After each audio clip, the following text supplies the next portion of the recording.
Chapter 1. Crimson. Ouch. It hurts so much. My head is killing me. The bizarre dream, filled with murmurs, shattered instantly. No, it was more like a sharp object had pierced his temple, twisting it in the process. Zhou Mingrui, still asleep, felt a throbbing pain in his head as if someone had hit him with a pole, again and again. Ouch! In his stupor, Zhou Mingrui tried to turn over, hold his head, and sit up, but he couldn't move his limbs. They refused to budge, leaving him completely immobilized and helpless. It looks like I'm still not awake, still dreaming. Maybe in a short while I'll think I'm awake, but I'm still sleeping. Zhou Mingrui, used to such disorienting experiences, struggled to focus and break free from the shackles of darkness and confusion. However, while half awake, he tried to focus his will that felt as insubstantial as a wisp of fog, there one moment and gone the next. His thoughts refused to be controlled or examined. No matter how hard he tried, his focus kept slipping away as random notions and images bubbled up unbidden. Why would I suddenly get such a terrible headache in the middle of the night? And it's so painful.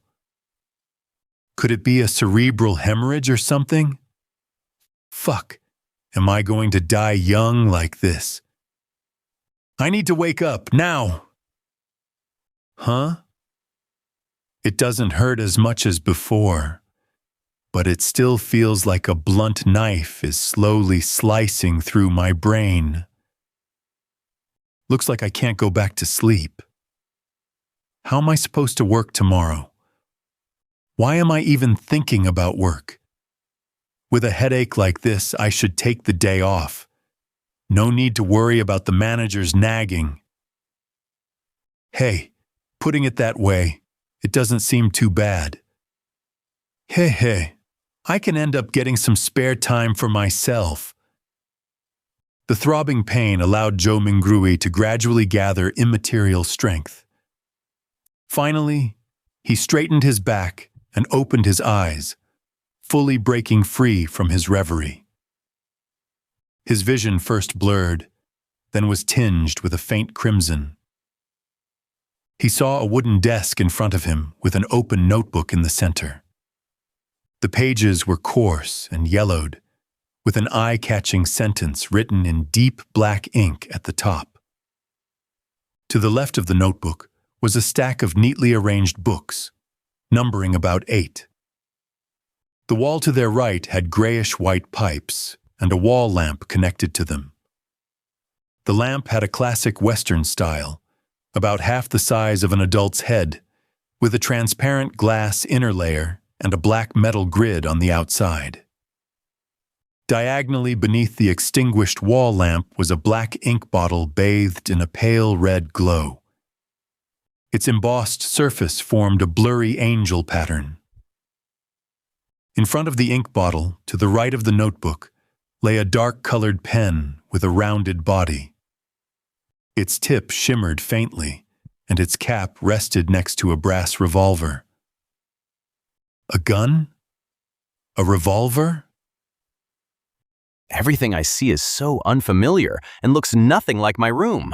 In his shock and confusion, he noticed that the desk, notebook, ink bottle, and revolver were covered in a layer of crimson veil from the light shining through the window. Subconsciously, he lifted his head and his gaze slowly moved upwards. In midair, against a backdrop of black velvet curtains, a crimson moon hung high, shining silently. What? Zhou Mingrui felt inexplicably terrified and stood up abruptly. But before he could straighten his legs, his head throbbed with pain again, causing him to lose strength and fall back heavily onto the hard wooden chair. Thud! The pain did little. Joe Mingrue propped himself up with his hands on the table, stood up again, and turned around in a panic, examining his surroundings. It was a small room with a brown door on each side and a wooden bunk bed against the opposite wall. Between the bed and the left door was a cabinet with 2 open doors on top and 5 drawers below. Next to the cabinet, at about the height of a person, was another grayish-white pipe connected to a strange mechanical device with some exposed gears and bearings. In the right corner of the room near the desk were items resembling coal stoves, along with soup pots, iron pots, and other kitchen utensils. Across from the right door was a dressing mirror with 2 cracks. Its wooden base had simple and plain patterns. With a quick glance, Joe Mingrue caught a glimpse of himself in the mirror. The current him. Black hair, brown eyes, a linen shirt, a thin build, average features, but with a rather deep outline. Joe Mingrue gasped, his mind flooded with helpless and confused thoughts. The revolver, the classical Western decor, and the crimson moon different from Earth's moon all indicated one thing. Could I have transmigrated? Joe Mingrue's mouth slowly opened. He had grown up reading web novels and often fantasized about such scenarios, but when it really happened, he found it hard to accept. Trying to find some humor in his situation. This is probably what it means to love a fantasy one.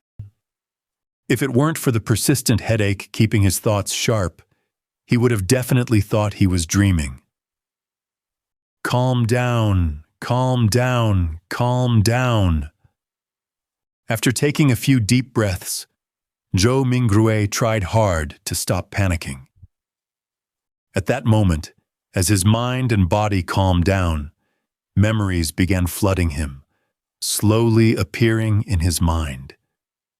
Klein Moretti, a citizen of the northern continent's Lowen Kingdom, Awa County, city of Tingen. He is also a recent graduate from the Department of History at Koi University. His father was a sergeant at the Imperial Army who died in a colonial conflict on the southern continent. The compensation money allowed Klein to attend a private grammar school, laying the foundation for his university admission. His mother was a devotee of the Evernight goddess. She passed away the year Klein passed the entrance examinations to Koi University. He also has an elder brother and a younger sister. They live together in a 2-bedroom apartment. Their family is not wealthy, even struggling. They are currently supported by his elder brother, who works as a clerk at an import and export company. As a history graduate, Klein had learned the ancient Physac language, considered the source of all languages in the northern continent, and the Hermes language often found in ancient mausoleums related to rituals and prayers. Hermes language? Joe Mingrue's mind stirred. He reached out to rub his throbbing temples and looked at the open notebook on the desk. The text on the yellowed paper went from strange to alien, then from alien to familiar, until it became readable. It was text written in Hermes language. The dark ink said, "Everyone will die, including me." Hiss. Joe Mingrue felt inexplicably horrified. He instinctively leaned back, trying to distance himself from the notebook and the text on it. He was so weak he nearly fell, but managed to grab the edge of the table in a panic. The surrounding air felt turbulent, with faint whispers echoing around him. It reminded him of hearing horror stories from his elders when he was young. He shook his head, telling himself it was just an illusion. Zhou Mingrue steadied himself, shifted his gaze from the notebook, and took deep breaths. This time, his gaze landed on the shimmering brass revolver. A sudden question popped into his mind. With Klein's family situation, how could they afford or even get a revolver? Zhou Mingrue couldn't help but frown. While deep in thought, he suddenly noticed a red handprint on the edge of the table. Its color was deeper than the moonlight and thicker than the veil. It was a bloody handprint. A bloody handprint?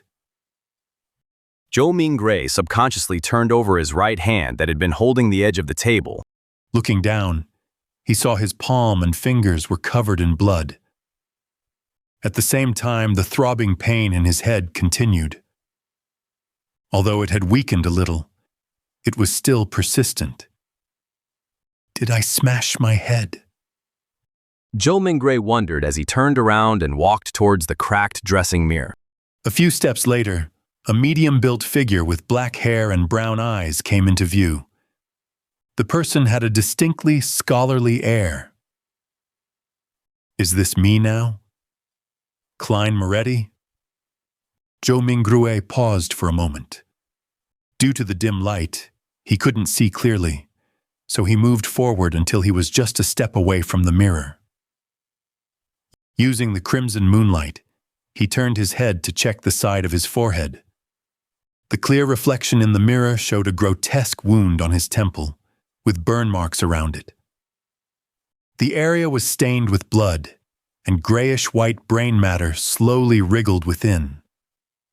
This is actually a proverb that describes Lord Ye.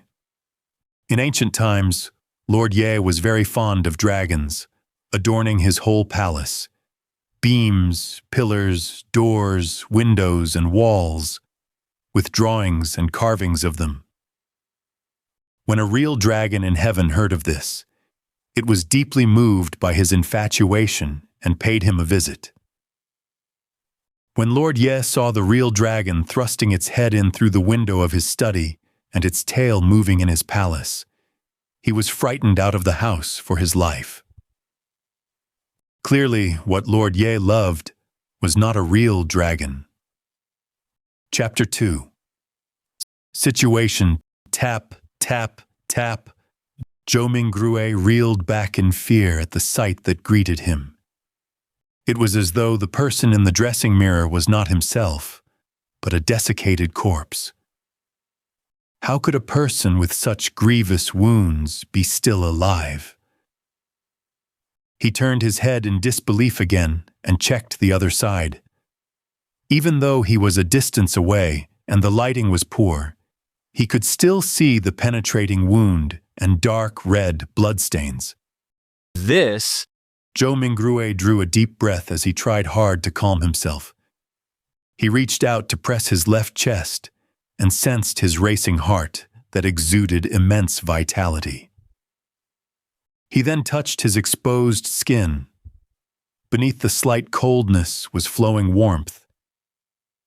When he squatted down, and after verifying that his knees could bend, Zhou Mingrue stood up again and calmed down. What's happening? He muttered with a frown. He planned to inspect his head injury seriously once more. He took 2 steps forward and suddenly paused. The moonlight of the sanguine moon was relatively dark, so it was insufficient for his serious inspection. A memory fragment triggered as Zhou Mingrue turned his head to look at the grayish-white pipes and the metallic gridded lamp on the wall right beside the study desk. This was the most common gas lamp of the times. Its flame was stable, and its illumination capabilities were excellent. With Klein Moretti's family situation, even a kerosene lamp was a dream, much less a gas lamp. Using candles was most apt for their standing and stature. However, back when he burned the midnight oil 4 years ago to be admitted into Koi University, his elder brother Benson felt that it was an important matter which their family's future depended upon. Therefore, he insisted on creating conducive studying conditions for Klein, even if it meant taking on debt. Of course, Benson, who was literate and had worked for several years, was not a rash person who did not think of the consequences. He had quite some tricks up his sleeve. He reasoned with the landlord to raise the apartment's standards by installing gas pipes to improve the likelihood of rentals in the future. The landlord was convinced and provided the money to complete the basic modifications. Then, using the convenience of working at an import and export company, he purchased a brand new gas lamp which was nearly at cost price. In the end, all he needed was to use his savings and did not need to borrow money. After the memory fragment flashed past his mind, Joe Mingrouet came to the desk, where he turned the pipe's valve and began twisting the gas lamp's switch. With a sputtering sound, a spark sounded from friction. Light did not descend upon Joe Mingrouet as he had expected. He twisted the switch a few more times, but all the gas lamp did was sputter and remain dark. Retracting his hand and pressing on his left temple, Joe Mingrouet sought for the reason by rummaging through his memory fragments. A few seconds later, he turned around and walked toward the door. He arrived at the machine installation, which was similarly inset into the wall and had grayish-white pipes connected to it. This was a gas meter. After seeing the exposed gears and bearings, Joe Mingrouet took out a coin from his trousers pocket. It was dark yellow in color and had a bronze shimmer to it. The front of the coin was engraved with a portrait of a crown-wearing man, and there was a 1 on a clump of wheat on the back. Joe Mingrouet knew that this was the most basic currency of the Loan Kingdom. It was called a copper penny. 1 penny's purchasing power was roughly 3 to 4 yuan before his transmigration. Such coins had other denominations, such as the 5 pence, a half-pence, and a quarter-pence. Despite the 3 types, the denominations were not in small enough units.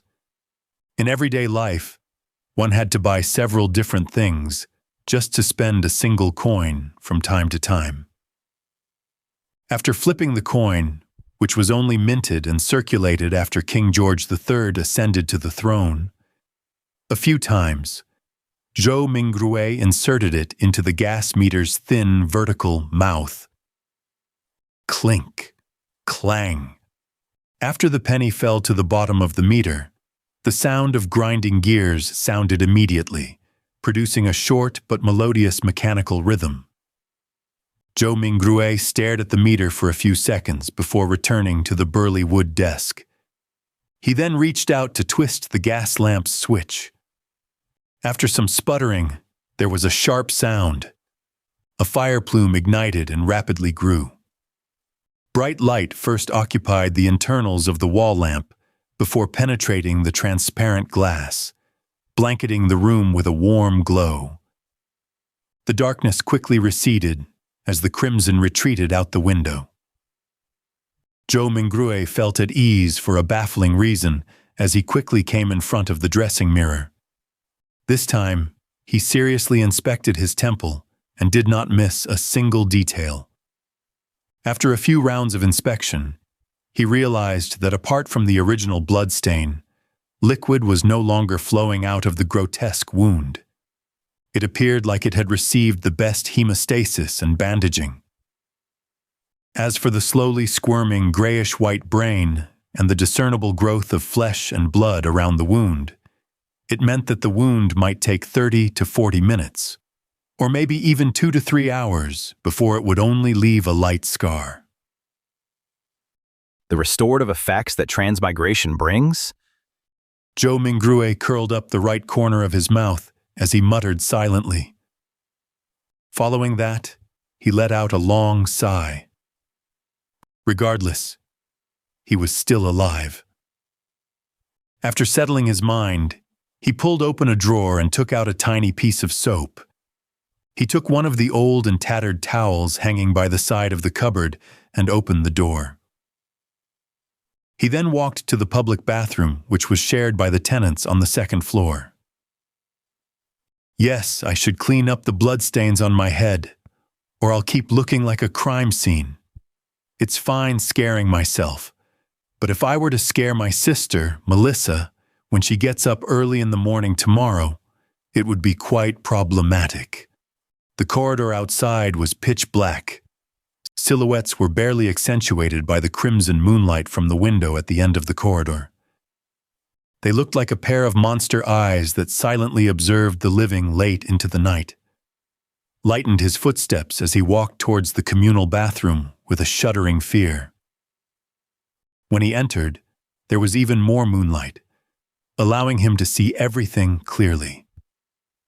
Zhou Mingrue stood in front of a wash basin and turned the tap's knob. Upon hearing the gushing sound of water, he suddenly recalled his landlord, Mr. Franky. As water was included in the rent, this short and thin gentleman who wore a top hat, a vest, and a black suit always inspected the bathroom actively to take note of any sounds of flowing water. If the water gushed too loudly, Mr. Franky would ignore all of his gentlemanly traits by flailing his walking stick and striking the bathroom's door, shouting things like, "Darn thief," said Mr. Franky. "Wastage is a shameless matter," said Mr. Franky. "I'll remember you," said Mr. Franky.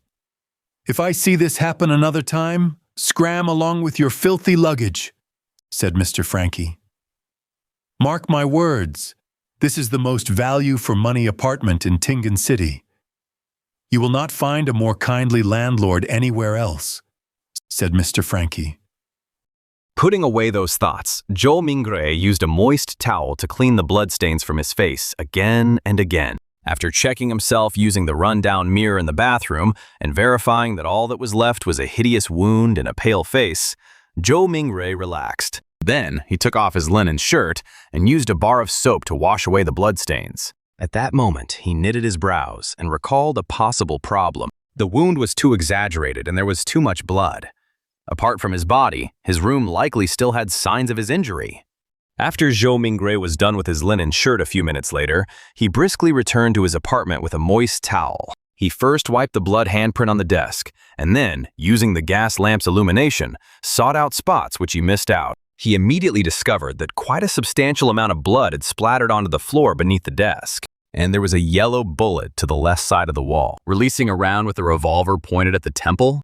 After mixing and matching the clues from before, Zhou Mingrue had a rough idea how Klein had died. He was in no hurry to verify his guess. Instead, he seriously wiped away the bloodstains and cleaned up the scene. Following that, he took the bullet and returned to the side of his desk. He opened the revolver's cylinder and poured out the rounds inside. A total of 5 rounds and a cartridge shell all had a brass luster to them. Indeed.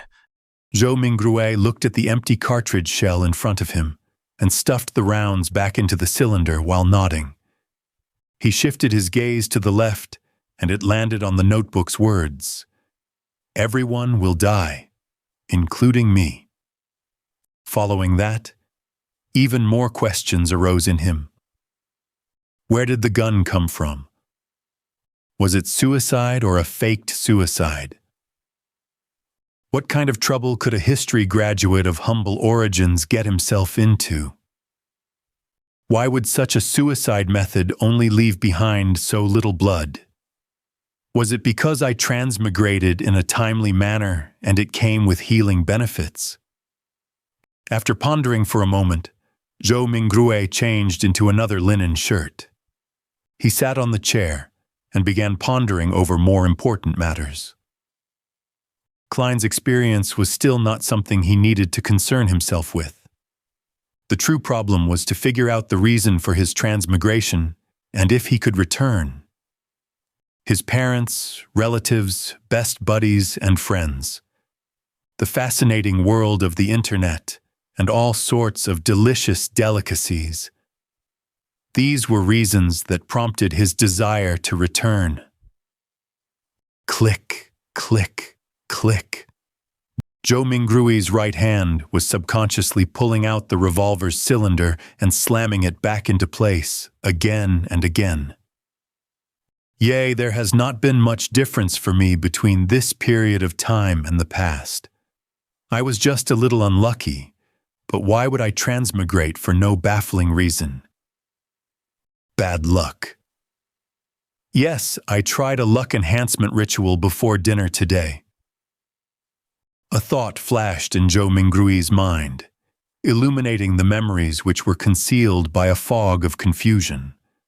As a qualified keyboard politician, keyboard historian, keyboard economist, keyboard biologist, and keyboard folklorist, he had always deemed himself as knowing something of everything.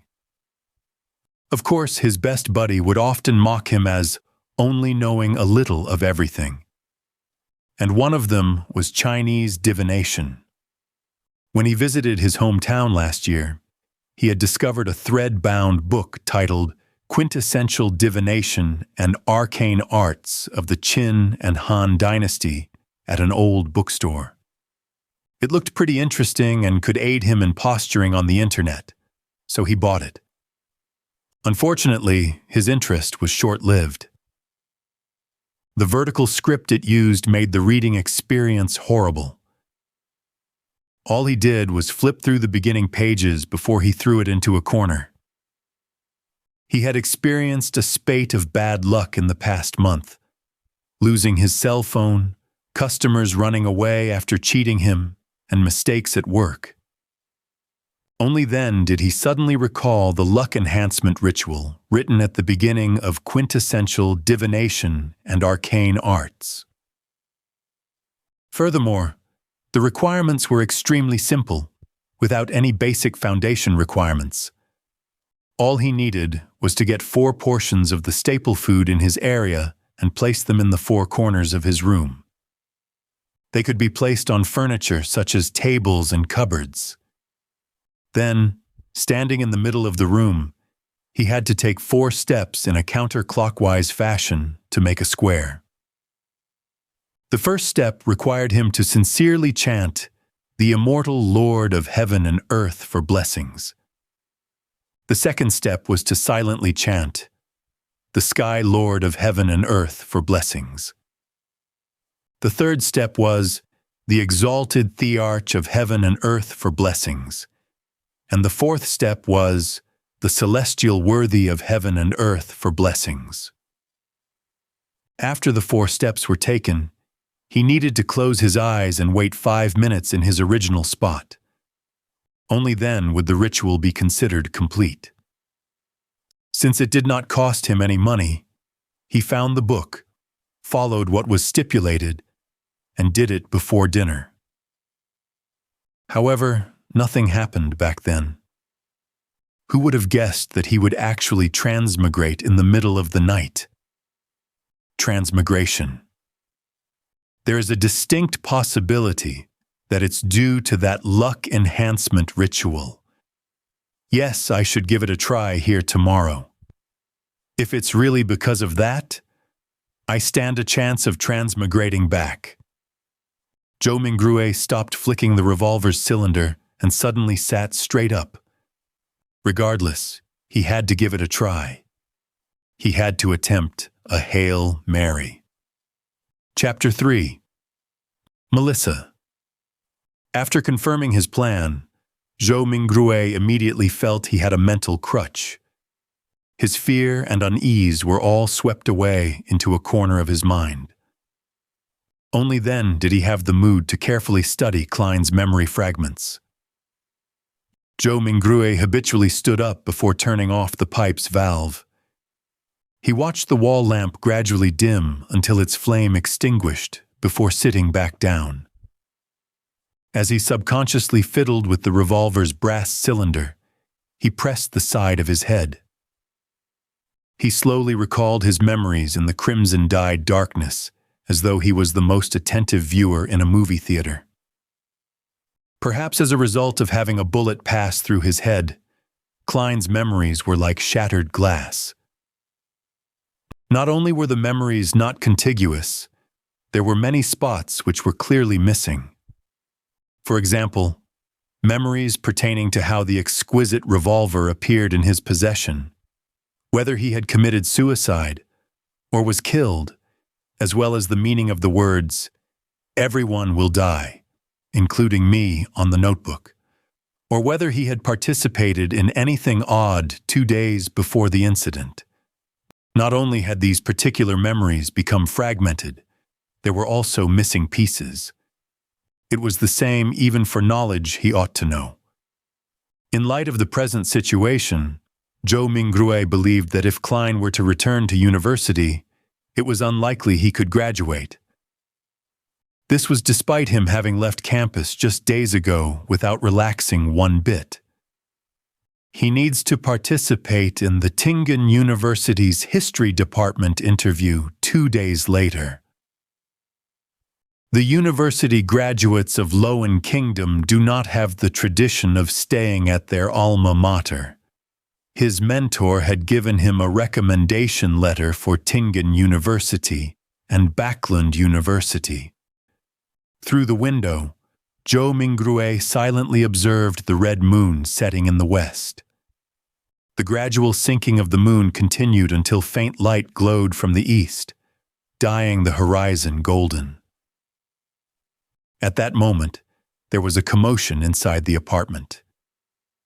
Soon, the sound of footsteps approached his door. Melissa is awake.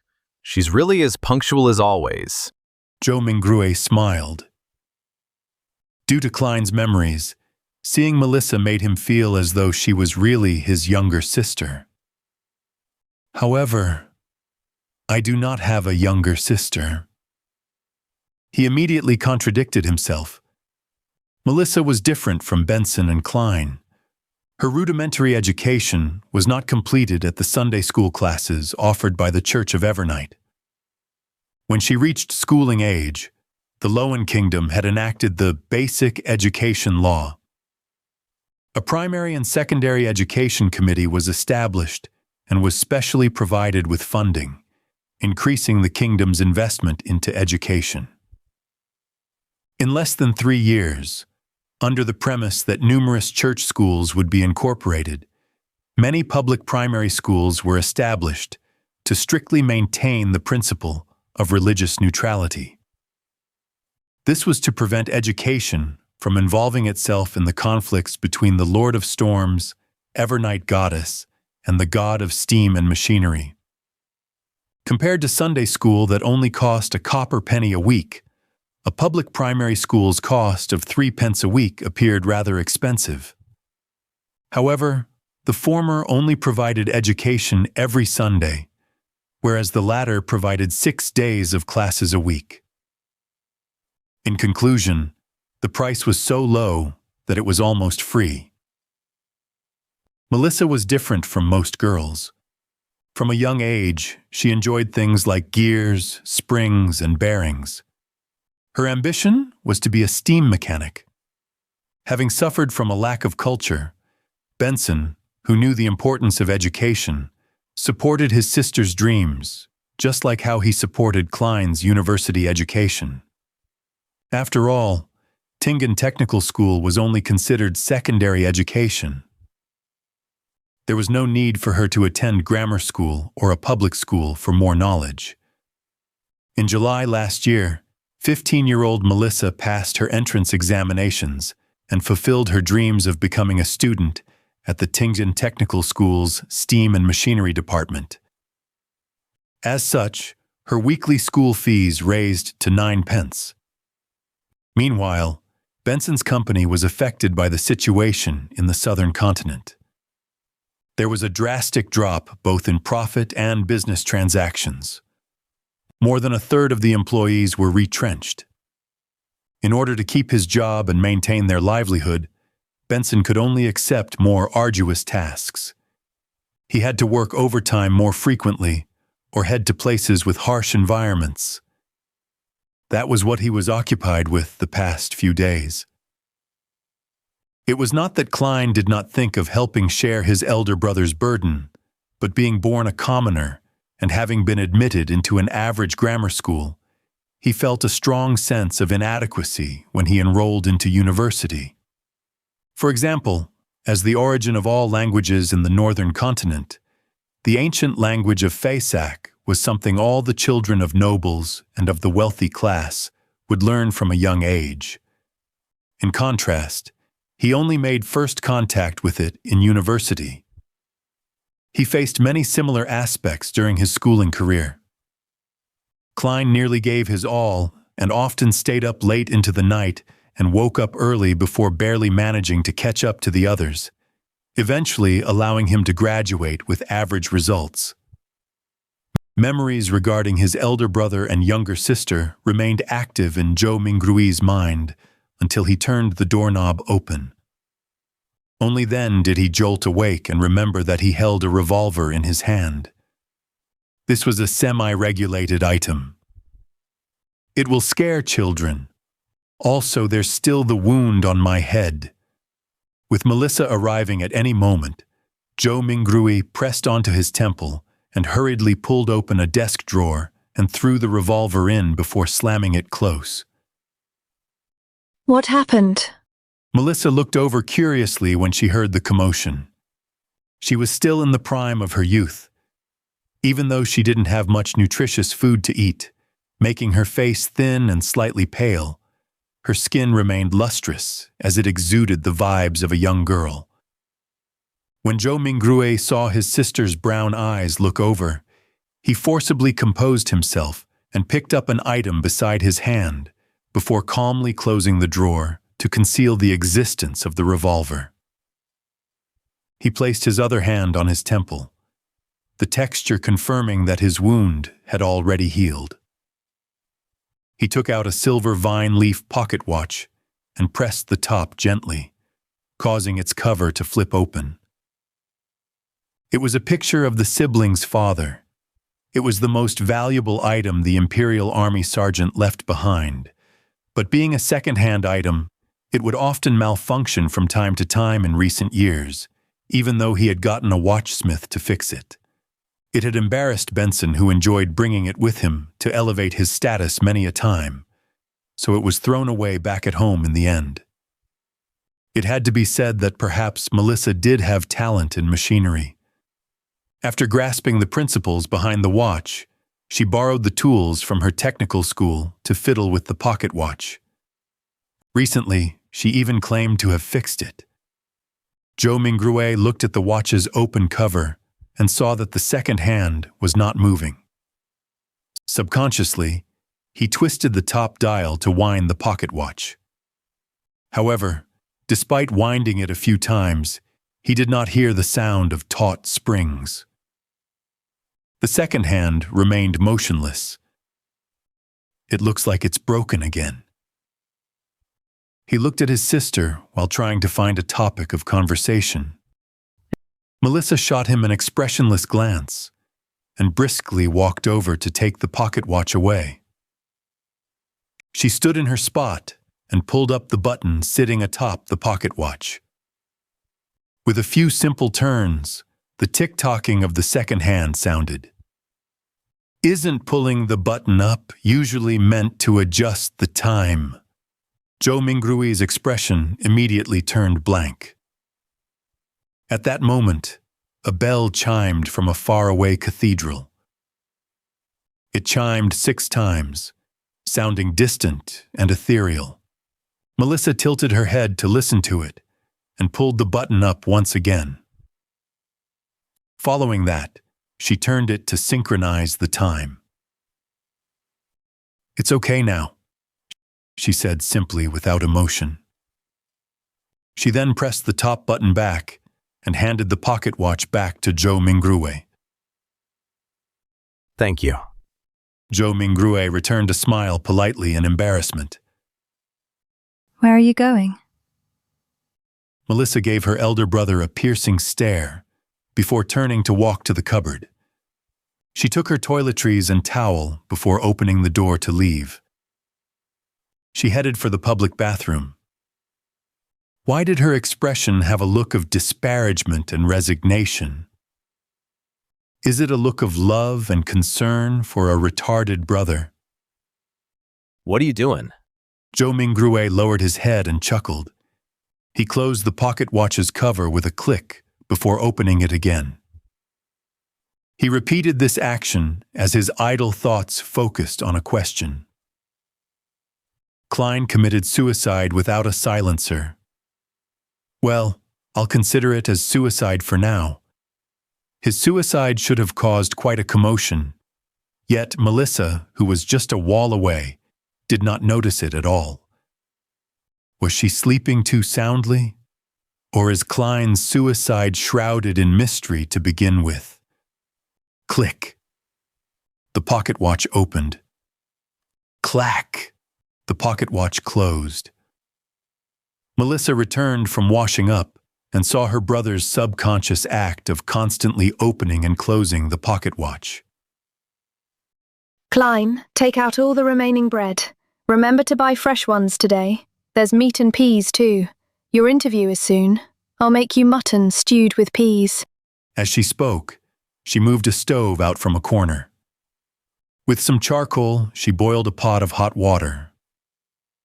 Before the water boiled, she opened the cupboard's lowest drawer and took out what seemed like a treasure, a can of inferior tea leaves. She threw about 10 leaves into the pot and pretended that it was real tea. Melissa poured 2 big cups of tea as she shared 2 pieces of rye bread with Zhou Mingrue over tea. There is no sawdust or excessive gluten mixed in, but it is unappetizing. Zhou Mingrue still felt weak and was starving. He forced himself to swallow the bread with the tea while complaining inwardly. Remember to buy fresh bread. All we need is 8 pounds. The weather is hot, so the bread will easily spoil. Also, buy the mutton and peas. Remember to buy them. She looked at Zhou Mingrue and said, indeed, she was showing concern for her dull brother. She even had to repeat to emphasize it another time. Zhou Mingrue nodded with a smile. All right. Regarding the Lowen Kingdom's pound, Zhou Mingrue matched Klein's muscle memory with his. He believed it was close to 0.5 kilogram of what he was accustomed to. Melissa did not say anything further. She stood up and tidied the area. After packing away the last bit of bread for lunch, she put on a tattered veil cap that their mother left behind, picked up a self-sewn bag used to carry her books and stationery, and prepared to leave. It was not Sunday, so she had an entire day of classes to attend. Walking from their apartment to Tingen Technical School took about 50 minutes. There were public horse carriages that cost a penny a kilometer, with a limit of 4 pence in the city and 6 pence in the city outskirts. In order to save money, Melissa would leave ahead of time and walk to school. Moments after she opened the main door, she paused in her footsteps and turned her body halfway, saying, Klein, don't buy too much mutton or peas. Benson might come back on Sunday. Oh, and remember, we only need 8 pounds of bread. Klein, don't buy too much mutton or peas. Benson might come back on Sunday. Oh, and remember, we only need 8 pounds of bread. All right, sure thing, answered Zhou Mingrue exasperatedly. Sunday. Simultaneously, he repeated the word Sunday a few times in his head. In the northern continent, a year was similarly split into 12 months. Every year, there were 365 or 366 days. A week was similarly split into 7 days. The splitting of months was a result of astronomical observations. It made Zhou Mingrue suspect whether he was in a parallel world. As for the splitting of days, it was a result of religion.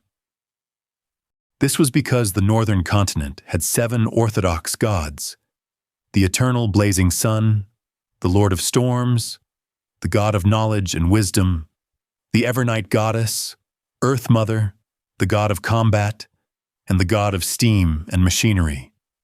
Watching his sister close the door and leave, Zhou Mingrue suddenly sighed. Soon, his thoughts focused on the luck enhancement ritual. Sorry. I really wish to return home. Chapter 4. Divination. Returning to his chair, he heard the faraway cathedral's bells chime again. It continued 7 times before Zhou Mingrue slowly stood up. He went up front to the cupboard and took out his clothes. A black vest with a matching suit, trousers that clung tightly to his legs, a halved top hat, and his faint, scholarly air made Zhou Mingrue feel like he was watching an English drama set in the Victorian-era. I'm not going for an interview. All I'm doing is buying some ingredients to prepare for my luck enhancement ritual. He suddenly muttered softly as he shook his head with a wry smile. Klein was so concerned about his impending interview that it became instinct. When he was not focused enough, he habitually wore his only decent set of clothing. After taking a breath, Zhou Mingrue took off his suit and vest, switching to a brownish-yellow coat. He also changed to a felt hat with a rounded edge of the same color. With his outfit done, he walked to the side of the bed and lifted a square cushion. He reached his hand into an inconspicuous hole beneath and rummaged around, before finding an intermediate layer. When he retracted his right hand, there was a roll of notes in his palm. There were about 8 notes with faded dark green colors. These were all the savings Benson had at the moment. It even included the living expenses for the next 3 days. 2 of them were 5 SoulSea notes, and the remaining were 1 SoulSea notes. In the Lowen Kingdom's currency system, SoulSea was ranked 2nd. It originated from ancient silver coins. 1 SoulSea was equivalent to 12 copper pence. They had denominations of 1 and 5 SoulSea. At the top of the currency system was the gold pound. They were also paper-based, but were guaranteed by gold and pegged directly. A gold pound was equivalent to 20 SoulSea. They had denominations of 1, 5, and 10 gold pounds. Zhou Mingrue spread a note and caught a whiff of the faint, unique ink. This was the smell of money. Perhaps a result of Klein's memory fragments or his constant desire for money, Zhou Mingrue felt like he had instantly fallen in love with these notes. Behold, their designs are so beautiful. It makes the stern and old-fashioned George III and his 2 mustaches appear especially adorable. Behold, the watermark that can be seen when the note is placed against sunlight is so alluring. The exquisite design for the anti-counterfeit label makes it completely different from those fake fancy schlocks. Zhou Mingrue admired it for nearly a minute before pulling out 2 1 SoulSea notes. He then rolled up the remaining notes and stuffed them back into the cushion's concealed layer. After arranging and flattening the cloth around the hole, Zhou Mingrue folded the 2 notes he had taken out neatly and placed them into the left pocket of his brownish-yellow jacket. He separated the notes from the few pence he had in his trouser pocket. With all of this done, he placed a key into his right pocket and brought a dark, brownish paper bag along with him and quickly walked toward the door. His shuffling footsteps slowed down from a brisk pace until it eventually stopped. Zhou Mingrue stood by the door and was unsure when he had already begun to frown. Klein's suicide was fraught with peculiarities. Would he encounter any accidents if he were to leave just like that? After some deep thought, Zhou Mingrue returned to his desk and pulled open the drawer. He then took out the shimmering brass revolver. This was the only defensive weapon he could think of, and it was the only weapon with sufficient power. Although he had never practiced shooting, just pulling such a revolver out would definitely daunt anyone. He caressed the revolver's cold metal before stuffing his revolver into the pocket where his notes were. He clasped the money in his palm as his fingers pressed onto the gun's handle. It was perfectly concealed. Feeling secure, he who knew a little of everything suddenly had a worry. Would I end up misfiring? Being deluged with such a thought, Zhou Mingrue quickly thought of a solution. He drew the revolver and released the cylinder. He then aligned the empty chamber, which was a result of the suicide, along the gun's hammer before closing it. This way, even if there was a misfire, he would discharge an empty round. After stuffing his revolver back into his pocket, Zhou Mingrue kept his left hand there. He pressed down on his hat with his right hand and pulled open the door before leaving. The corridor during the day remained dim as limited sunlight shone in from the window situated at the end of the corridor. Zhou Mingrue quickly went down the stairs and left the apartment before taking in the brilliance and warmth of the sun. Although it was almost July, it was still considered the middle of summer. However, Tingen was situated north of the Loan Kingdom, so it had unique climate characteristics. The highest annual temperature was not even 30 degrees Celsius on Earth, with even cooler mornings.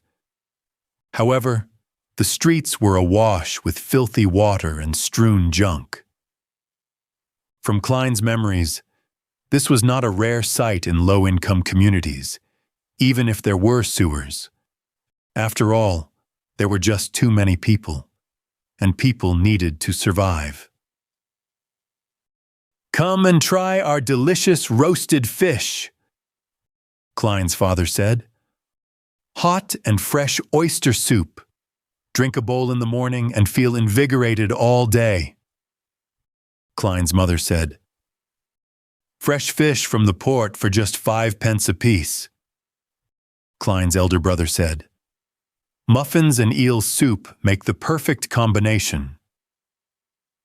"Conch, conch, conch." Vegetables freshly plucked from the farms outside the city, cheap and fresh. The mobile hawkers who sold vegetables, fruits, and hot food shouted along the streets as they beckoned the rushing pedestrians. Some of them would stop and carefully compare before purchasing. Others would impatiently wave their hands as they had yet to find work for the day. Zhou Mingrue took in a whiff of the air that mixed both noxious and fragrant aromas. As he clenched the revolver tightly in his left hand, which held the notes tight, he pressed down on his hat with his right hand while passing through the busy street with a tiny slouch. There were bound to be thieves in populated areas. Furthermore, this street had no lack of poor citizens who were working part-time after losing their previous jobs. There were also starving children that were exploited by adults to do their bidding. He proceeded forward until he reached a point where the crowdedness around him restored to normal. He straightened his back and raised his head to look down the street. There was a vagrant accordionist busking. The melody was sometimes pleasant, sometimes fervent. Beside him were several children in ragged clothes with sallow complexions due to malnutrition. They listened to the music and moved to the beat, dancing self-made choreographies. Their faces were filled with joy as though they were a prince or an angel. A deadpan woman passed by. Her skirt was dirty and her skin was dull. Her gaze appeared dull and sluggish. Only when she looked at the bunch of children did a faint glow flash. It was as though she had seen herself from 3 decades ago. Zhou Mingrue overtook her and turned into another street before stopping at Smyron Bakery. The owner of the bakery was a 70-plus-year-old granny named Wendy Smyron. Her hair was completely grayish-white, and she always wore a genial smile. From the beginning of Klein's memories, she had been here selling bread and pastries. Oh, the Tingen biscuits and lemon cakes she bakes are very delicious. Joe Mingrue gulped a mouthful of saliva and smiled. Mrs. Smyron, 8 pounds of rye bread. Oh, dear Klein, where's Benson? Is he not back? Answered Joe Mingrue vaguely. As Wendy took the rye bread, she sighed. He sure is a hard-working lad. He will have a good wife. Upon saying this, the corners of her lips curled up as she said playfully, all is good now. You have already graduated. You are a history graduate of Arcoy University. Oh, you will soon be able to earn money. You should not be staying in the apartment you are currently living in. At the very least, you should have a bathroom you can call your own. Mrs. Smyron, you seem to be a young and energetic woman today. All Joe Mingrue could do was respond with a dry smile. If Klein were to successfully pass his interview and become a lecturer at Tingen University, it was true that his family would immediately be pushed up to a higher socio-economic status. In his memory fragments, he had once fantasized about renting a detached house in the suburbs. Upstairs, there would be 5 or 6 rooms, 2 bathrooms, and a huge balcony. On the first floor, there would be 2 rooms, a dining room, a living room, a kitchen, and a bathroom. It would also come with an underground storage room. This was not a wishful dream. Even a lecturer on probation at Tingen University would have a weekly salary of 2 gold pounds. After the probationary period, the salary would be raised to 3 gold pounds and 10 soldi. One had to know that despite working for so many years, Klein's brother Benson only had a weekly salary of 1 pound and 10 soldi. Ordinary workers at a factory did not even get a pound, or, at best, a little more. And rent for a bungalow was about 19 soldi to 1 pound and 18 soldi. This is the difference between earning 3 to 4,000 yen and earning 14 to 15,000 yen a month. This is the difference between earning 3 to 4,000 yuan and earning 14 to 15,000 yuan a month. Joe Mingrue mumbled to himself. However, all of this was under the premise that he passed either the Tingen University or Backland University interviews. There were not many other opportunities. People without any connections were unable to get recommendations to become a public servant. And those who studied history were more limited in job opportunities. There was not much demand for private consultants from the aristocrats, banks, or industrial magnates. Taking into account that the knowledge Klein grasped was fragmented and incomplete, Joe Mingrue felt awkward and guilty towards Mrs. Smyron's expectations of him. No, I have always been this young, answered Wendy humorously. As she spoke, she packed the 16 rye bread she had weighed into the brown paper bag that Joe Mingrue had brought. She stretched out her right hand and said, 9 pence. 9 pence. Every rye bread weighed about half a pound, as differences were inevitable. 9 pence? Wasn't it 11 pence 2 days ago? Asked subconsciously. It cost 15 pence the month before the previous month. You have to thank the people who protested on the streets for the repeal of the Grain Act, said Wendy as she shrugged. Joe Mingrue nodded in vague acknowledgement. Klein's memories regarding this were incomplete. All he remembered was that the core tenet of the Grain Act was to protect the prices of domestic agriculture products. Before the prices rose to a certain level, grain imports from southern nations like Feinepotter, Massine, Lemberg were stopped. Why would people protest the act? Without saying much, Joe Mingrue, afraid he would end up pulling out the revolver, carefully took out his notes and handed one of them over to Mrs. Smyron. He was given 3 copper pence in change. Stuffing them into his trouser pocket, he took the paper bag containing the bread and headed for the lettuce and meat market across the street. He was working hard for the mutton stewed with peas his sister had exhorted. There was a municipal square at the intersection of Iron Cross Street and Daffodil Street.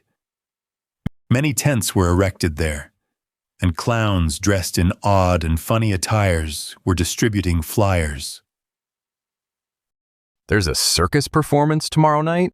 Joe Mingrue glanced at the flyers in the hands of others as he read their contents under his breath. Melissa would definitely like it. However, how much is the entrance fee? With that thought, Joe Mingrue went closer. Just as he was about to ask a clown with a red and yellow painted face, a hoarse woman's voice sounded from beside him. Would you like to try a divination? Joe Mingrue subconsciously turned his head and saw a woman wearing a pointed hat and a long black dress standing in front of a short tent. Her face was smeared with red and yellow paint, and her eyes were a profound grayish blue. no. Joe Mingrue shook his head in response. He did not have the spare cash for divination. The woman laughed and said, "My tarot divination is very accurate." Tarot. Tarot. Joe Mingrue was instantly dumbfounded. This pronunciation was almost identical to the tarot cards on Earth. And tarot cards from Earth were a set of cards used for divination. They just had graphics that represented different omens. Wait. He suddenly recalled the origins of tarot divination in this world. It did not originate from the 7 Orthodox gods, nor was it an ancient legacy. Instead, it was created by the Intis Republic's consul of that era, Rozanne Gustav, more than 170 years ago. This Mr. Rozanne invented the steam engine, improved the sailing boat, overthrew the Intis kingdom's imperial rule, and was recognized by the god of craftsmanship. He also became the first consul of the Intis Republic.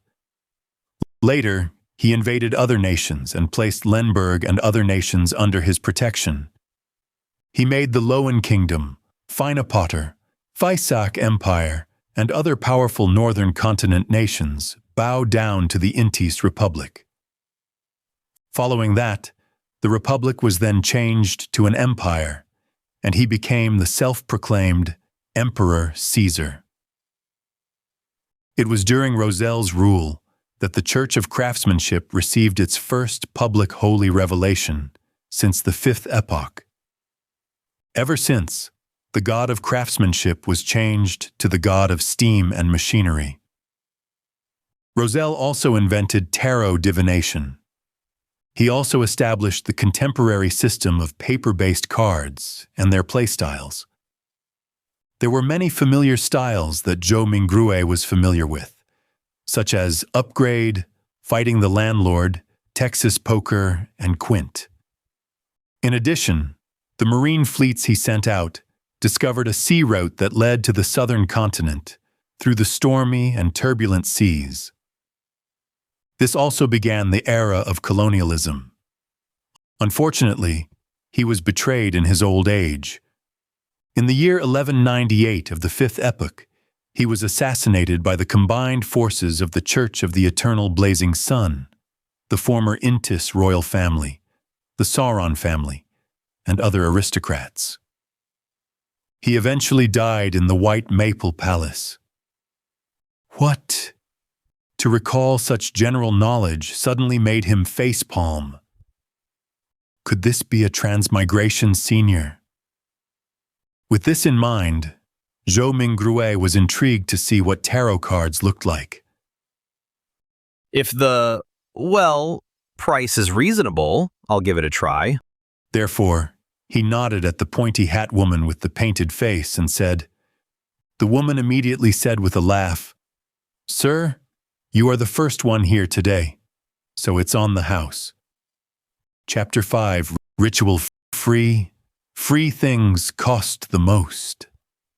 I will not purchase any additional services whatsoever. I will firmly refuse them all.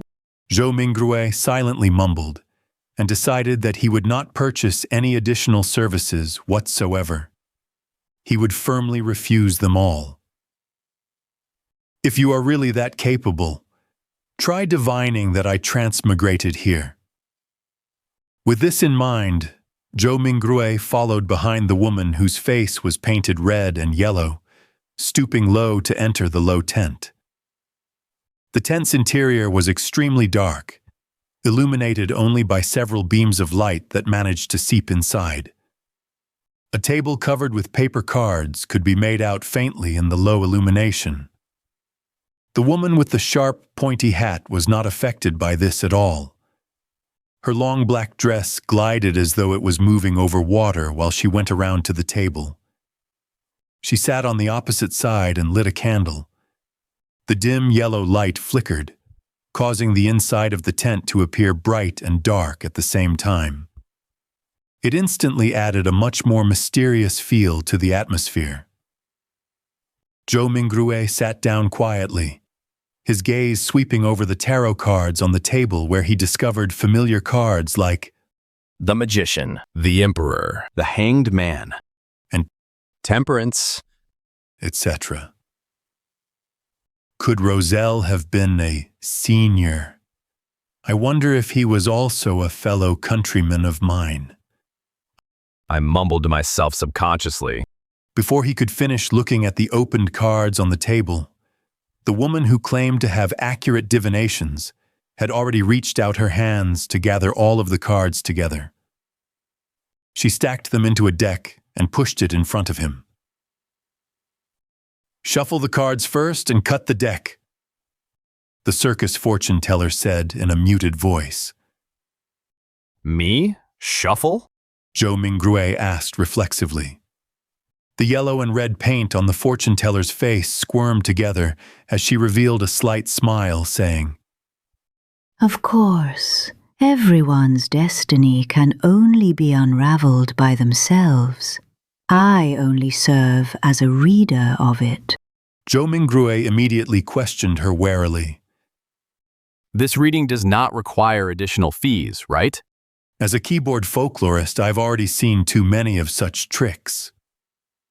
The fortune teller was visibly taken aback before finally saying muffledly, It's free. Zhou Mingrue, relieved, stuffed the revolver further back into his pocket. Thereafter, he calmly reached out his two hands to shuffle and cut the deck skillfully. It's done. He placed the already shuffled tarot cards in the middle of the table. The fortune teller clasped the cards with both her hands and carefully looked at cards for a while.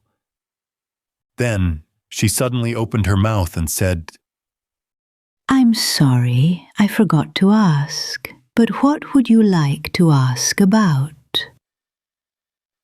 Back when he was wooing his first love, Zhou Mingrue had also done research on tarot cards. Past, present, and future. This was a type of divination as part of tarot card interpretation. 3 cards, when opened sequentially, symbolized one's past, present, and future. The fortune teller nodded first, then curled her lips to reveal a smile and said, Then please reshuffle the deck. You can only truly get the cards you want if you know what you would like to ask about. Were you fooling me just now? Do you have to be this petty? Didn't I only ask a few times if this would be a free service? Zhou Mingrui's cheeks twitched a little. He took a deep breath and took the tarot deck back to reshuffle and cut it. There won't be any problems this time, right? He placed the already cut deck back onto the table. No problem. The fortune teller reached out her fingers and picked a card from the top of the deck. Then she placed it on the left side of Zhou Mingrue. This card symbolizes your past. This card symbolizes your present. The fortune teller placed the second card right in front of Zhou Mingrue. Then, she picked the third card and put it on the right side of Zhou Mingrue. This card symbolizes the future. All right. Which card would you like to see first? The fortune teller raised her head up after completing her placement of the cards and gazed deeply at Zhou Mingrue with her grayish-blue eyes. I'll have a look at the present first. Zhou Mingrue said after giving it some thought. The fortune teller nodded slowly and flipped over the tarot card that was directly in front of Zhou Mingrue. A colorfully dressed character was depicted on this card, wearing splendid headgear with a stick over his shoulder. There was a bindle hanging on the end of the stick, and a puppy was following behind him. It was numbered Zardsu. The Fool. The fortune teller lightly read out the name of the card with her grayish-blue eyes affixed on Zhou Mingrue. The Fool?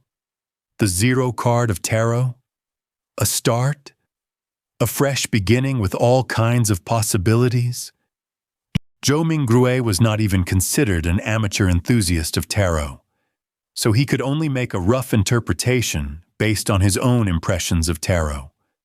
Just as the fortune teller was about to say something, the cloth curtains of the tent were suddenly lifted open.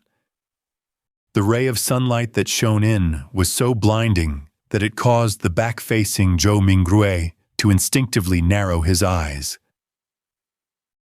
Why are you impersonating me again? It's my job to handle the divination for people. A woman's voice growled angrily. Return to your post quickly. You must remember that you're just an animal trainer. An animal trainer? Zhou Mingrue's eyes had already adapted to the light by now. He saw a similar-looking woman who was also wearing a sharp, pointy hat and a black dress, with her face painted in red and yellow as well. The only difference was that she was taller and had a slimmer physique. Don't mind this. It's just that I like doing this. But I have to say, my divination and interpretation can be really accurate sometimes. I'm serious.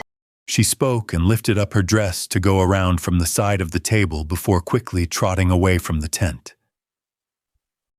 Sir, would you like me to interpret your cards for you?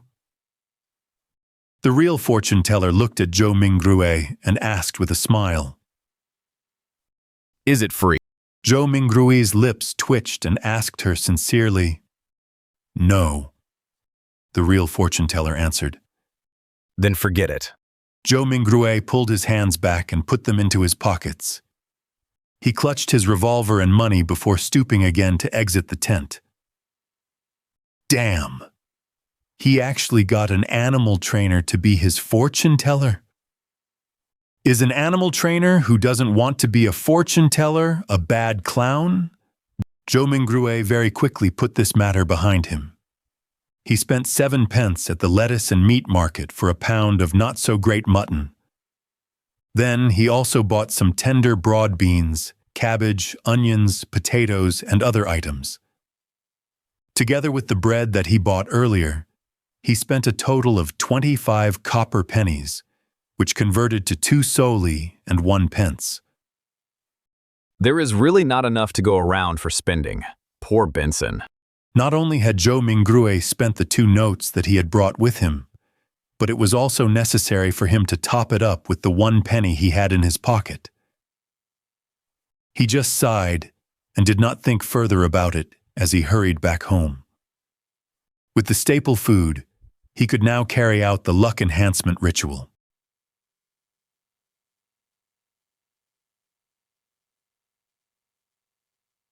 After the second-floor tenants gradually left, Zhou Mingrue was still in no hurry to carry out the ritual. Instead, he translated the immortal Lord of Heaven and Earth for blessings, and related phrases into the ancient Faisak language, as well as the Loan language. He was intending to try the ritual again the next day in those local languages if the original incantation did not take effect. After all, he had to take into consideration the differences between the two worlds. In Rome, do as the Romans do. As for translating it into an ancient ritual prayer that used the dedicated Hermes language, Zhou Mingrue had a difficult time completing it due to his lack of vocabulary. After readying everything, he finally took out the 4 loaves of rye bread. He placed one in the corner where the coal stove was originally, one at the bottom inner side of the dress mirror, one at the top of the cupboard where 2 walls met, and one at the right side of the study table where miscellaneous items were kept. With a deep breath, Zhou Mingrue came to the center of the room and spent a few minutes to calm himself. Then, he took a solemn step forward and went in a counterclockwise direction in the shape of a square. When he took the first step, he chanted in a low whisper, "The immortal Lord of Heaven and Earth for blessings." The second step, he sincerely chanted, "The Sky Lord of Heaven and Earth for blessings." The third step, Zhou Mingrue breathed out a whisper, "The exalted Thearch of Heaven and Earth for blessings." At the fourth step, he spat out a foul breath and meditated in concentration. "The Celestial Worthy of Heaven and Earth for blessings." When he returned back to the original spot, Zhou Mingrue closed his eyes and waited in his place for an outcome. He had some anticipation in him, some unease, some hope and some fear. Can he make it back? Is there going to be any effect? Will there be an unexpected situation? The darkness in front of him was tainted with the crimson light of hope. Zhou Mingrue's thoughts were swirling in his head, and he was finding it difficult to quell it. It was at this time that he suddenly felt the surrounding air seem to stop, becoming thick and mysterious. Immediately after, a low whisper could be heard beside his ears that sounded at times real, at times sharp, at times imaginary, at times alluring, at times maniacal, and at times crazy. He clearly did not understand the murmuring that went on, but Zhou Mingrue still couldn't help himself from wanting to listen to it and distinguish what it was saying. His head was in pain again. It was so painful that it felt like someone had stuck a steel drill rod into it. Zhou Mingrue only felt like his head was going to explode. His thoughts were filled with psychedelic colors. He knew that something was wrong and tried to open his eyes. However, he wasn't even able to complete such a simple action. His entire body was getting tighter and tighter, and it felt like he could just break apart at any time. "I feel like I'm going to break apart." You wouldn't die if you didn't court death. He could no longer bear it. Just as his mind was going to break, the murmuring of voices faded away and his surroundings became very quiet. The mood was an erratic one. It was not only the mood. Zhou Mingrue felt his own body going through the same sensations as well. He tried once more to open his eyes, an extremely easy task this time. A gray fog appeared over his eyes, haziness, vague and endless. "What's with this situation?" Zhou Mingrue suddenly looked around him, and then lowered his head down to discover that he was floating at the edge of an endless fog. The fog was flowing like water and was dotted with a lot of crimson stars. Some of them were enormous, while others were tiny. There was a sense of them being hidden in the deep depths, while others floated over the surface of this water-like fog. I was trying to find a way to leave this place. Looking at the seemingly holographic sight, Zhou Mingrue reached out his right hand in a half-confused, half-exploring manner to try to touch the crimson star that was seemingly floating on the surface. When his hand touched the surface of that star, a watermark suddenly appeared from within his body and agitated the stars into a crimson burst. It looked like a dreamlike burning of flames. Ah! Zhou Mingrue got a fright from it. He retracted his right hand in a panic, but accidentally touched yet another crimson star. As a result, this star burst with splendid light as well. In turn, Zhou Mingrue felt his mind empty and his spirit dissipated. In the Lowen Kingdom's capital, Backland, inside a luxurious-looking villa at the royal district, Audrey Hall sat in front of a dresser. The markings on it were antiquated, and there was a cracked bronze mirror on the surface. Mirror, mirror, awaken. In the name of the Hall family, I command you to awaken. She switched between many different sayings, but there was no reaction from the mirror at all.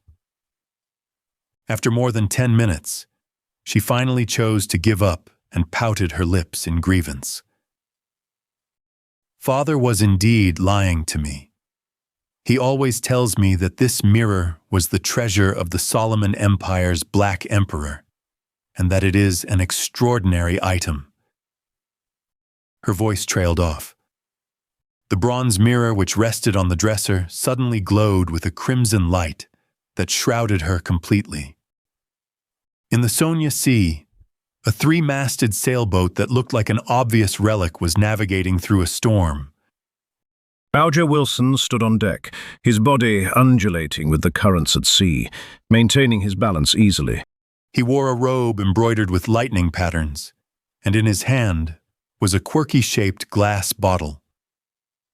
Phenomena of the bubbles billowing inside the bottle, frost turning into snow, and signs of gusting wind visible alternated. Still short on the ghost shark's blood, Alger murmured. Then at this moment, a crimson burst appeared in the space between the glass bottle and the surface of his palm. In an instant, it enveloped the surroundings as well. In the fog of gray mist, Audrey Hall regained her sight. She started reckoning the situation in a state of horror and confusion when she noticed the blurry image of a man on the opposite side of her doing the same as well. Immediately after, the both of them discovered another mystery person standing not far from them who was shrouded in a gray mist. The mysterious person was none other than Zhou Mingrue. He was similarly dumbfounded. Sir, where is this? Audrey and Alger were startled at first, falling silent in the process. Then, they immediately started speaking in unison. What are you planning on doing? Chapter 6. Beyonder. Not only did they speak the same Lowen language, they also shared the same grim and tense vibes. Where am I? What do I plan to do here? I would like to know too. Calming himself down, Zhou Mingrue silently repeated the questions posed by the two. What left the deepest impression on him were neither the sentences formed by words nor the meanings behind them, but the display of bewilderment, vigilance, panic, and reverence by the couple. For some baffling reason, two people had been mysteriously dragged into this world surrounded by gray fog. As the perpetrator, Zhou Mingrue was already feeling abnormally dumbfounded and startled let alone the couple who was pulled into this mess completely passively. For them, such events and encounters might already be beyond their imaginations, right? Momentarily, Zhou Mingrui thought of two options. The first option was feigning victimhood to hide his true identity, and in turn gain a considerable amount of trust. He could then take a wait-and-see approach and take advantage of his circumstances where necessary. The other option was to maintain his mysterious identity in the eyes of the couple. He could then affect the subsequent development while gleaning valuable information from them. Without the luxury of time to deliberate over the situation, he grasped hold of the thought that flashed across his mind. He made an immediate decision to try out the second idea. Exploit the psychological state of the others to gain the greatest advantage for himself. An attempt. After a few seconds of silence in the fog, Zhou Mingrui chuckled. With a low but not heavy tone, he calmly spoke as though he was replying to the polite greetings from the visitors. An attempt. An attempt? Audrey Hall looked at the mysterious guy veiled in the grayish-white fog, and the only thought was that whatever was happening was absurd, funny, horrifying, and weird. She was at the dressing table inside her bedroom only moments ago, but just by turning around, she had come to this place that was filled with gray fog. How inconceivable! Audrey took a breath, revealing an impeccable, courteous smile. Sir, is the attempt over? Might you permit our return? She asked in a somewhat perturbed way. Alger Wilson also had the intentions to probe Zhou Mingrui in a similar fashion, but his rich experience made him statelier. He held back his impulse and only took on the role of a silent onlooker. Zhou Mingrui looked at the questioner. Looking through the hazy mist, he could roughly see the silhouette of the person in question. It was a tall girl with smooth blonde hair, but her exact countenance could not be seen clearly. He did not rush to reply to the girl's question, but turned around to look at the man. He had messy, dark blue hair, as well as a medium stature that was not considered stout. Zhou Mingrui suddenly realized something. Once he became stronger or had a deeper understanding of the foggy world, perhaps it was possible for him to see through the fog and discern the girl and the man. In this situation, they are the visitors, and I'm the master. After changing his mindset, Zhou Mingrui instantly noticed details that he had neglected earlier on. The girl with a melodious voice and the mature, withdrawn man both looked considerably incorporeal. Tainted by a faint crimson red, they resembled a projected image of the two crimson-red stars beyond the gray fog. This projection was based on the connection between the crimson red and himself, an intangible connection that only he himself could realistically grasp hold of. The projection would disappear once the connection is cut, and the couple would then return. Of course, if you make a formal request, you can return this very moment. Zhou Mingrui nodded mildly and looked at the blonde, chuckling. When she did not identify any ill intention from his tone, Audrey heaved a sigh of relief. She believed that since a gentleman who was capable of such miraculous things had given his word, he would definitely abide by it stringently. With her mind somewhat mollified, she surprisingly was in no hurry to request her leave. She rolled her virid eyes left and right, which sparkled with an abnormal radiance. This is such a wonderful experience. Yes, I have always been hoping that something like this would happen. I mean, I like mysteries and supernatural miracles. No, my point is, what I mean is that, sir, what can I do To become a beyonder. She got more excited as she spoke, so much so that she was fumbling over her words. The dream that sprouted in her as a result of listening to thrilling fantasies as told by her elders finally saw the possibility of being materialized. However, with just a few words, she had already forgotten all her previous fears and horrors. Good question. I would also like to know the answer, complained inwardly.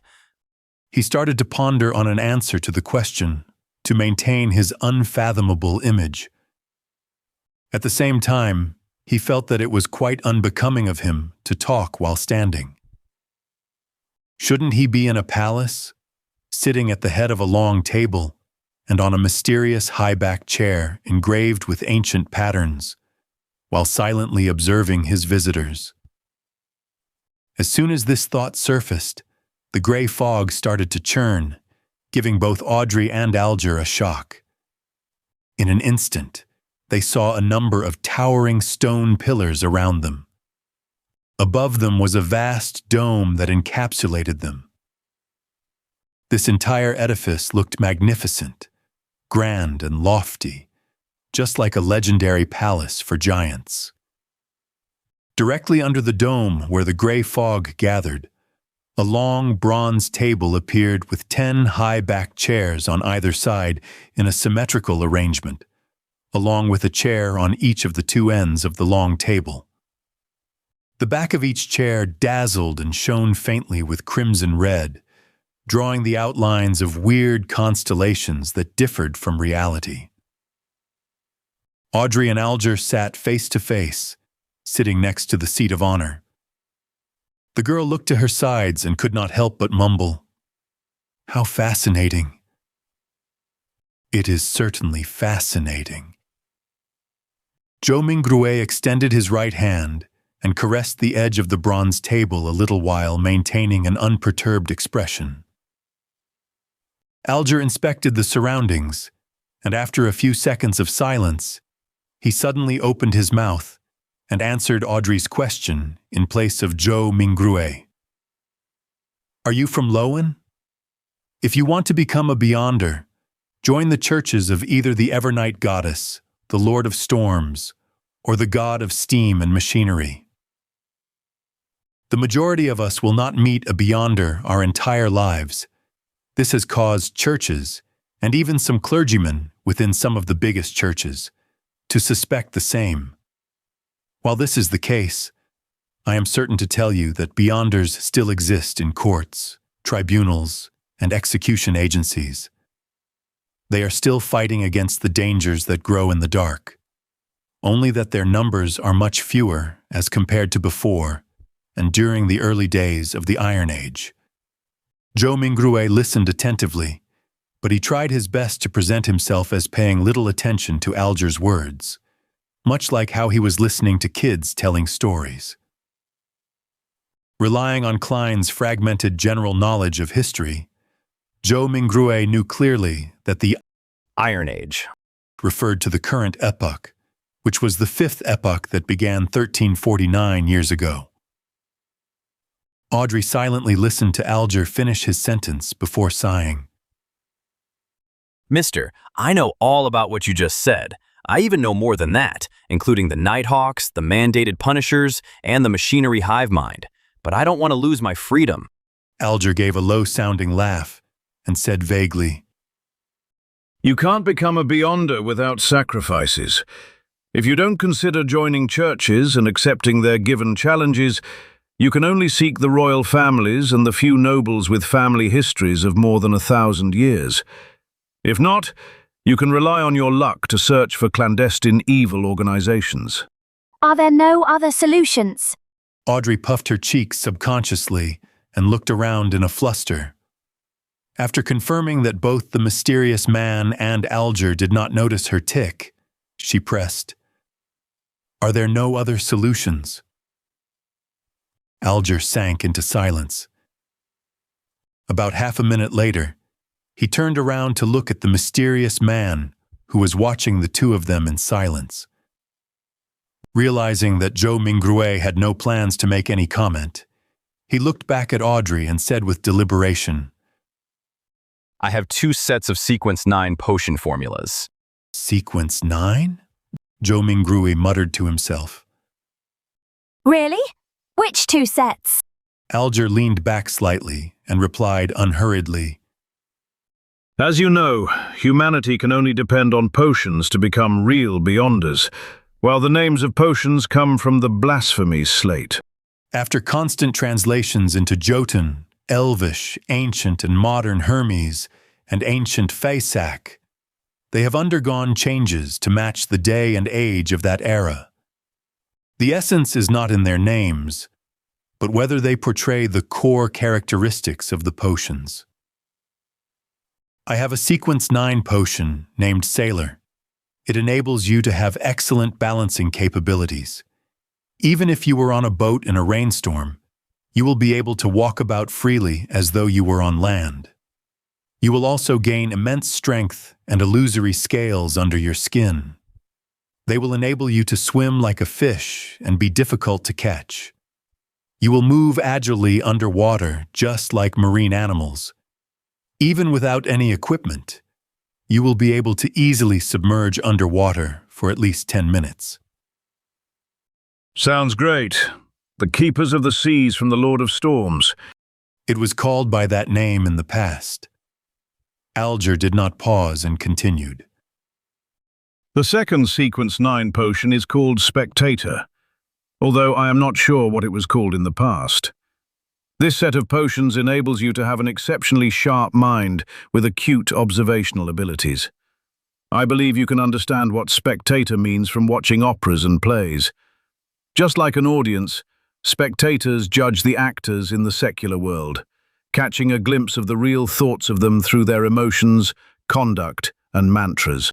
At this point, Alger emphasized, You must remember, regardless of whether you are at an extravagant banquet or a crowded street, spectators can only be spectators forever. Audrey's eyes shone as she listened, and spoke after a long while. Why? All right, this is a follow-up question. I think I have fallen in love with this feeling of being a spectator. How can I get this potion's formula? What can I use to trade with you for it? Alger looked like he was already prepared, as he said in a deep voice, The blood of ghost sharks, at least 100 milliliters of it. Audrey nodded her head excitedly, but subsequently asked worriedly, If I can get it, and I'm saying if, how do I hand it to you? How can you promise me that you can give the potion's formula to me in return for the ghost shark's blood, as well as the authenticity of the formula? Alger said calmly. I'll give you an address. I'll mail the formula to you or tell you directly here once I receive the blood of the ghost shark. As for promises, I think that both you and I can feel assured under the witness of the mysterious Sir. As he said this, he swept his eyes towards Zhou Mingrue, who was sitting up straight at the seat of honor. Sir, the fact that you brought us here shows that you have tremendous strength, unimaginable to us. Neither one of us would dare violate a promise with you as a witness. That's right. That's right! Audrey's eyes sparkled and agreed with excitement. From her perspective, the mysterious gentleman who had unimaginable abilities was definitely an authoritative witness. How could I or the guy opposite me dare trick him? Audrey half turned her body and looked at Zhou Mingrue earnestly. Sir, please be the witness of our trade. At that moment, she then realized that she was all too impolite, having forgotten all along to ask a particular question. Sir, how should we address you? She asked hurriedly. Alger nodded slightly and echoed the same question in a serious manner. Sir, how should we address you? Zhou Mingrue was taken aback. He gently rapped his fingers on the bronze table. The contents of the earlier divination flashed across his mind suddenly. He leaned back, withdrew his right hand, and crossed his 10 fingers, placing them below his chin. He gave the duo a faint smile. You can address me as Upon saying this, he paused for a moment. the Fool. Language of Giants. Chapter 7. Code Names.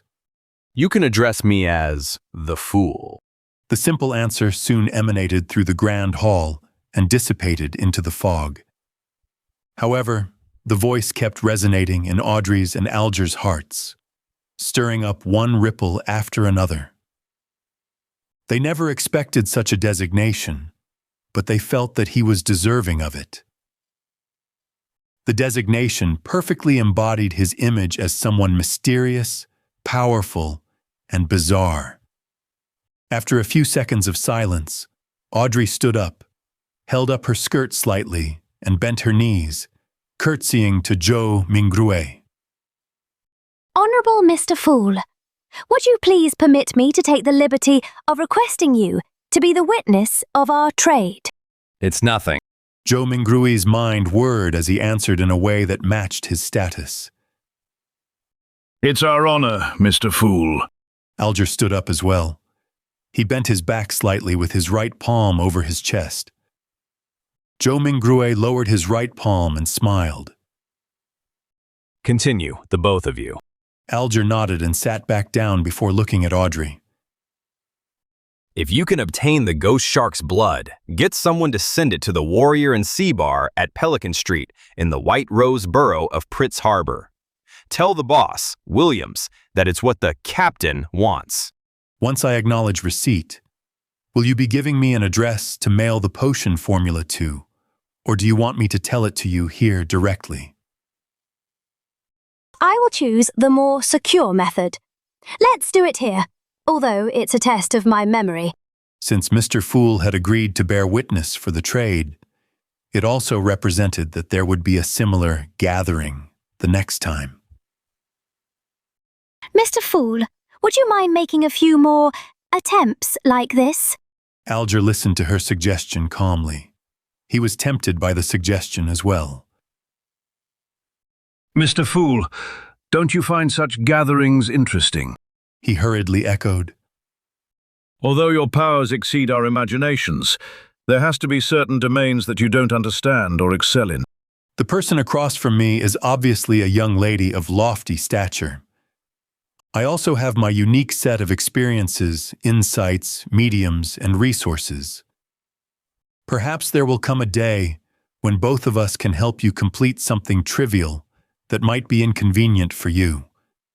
From his point of view, the fact that he had been pulled into this space without any warning or any means to resist meant that the mysterious Mr. Fool was in control. Participating in the gatherings was not necessarily something he could refuse.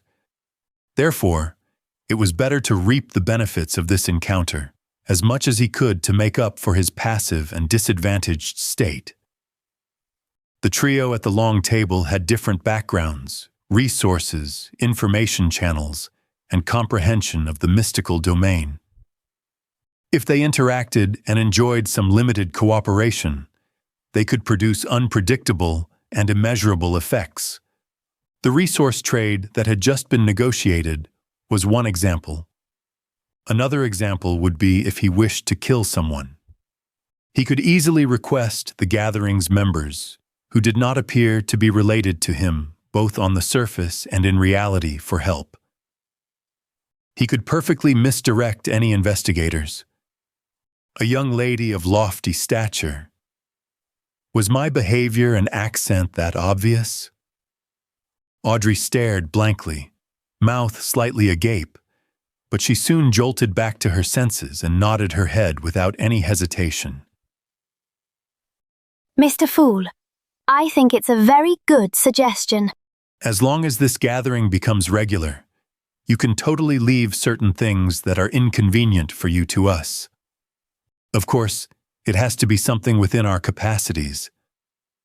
From the moment he heard the suggestion, Zhou Mingrue was already weighing the pros and cons. More gatherings definitely allowed him to gain more knowledge of the secrets of the Beyonders or other mysteries, a boon for his transmigration back. For example, it was likely that the spectator potion formula would appear at the next gathering. Similarly, the information he gained was bound to be helpful for his present life. However, more gatherings meant it was easier to expose himself. Indeed, regardless of the world, there is no such thing as a free lunch. Zhou Mingrue extended his right hand again as he rapped the side of the long table with his finger gently. Considering the fact that he was in control of the gathering's summoning and dismissal, any threat of exposure was within the confines of his control. The pros clearly exceeded the cons, so Zhou Mingrue rapidly made a decision. He stopped his rapping as he smiled at the anticipative and perturbed gazes of the duo. I'm a person who likes a fair and equal exchange. Your help will not go unrewarded. Every Monday at 3 in the afternoon, try your best to be alone. After I make a few more attempts and figure out certain things, perhaps you can apply for a leave of absence ahead of time. You will no longer need to worry about being in inappropriate situations. This was a form of agreement to Alger's and Audrey's suggestions. Audrey had just turned 17. Having been taken care of her entire life, she had the character of a young girl. Therefore, she could not help but clench her fist and gradually pump it in front of her chest when she heard the fool's reply. Then, shall we give ourselves code names? After all, we can't use our real names for conversation. Although I might not be able to deceive Mr. Fool regarding my true identity, the person opposite me poses some danger. I must not let him know who I am, answered Zhou Mingrue in a simple and relaxed manner. Good idea. Audrey's mind immediately began whirring as she aired her thoughts as they came to her. You are Mr. Fool, which is derived from tarot cards. Then, as a fixed, long-term, and secretive gathering, we should be uniform in our designations. Yes, I'll also choose one from the tarot cards. Her tone slowly turned joyous. I've decided. My designation shall be Justice. It was one of the 22 major arcana tarot cards. What about you, mister? Audrey cheekily smiled at her partner sitting across from her. Alger frowned slightly before relaxing it immediately. The Hanged Man. It was another major arcana card. All right, then we can be considered as the founding members of the Tarot Club. Audrey was the first to blurt it out happily, only to look fearfully at the fog-concealed Zhou Mingrue. Will that be all right, Mr. Fool? Zhou Mingrue shook his head in amusement. You can decide on such trivial matters by yourselves. Thank you. Audrey was clearly thrilled. Following that, she looked at Alger. Mr. Hanged Man, can you repeat the address again once more? I'm afraid that my memories will fail me. No problem. Alger was very pleased with Audrey's seriousness as he repeated the address once more. I heard that tarot cards were invented by Emperor Rozanne as a game. In fact, doesn't it come equipped with the power to divine the future? No, most of the time, divination stems from oneself. Everyone has something spiritual about themselves, allowing them to attune to the spiritual world and connect to information about themselves at an even higher level. However, ordinary folks are unable to notice this, much less be able to interpret the signs they receive. This information will present itself with the help of divination tools. Let me raise a simple example: dreams and dream interpreters. Alger took a glance at Zhou Mingrue, and seeing no response from him, he refuted Audrey's claim. Tarot cards are, in fact, such a tool.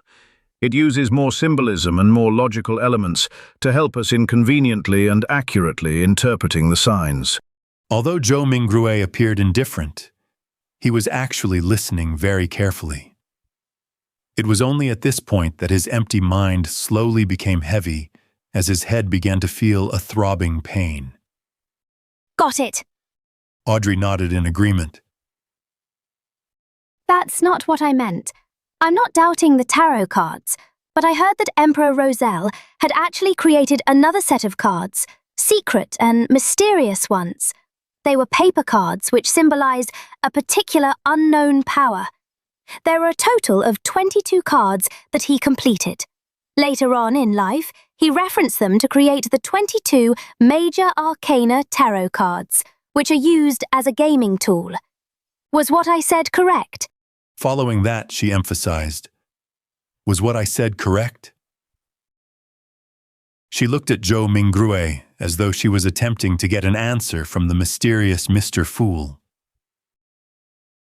All Zhou Mingrue did was smile without saying a word. He cast his gaze at the hanged man, as though he was putting him to the test. That's right. It is said that Emperor Rozelle had seen the blasphemy slate, and that set of paper cards contained the profound mysteries of the 22 paths of the divine. Alger subconsciously straightened his back and said in a deep voice, 22 paths of the divine, repeated Audrey with a longing tone.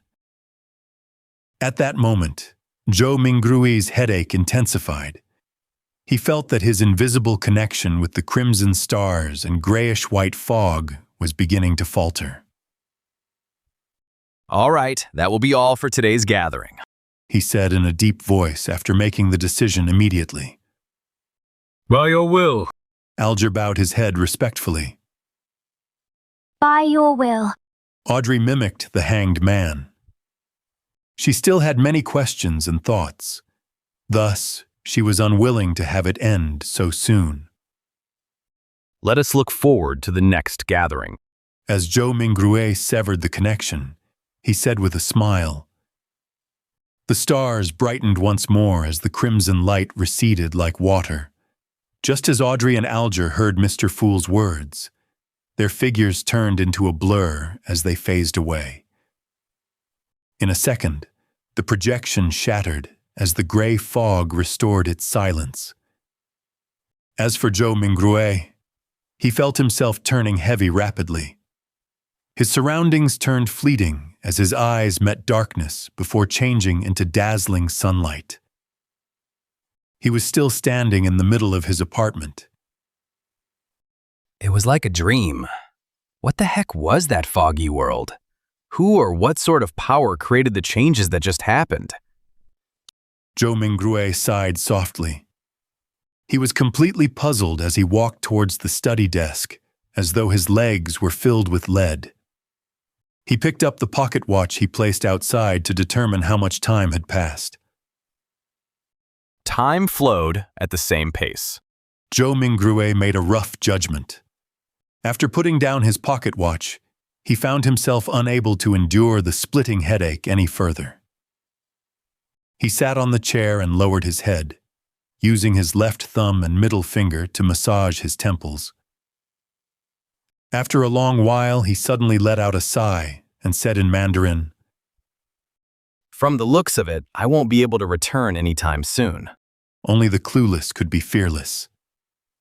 After witnessing such a fascinating event and learning the situation regarding Beyonders and the mysterious world, Zhou Mingrue no longer dared to rashly try the luck enhancement ritual using ancient Feisak or Loan language. Who knew what other kinds of situations would happen? Perhaps it would be more bizarre, horrifying, or even a living hell. At the very least, I should attempt only when I have a deep mastery of mysticism, thought Zhou Mingrue helplessly. Thankfully, the so-called gathering could provide him with help. After another bout of silence, he muttered to himself with a tone of dismay, disappointment, agony, and grief. From this moment forth, I'm Klein. Klein tried his best to refocus his solutions and plans so as to purge the negative emotions in him. Perhaps he could learn the potion formula for spectator from the side. The gathering that just happened sure is fascinating. People who reside in different places across the world can reduce hundreds of kilometers to just mere inches and discuss face-to-face while supplying each other's needs. Speaking of which, this does sound a little familiar. Klein was stunned for a few seconds before he burst out in laughter. Wasn't that a social networking platform? Pressing against his temple, he jested under his breath. Chapter 8. A new era, whoosh, howling wind accompanied the downpour. The three-mast sailboat was tossed around by the crests and troughs of the incoming waves, as if it was being toyed by a giant. The crimson glow in Alger Wilson's eyes faded. He found himself still remaining on the deck, and nothing appeared to have changed. Almost immediately, the quirky-shaped glass bottle in his palm shattered, and the frost within melted into the rain. In seconds, there were no longer any traces left that suggested the existence of the wondrous antique. A hexagonal crystal-like snowflake emerged on Alger's palm. It then faded rapidly until it was seemingly absorbed by the flesh, vanishing completely in the process. Alger nodded his head in a hardly noticeable manner, as if he was thinking about something. He remained still and silent for a full 5 minutes. He turned around and headed for the cabin. As he was about to enter, a man who wore a similar robe embroidered with lightning patterns emerged from inside. This man, who had soft blonde hair, paused and looked at Alger. "May the storm be with you." Alger replied with the same words and gesture. There were no emotions on his rough face, which had a well-defined structure. Alger entered the cabin after the greeting and proceeded to the captain's cabin situated at the far end of the corridor. Surprisingly, he did not encounter any sailors on the way. The whole place was as quiet as a graveyard. Behind the door to the captain's cabin, a soft brown carpet overlaid the floor. A bookshelf and a wine rack took the opposite side walls of the room. The books with their yellowish covers and wine bottles with their dark red color looked peculiar under the flickering candlelight. On the desk with the candle, there was a bottle of ink, a quill, a black metallic telescope, and a sextant made of brass. Behind the desk sat a pale, middle-aged man wearing a captain's hat which had a skull on it. "I will not give in." As Alger approached him, he said menacingly, "I believe you can do it." Alger said calmly, so calm that it felt like he was commenting on the weather. "You..." The man seemed to be stunned by the unexpected answer. At this very moment, Alger leaned forward slightly and suddenly dashed across the room until they were only separated by the desk. "Pa!" Alger tightened his shoulder and reached out his right hand to choke the man. Illusory fish scales appeared on the back of his hand as he crazily mustered more strength to choke the man, giving him no time to respond. Crack! Amid the crisp, cracking sound, the man's eyes widened as his body was lifted up. His legs twitched furiously before they soon became motionless. His pupils began to widen as he stared aimlessly. There was a stench from between his legs as his pants gradually turned moist. While lifting the man, Alger lowered his back and strode toward the wall. Bang! He used the man as a shield and smashed forward at the wall. His extremely muscular arm was monstrous. A hole cracked open in the wooden wall, and rain poured in, accompanied by the scent of the ocean. Alger flung the man out of the cabin, straight into the giant waves that resembled mountains. The wind continued to howl in the dark, as almighty nature devoured everything. Alger took out a white handkerchief and wiped his right hand carefully before throwing it into the sea as well. He stepped back and waited patiently for company. In less than 10 seconds, the blond man from before rushed in and asked, "What happened?" "The captain has escaped," Alger answered in an annoyed manner as he panted. The captain has escaped, Alger answered in an annoyed manner as he panted. I didn't know he still had some of his beyonder powers. "Damn it!" The blond man cursed softly. He went up to the opening and stared into the distance. However, nothing was visible except for the waves and the rain. "Forget it. He was just extra loot," the blond man said, waving his arm. "We will still be rewarded for finding this ghost ship from the Tudor era. Even if he was a keeper of the sea, he would not have hastily dived into the sea under this weather condition." The captain will not be able to survive much longer if the storm continues, Alger said, as he nodded in approval. The wooden wall was repairing itself at a discernible rate. He gazed at the wall and turned his head subconsciously towards the rudder and the sail. He was perfectly aware of what was going on behind all the wooden planks.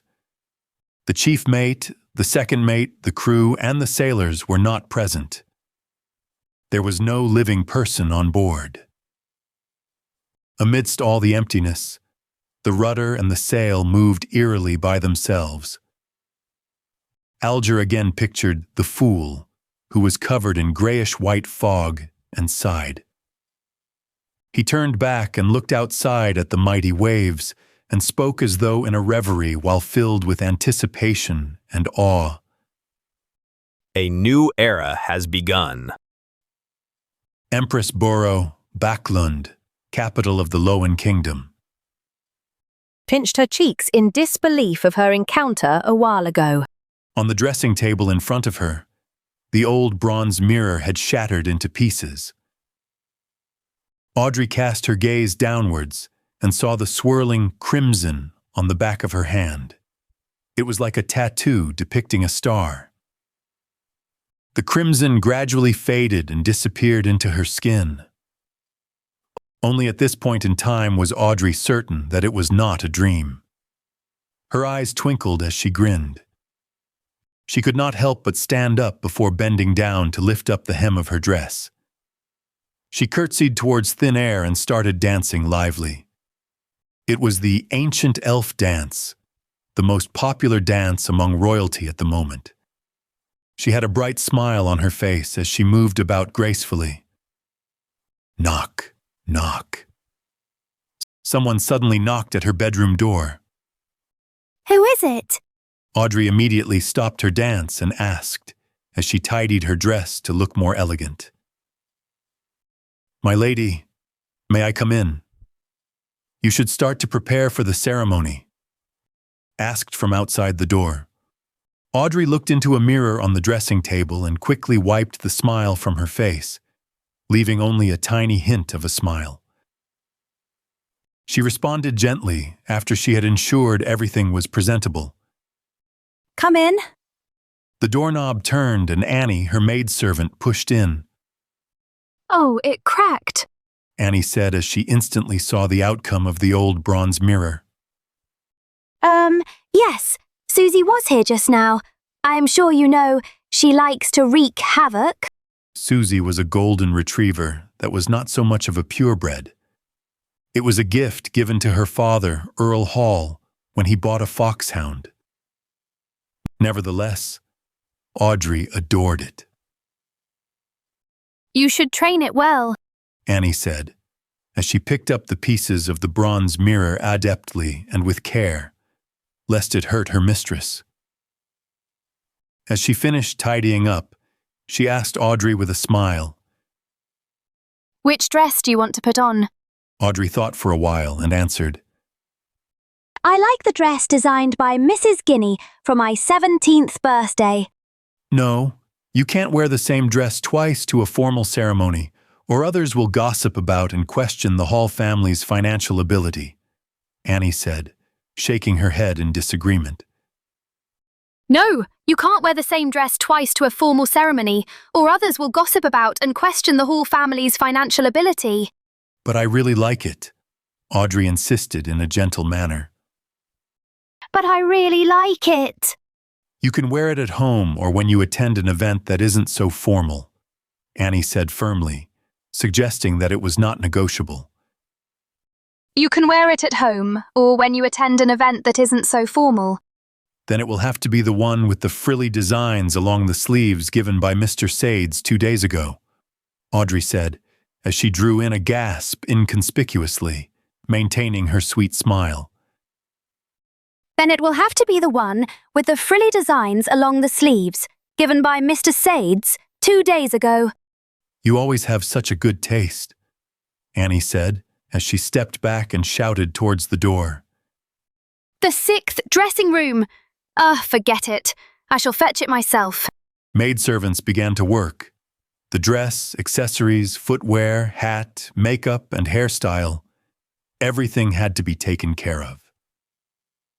When it was almost ready, Earl Hall appeared at the door wearing a dark brown waistcoat.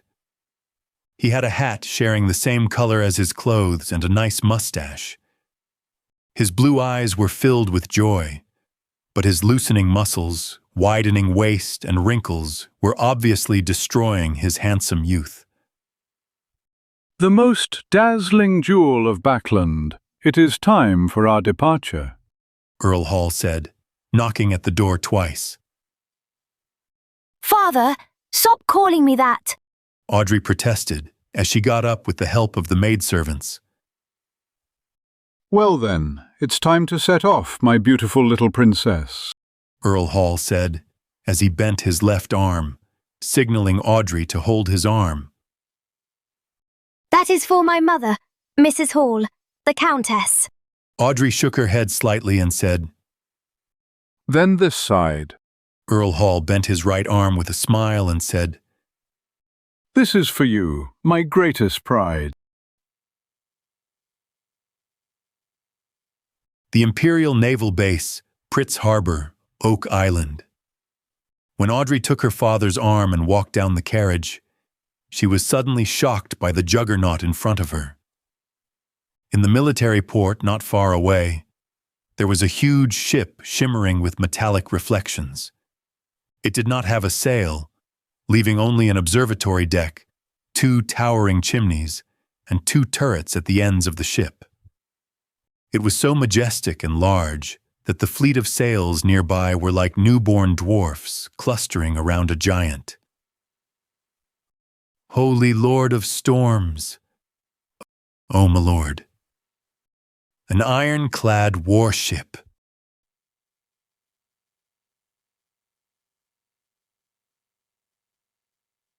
Amidst the furore, Audrey was also shocked by this unprecedented miracle created by mankind. It was an ocean miracle that had never been seen before. It took a while for the aristocrats, ministers, and members of Parliament to compose themselves. Then, a black spot on the sky started to grow in size until it occupied a third of the sky and entered everyone's view. The atmosphere suddenly became solemn. It was a gigantic flying machine with a beautiful streamlined design hovering in midair. The deep blue machine had airbags made of cotton, which were supported by alloy structures that were strong but light. The alloy structure's bottom had openings mounted with machine guns, projectile launchers, and muzzles. The exaggerated humming noise from the ignition steam engine and the tail blades produced a symphony that left everyone amazed. The king's family arrived on their airship, exuding a lofty and indisputable authority. 2 swords, each with a ruby crown at the handle, were pointing vertically down and reflected the sunlight on both sides of the cabin. They were the Sword of Judgment emblem which symbolized the Augustus family and had been passed down from the previous epoch. Audrey was not yet 18, so she had not attended the introductory ceremony, which was an event led by the Queen that marked one's debut into the Backland social scene, to announce her adult status. Therefore, she could not be nearer to the airship and had to remain silent at the back to watch the entire event. Nevertheless, it did not matter to her. In fact, she was relieved that she did not need to deal with the princes. The miracle that mankind used to conquer the sky touched down gently. The first ones to step down the stairs were the handsome young guards, who wore red ceremonial uniforms with white trousers. Decorated with medals, they formed two lines with rifles in hand. They were awaiting the appearances of King George III, his queen, and the prince and princess. Audrey was not new to meeting important people, so she showed no interest at all. Instead, she had her attention on the two statue-like black-armored cavalry flanking the king. In this era of iron, steam, and cannons, it was surprising that there was still someone who could bear wearing full armor. The cold metallic luster and the dull black helmet conveyed solemnity and authority. Could they be the higher-order disciplinary paladins? Audrey recalled snippets of a casual conversation among adults. She was curious, but did not dare go close. The ceremony commenced with the arrival of the king's family. The incumbent prime minister, Lord Aguesid, went up to the front. He was a member of the Conservative Party and the second non-aristocrat to become the prime minister till this very day. He was given the title of a lord for his great contributions. Of course, Audrey knew more. The main supporter of the Conservative Party was the present Duke of Negan, Palace Negan, who was the brother of Aguesid. Aguesid was a slender and almost bald 50-plus-year-old man with a sharp gaze. He surveyed the area before speaking. Ladies and gentlemen, I believe you have witnessed this history-making ironclad warship. It has dimensions of 101 by 21 meters. It has an amazing port and starboard design. The armor belt is 457 millimeters thick. The displacement is 160 tons. There are 4 305 millimeter main cannons, 6 rapid-fire cannons, 12 6-pound cannons, 18 6-barrel machine guns, and 4 torpedo launchers. It can reach a speed of 16 knots. It will be the real hegemon. It will conquer the seas. The crowd was roused. The mere descriptions were enough to instill fearful images in them, let alone the fact that the actual thing was right in front of them. Your Majesty, please give it a name. Aguesid smiled and spoke a few more lines before saluting the king and requested, "Since it will set sail from Pritz Harbor, it should be named the Pritz."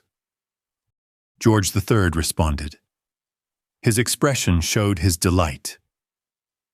"The Pritz! The Pritz!" The word spread from the Navy Minister and the Admiral of the Imperial Navy to all the soldiers and officers on the deck. "The Pritz!" they all exclaimed in unison. George III ordered the Pritz to set sail for a trial in the midst of the gun salutes and the celebratory atmosphere. Honk! Thick smoke spewed out from the chimneys. The sound from the machinery could be heard faintly beneath the sound of the ship horn. The juggernaut departed from the harbor. Everyone was shocked when the 2 main cannons at the ship's bow fired at an uninhabited island in its path. Boom! Boom! Boom! The ground shook as dust shot up into the sky. Shock waves spread out, producing waves in the sea. From this day on, doomsday will fall on the 7 pirates who call themselves admirals, and the 4 who call themselves kings. They can only shiver in fear. It is the end of their era. Only the ironclad warship will roam the seas, no matter whether the pirates have the powers of the Beyonders, ghost ships, or cursed ships. Can't they build their own ironclad warships? Some of the nobles and members of Parliament nodded, feeling that such a possibility could not be eliminated. Impossible! It will never be possible!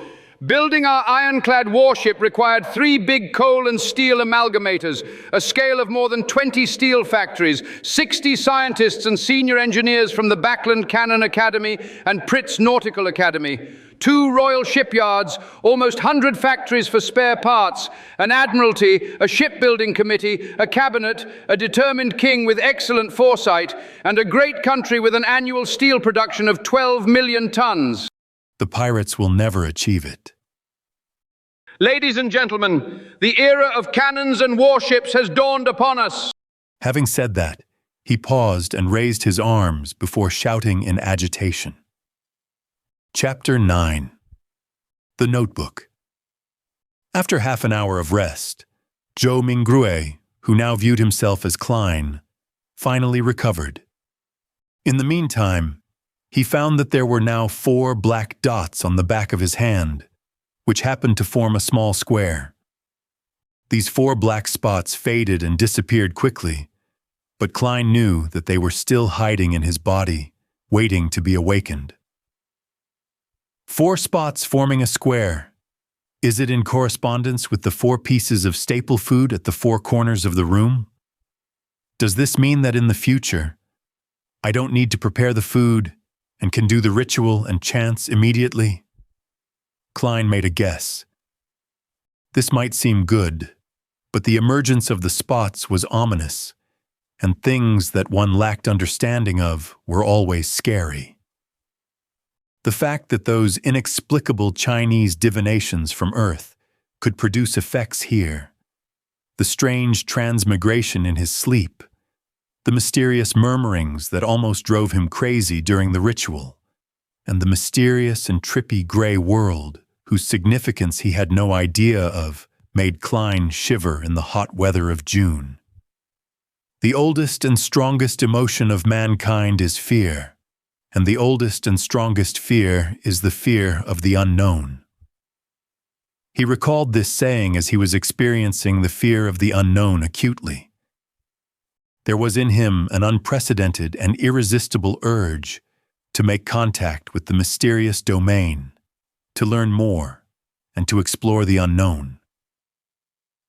There was also a contradicting escape mentality within him, compelling him to pretend nothing had happened. Intense sunlight shone through the window onto the desk, making it appear as if grains of gold were sprinkled on it. Klein gazed at the desk, feeling as though he had come into contact with warmth and hope. He relaxed slightly, and a strong sense of fatigue washed over him. His eyelids were as heavy as lead as they kept closing themselves.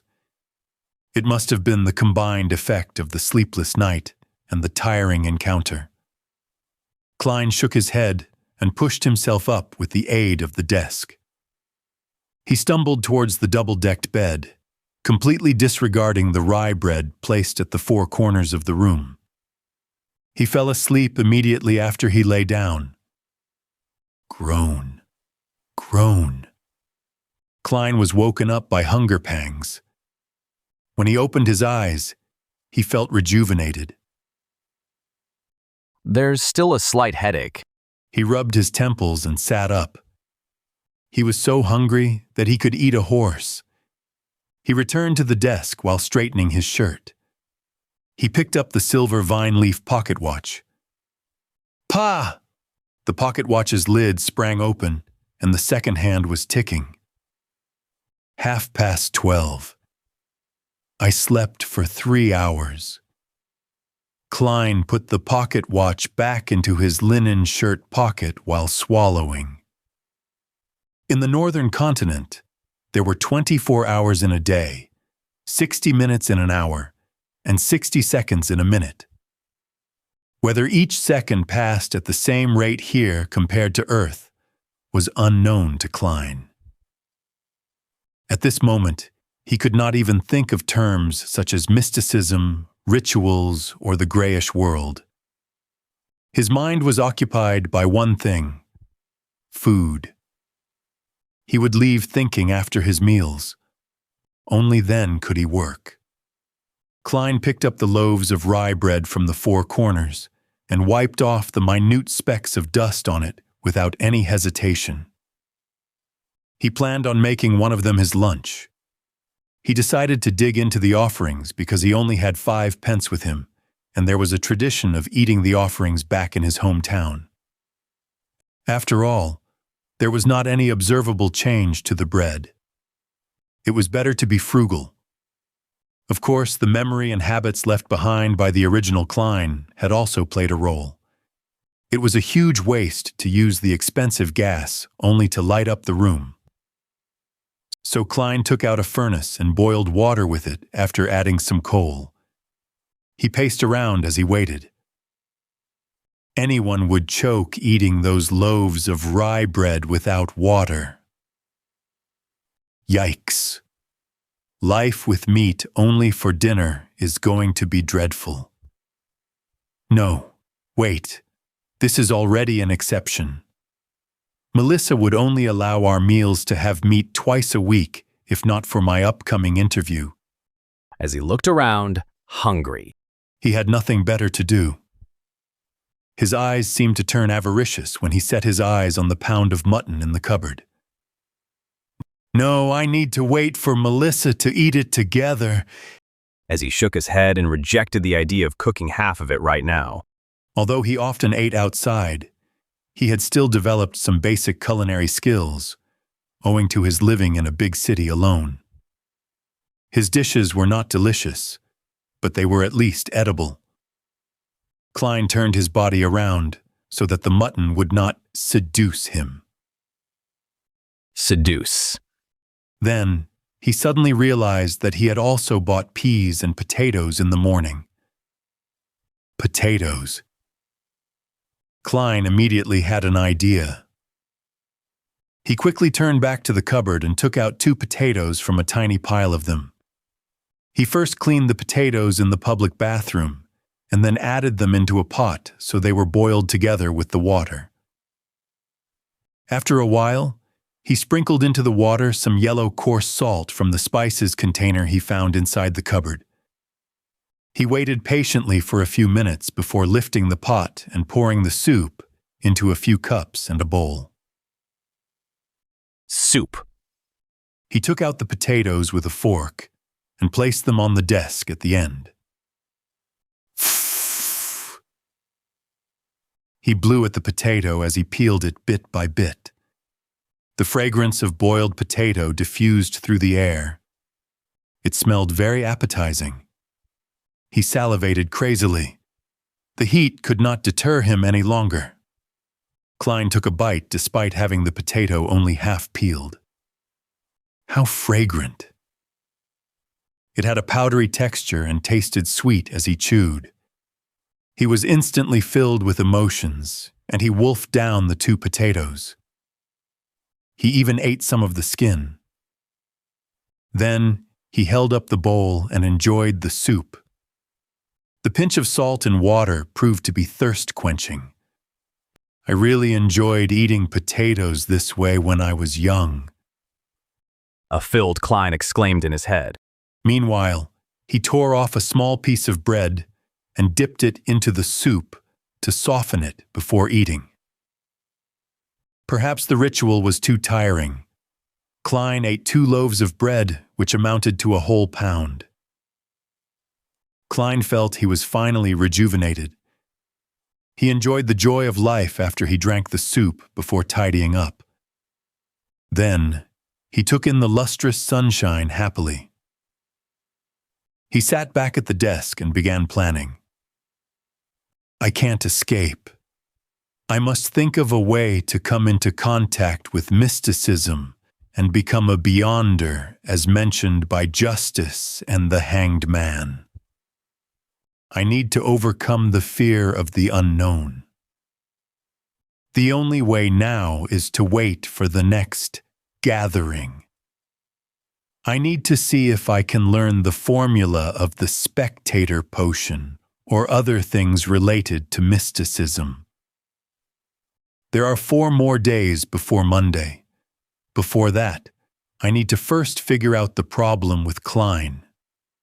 Why did he commit suicide? What happened to him? Unable to transmigrate back and wash his hands of everything, Klein picked up the notebook that lay on the table. He wanted to find hints that could help him regain his lost memory fragments. The original Klein obviously had the habit of taking notes. He also liked to write diaries. Klein was fully aware that the cabinet that supported the desk on the right stored a whole stack of completed notebooks. The book he had began on the 10th of May. Matters regarding his school and mentor, as well as content pertaining to knowledge, were at the beginning. 12th May. Mr. Aguesid mentioned that the common language used by the Balam Empire in the southern continent also developed from ancient Fasak, a branch of Jotun. Why is this so? Does this mean that every sentient living being once spoke the same language? No, there has to be a mistake. According to the Revelation of Evernight and the Book of Storms, giants were not the only hegemons of the world in primordial times. There were also elves, mutants, and dragons. Anyways, these are just myths and fantasies. 16th May.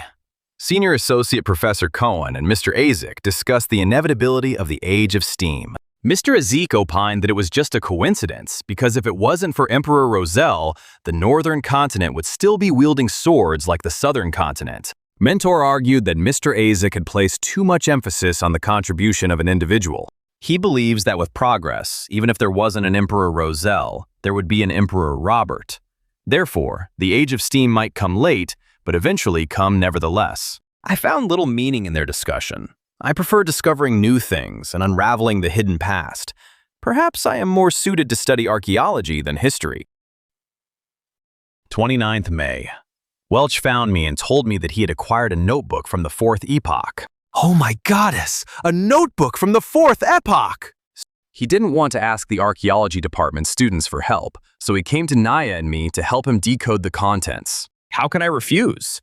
Of course, I can only do it after my graduation defense. I can't afford diverting my attention at this stage. This caught Klein's attention. Compared to the notes about history and viewpoint disagreements, the appearance of a notebook from the 4th epoch might have led to Klein's suicide. The 4th epoch was the epoch before the present Iron Age. Its history was mysterious and incomplete. Due to the fact that very few tombs, ancient cities, and records had been found, archaeologists and historians could only refer to the ambiguous records provided by the 7 major churches that centered around their religious teachings to roughly form the original picture. They knew the existence of the Solomon Empire, the Tudor dynasty, and the Trunsoest Empire. Having set his sights on solving the mystery and restoring history, Klein didn't have much interest in the first 3 eras, whose roots were closer to legends. He was more interested in the 4th epoch, also known as the Age of the Gods. So Klein was concerned for his future career and thus focused on the interview. But it was all futile. Klein could not resist exclaiming. Universities were still very scarce, and the majority of students were either from noble or wealthy families. As long as he did not have an extreme mindset, a commoner who had been admitted into university would have been able to build precious social connections through group discussions and networking events, despite the prejudice and exclusion from the entrenched social circles. The very generous Welch McGovern was an example. He was the son of a banker from Constant City, mid-seashore, Lowen Kingdom. He was used to asking Naya and Klein for help because they were always in the same group for work. Without thinking further, Klein continued reading the notebook. 18th June. I have graduated. Farewell, Koi University. 19th June. I have seen the notebook. By comparing sentence structures and root words, I discovered that it is a modified form of ancient Faesak. More precisely, over the course of its 1,000-year history, the Faesak language had changed constantly, a little at a time. 20th of June. We have deciphered the contents of the first page. The author was a member of a family called Antigonus. 21st June. He mentioned the Black Emperor. This is anachronistic with regards to the time this notebook is deduced to be written. Is Professor wrong? Is Black Emperor a common title for every emperor of the Solomon Empire? 22nd June. The Antigonus family apparently had a very high standing in the Solomon Empire. The author mentions that he was making a secret transaction with a person named Tudor. Tudor? Is it related to the Tudor dynasty? 23rd June. I am trying to restrain myself from thinking about the notebook and going to Welch's place. I need to prepare for the interview. It's very important. 24th of June. Naya tells me that they have found something new. I think I need to check it out. 25th of June. From the new deciphered content, the author had accepted a mission to visit the nation of the Evernight, situated at the summit of the highest peak of the Hornacis mountain range. Oh my goddess! How can a nation exist at the summit of that peak, which is over 6,000 meters above sea level? How do they survive? 26th of June. Are these strange things real? The record ended at this point. Joe Mingrue transmigrated in the early hours of the 28th, which means to say that there was indeed an entry for June 27th. It's that line.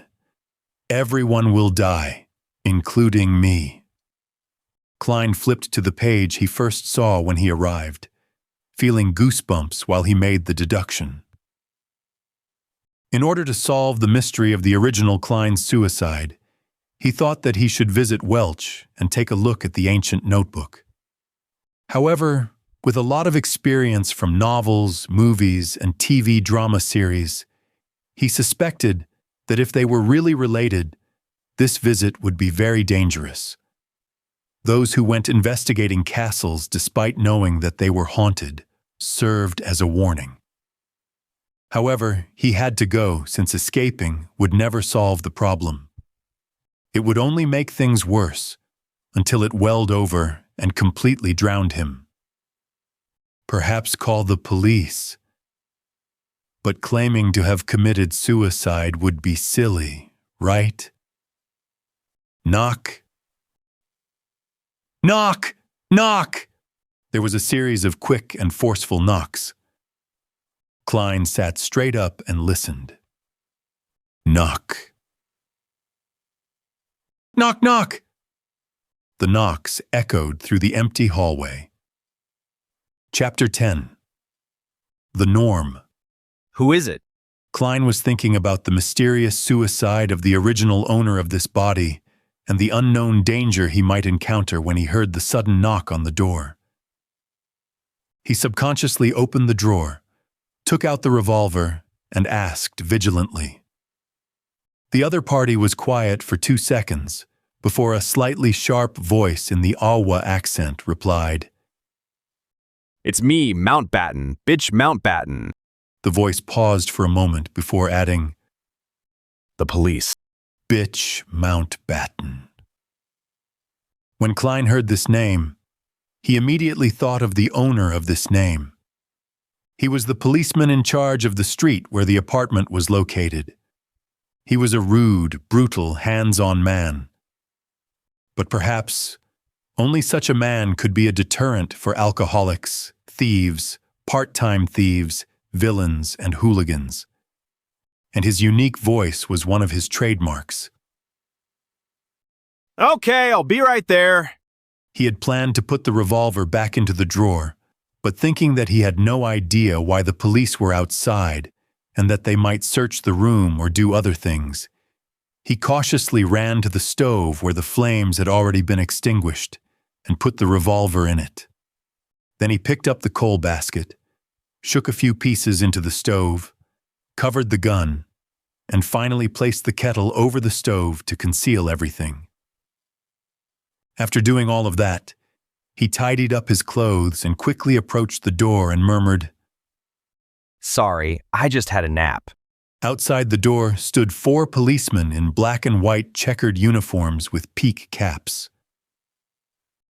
These 3 inspectors have something to ask you. Inspectors? Klein looked at the shoulder badges of the other 3 reflexively and found that 2 of them had 3 silver hexagons and 1 had 2, both of which looked superior to Bitch Mountbatten, who had only 3 chevrons. As a history student, Klein did little to no research into the ranks of police epaulets, except that Bitch Mountbatten often boasted of being a senior sergeant. So these 3 are inspectors. Influenced by conversations with Benson, Welch, and his classmates, Klein had the common sense to make way and point into the room. Please come in. How might I help you? The leader of the 3 inspectors was a middle-aged man with sharp eyes. He seemed to be able to read the mind of a person and make them fearful. His eyes were wrinkled, and the edge of his hat revealed light brown hair. He looked around the room and asked in a deep voice, Do you know Welch McGovern? What's wrong with him? Klein quivered and blurted back, I'm the one asking the questions. The dignified, middle-aged police inspector had a stern look in his eyes. The inspector next to him, also wearing 3 silver hexagons, looked at Klein and smiled gently. Don't be nervous. It's just a routine questioning. This policeman was in his 30s, with a straight nose and gray eyes that, like a lake in an ancient forest that no one visited, gave him an indescribable sense of depth. Klein took a breath and organized his words. If you mean Welch McGovern, the graduate of Coy University from Constant, then I'm sure I know him. We are classmates with the same mentor, Senior Associate Professor Quentin Cohen. In the Lowen Kingdom, professor was not only a professional title, but also a position, just like the combination of professors and department deans on Earth. That meant there could only be 1 professor in a university's department. If an associate professor wanted to become professor, they had to wait for their superior to retire, or force out their superior with their abilities. As talents needed to be retained, the Kingdom's Higher Education Commission had added senior associate professors in the 3-level system of lecturers, associate professors, and professors after years of observation. This title was given to anyone with high academic achievements or with enough seniority, but did not make it to the position of professor. At this point, Klein looked into the eyes of the middle-aged police inspector and thought for a second. To be honest, our relationship is quite good. During this period, I met with him and Naya frequently to interpret and discuss the 4th Epoch notebook that belonged to him. Inspectors, did something happen to him? Instead of answering, the middle-aged police inspector looked sideways at his gray-eyed colleague. I'm sorry, Mr. Welch has passed away. What? Despite having some hunches, Klein could not help but shout out in astonishment. Welch died just like the original owner of this body? That is a little scary. What about Naya? Klein questioned hurriedly. Ms. Naya passed away too, the gray-eyed police inspector said quite calmly. Both of them died in Mr. Welch's house. Killed? Klein had a vague guess. Perhaps it was suicide. The gray-eyed inspector shook his head. No. The scene suggests that they committed suicide. Mr. Welch hit the wall with his head many times, covering the wall with blood. Ms. Naya drowned herself in a basin. Yes, the kind used to wash your face. That's impossible. Klein's hairs stood on their ends as he seemed capable of imagining the strange scene. A girl kneeling on a chair and burying her face into a basin filled with water. Her soft brown hair swaying in the wind, but her entire person remaining motionless. Welch falling to the ground and staring at the ceiling intently. His forehead in a complete blood-mangled mess, while the traces of the impact on the wall were evident with the streaks of blood. The gray-eyed inspector continued, "We believe so too, but the autopsy results and the situation at the scene exclude factors such as drugs and external forces. They, being Mr. Welch and Ms. Naya, showed no signs of struggling." Before Klein could speak again, he stepped into the room and asked, pretending to be casual, When was the last time you saw Mr. Welch or Miss Naya? As he spoke, he gestured with his eyes to his colleague with 2 silver hexagons. He was a young police inspector and looked about the same age as Klein. With black sideburns and green pupils, he was good-looking and had a poet's romantic temperament. It should be June 26th. We were reading a new chapter in the notes. Then, I went home to prepare for my interview on June 30th. The interview was for the History Department of Tingen University. Tingen was known as the City of Universities. There were 2 universities, Tingen and Khoi, as well as technical schools, law colleges, and business colleges. It was second only to Backland, the capital. As soon as he finished, he saw the young police inspector walk towards his desk in the corner of his eye and pick up the notes which resembled a diary. Damn! I forgot to hide it. Hey! The young inspector smiled back at him, but did not stop flipping through his notes, while the gray-eyed inspector explained, "This is a necessary procedure." At this time, Bitch Mountbatten and the dignified middle-aged police inspector were just watching without interrupting or assisting in the search. "Where are your search warrants?" Klein had intended to question them, but on second thought, the judicial system of the Lowen Kingdom did not seem to have such a thing as search warrants. At least he did not know if there was one. After all, the police force had only been established for 15 or 16 years. When the original owner of this body was still a child, they were still called sheriffs. Klein couldn't stop it. He watched the young inspector flip through his notes, but the gray-eyed inspector did not ask any questions. "What is this strange thing?" The young police inspector turned to the end of the notes and suddenly asked, "And what does this mean?" "Everyone will die, including me." "Isn't it common sense that everyone dies except for deities?" Klein was prepared to quibble, but it suddenly occurred to him that he had planned to connect with the police in case of possible danger, but he had no reasons or excuses. He made a decision in less than a second. Putting his hand over his forehead, he answered painfully, I have no idea. I really have no idea. When I woke up this morning, I felt I wasn't quite right, as if I had forgotten something. It's especially true for whatever happened recently.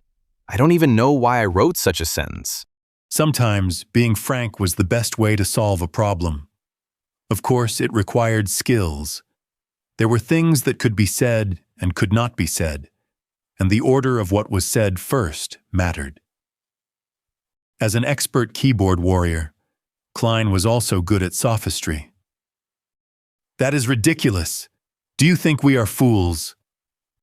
Bitch Mountbatten could not help but interject angrily. This is such a bad lie that it insults the intelligence of his and his colleagues. It's better for you to pretend to be mentally ill than to pretend to be an amnesiac. I'm speaking the truth. Klein responded frankly, looking into the eyes of Mountbatten and the middle-aged police inspector. It really could not be more true. Maybe it is, the gray-eyed police inspector said slowly. What? He really believed it? Klein was surprised himself. An expert will come in 2 days, and believe me, she should be able to help you to recall your lost memories. The gray-eyed inspector smiled at him and said, Expert? Help me remember my memories? In the field of psychology? Klein frowned. Hey, what if his memories of Earth were exposed? He suddenly felt like face-palming himself. The young police inspector put down his notes and searched his desk and room. Fortunately, he focused on books instead of lifting the kettle. Well, Mr. Klein, thank you for your cooperation. We advise that you'd better not leave Tingen for the coming days. If you have to, please notify Inspector Mountbatten, or you'll become a fugitive. The gray-eyed police inspector warned. That's it. That's it for today. No other questions with deeper investigations, or taking me back to the police station to torture me for information. Klein was at a loss.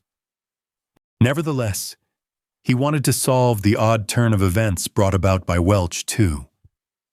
So he nodded. That wouldn't be an issue. The inspectors exited the room one by one, and the young man at the end suddenly patted Klein on the shoulder. It's really nice. Very lucky. What? Klein's face was puzzled. The green-eyed police inspector with a poet's temperament smiled and said, Generally speaking, the norm is for all the involved parties to die in such an event. We are very glad and fortunate to see you still alive. After that, he exited the room and closed the door behind him politely. The norm is for everyone to die together. Very glad that I'm still alive. Fortunate that I'm still alive. On this June afternoon, Klein was chilling all over. Chapter 11. Real Culinary Skills. The norm is for everyone to die together. Very glad that I'm still alive. Fortunate that I'm still alive. Klein shivered and quickly ran to the door, trying to catch up with the policeman and ask for protection. But as soon as he reached the handle, he suddenly stopped. That officer talked so horribly about it. Why didn't they protect me, an important witness or key lead? Isn't that too careless? Were they just probing me? Or maybe it's a bait. All kinds of thoughts rushed into Klein's mind. He suspected that the police were still secretly watching him, observing his reaction. Watching. He felt much calmer after thinking of this, and was no longer so panicked. He slowly opened the door, deliberately shouting with a trembling voice at the staircase. You guys will protect me, right? Tap, tap, tap.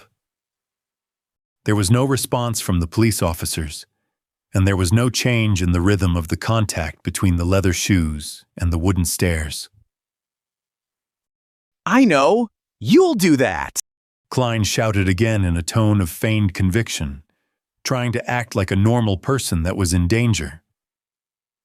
The sound of footsteps gradually weakened and disappeared into the bottom floor of the apartment. Isn't that response too fake? Their acting skills are not up to standard. He did not run after them. Instead, he turned back to the room and closed the door behind him.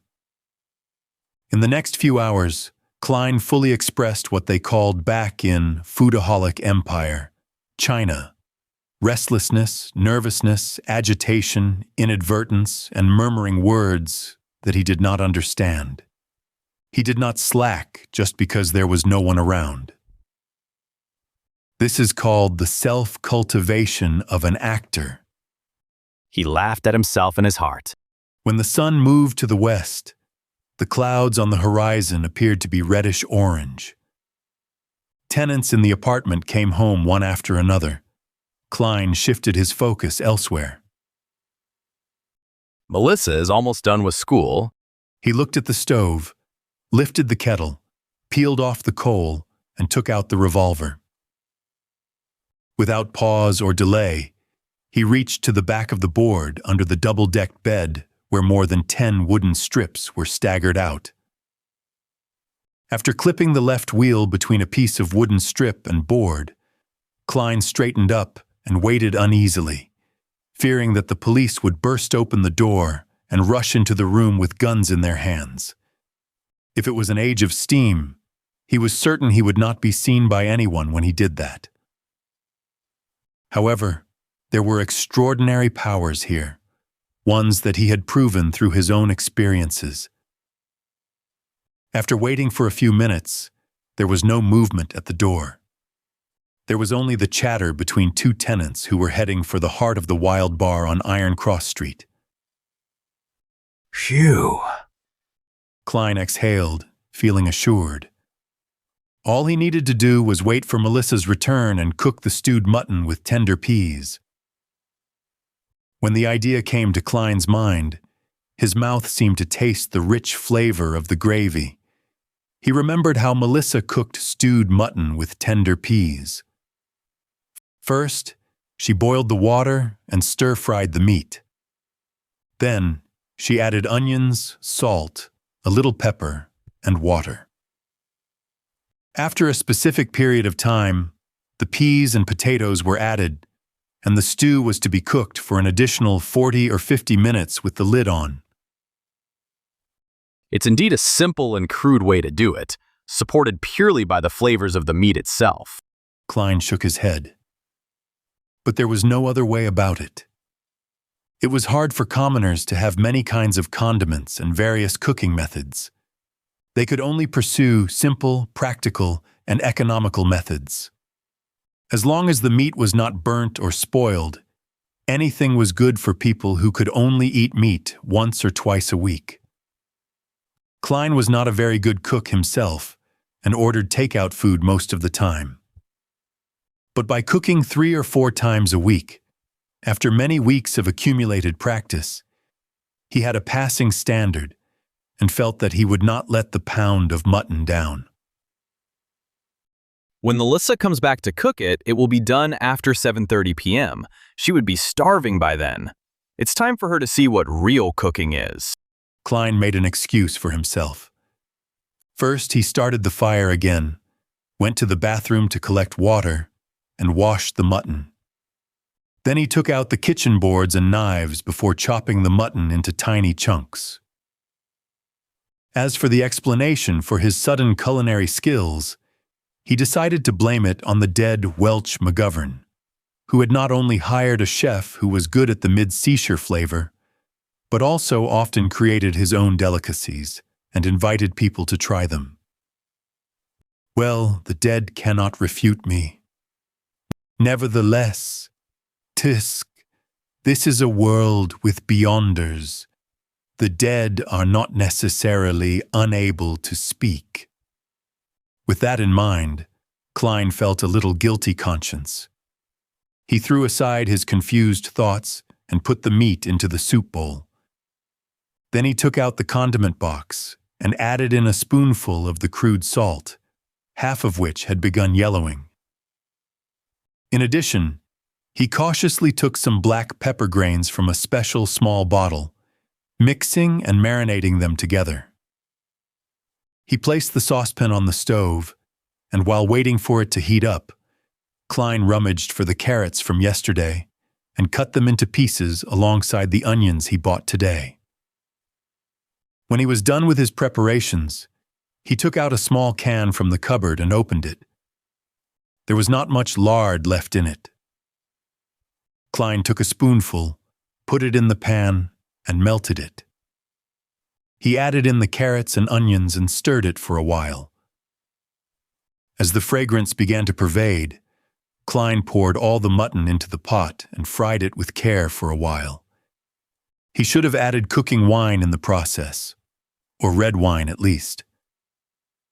However, the Moretti family did not have these luxuries and could only drink a glass of beer a week.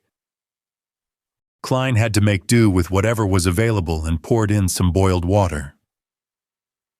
After stewing for about 20 minutes, he opened the lid, put the tender peas and cut potatoes in it, and added a cup of hot water and 2 spoons of salt. He closed the lid, lowered the fire, and exhaled satisfactorily, waiting for his sister to reach home. As seconds turned into minutes, the fragrance in the room intensified. There was the allure from the meat, the rich smell of potatoes, and the refreshing scent of onions. The smell gradually mixed up, and Klein swallowed his saliva from time to time, keeping track of the time with his pocket watch. After more than 40 minutes, some not-so-brisk but rhythmic footsteps approached. A key was inserted, the handle was turned, and the door opened. Smells good. With her bag still in her hand, she stepped in and glanced over at the stove. You made this? Melissa took off her veil hat, and her hand paused mid-air, looking at Klein in astonishment. She twitched her nose and inhaled more of the fragrance. Her eyes quickly softened, and she seemed to find some confidence. You made this? Are you afraid I'd waste the mutton? Klein smiled and returned with a question. Without waiting for an answer, he said to himself, Don't worry, I specifically asked Welch to teach me how to cook this dish. You know, he has a good cook. First time? Melissa's eyebrows creased subconsciously, but they were smoothed by the fragrance. It looks like I'm talented. Klein laughed. It's almost done. Put your books and veil hat down somewhere. Go to the bathroom and wash your hands, and then get ready to taste it. I'm very confident about it. When she heard her brother's orderly arrangements and saw his gentle and calm smile, Melissa stood rooted at the door and failed to respond in her daze. Do you prefer the mutton to be cooked longer?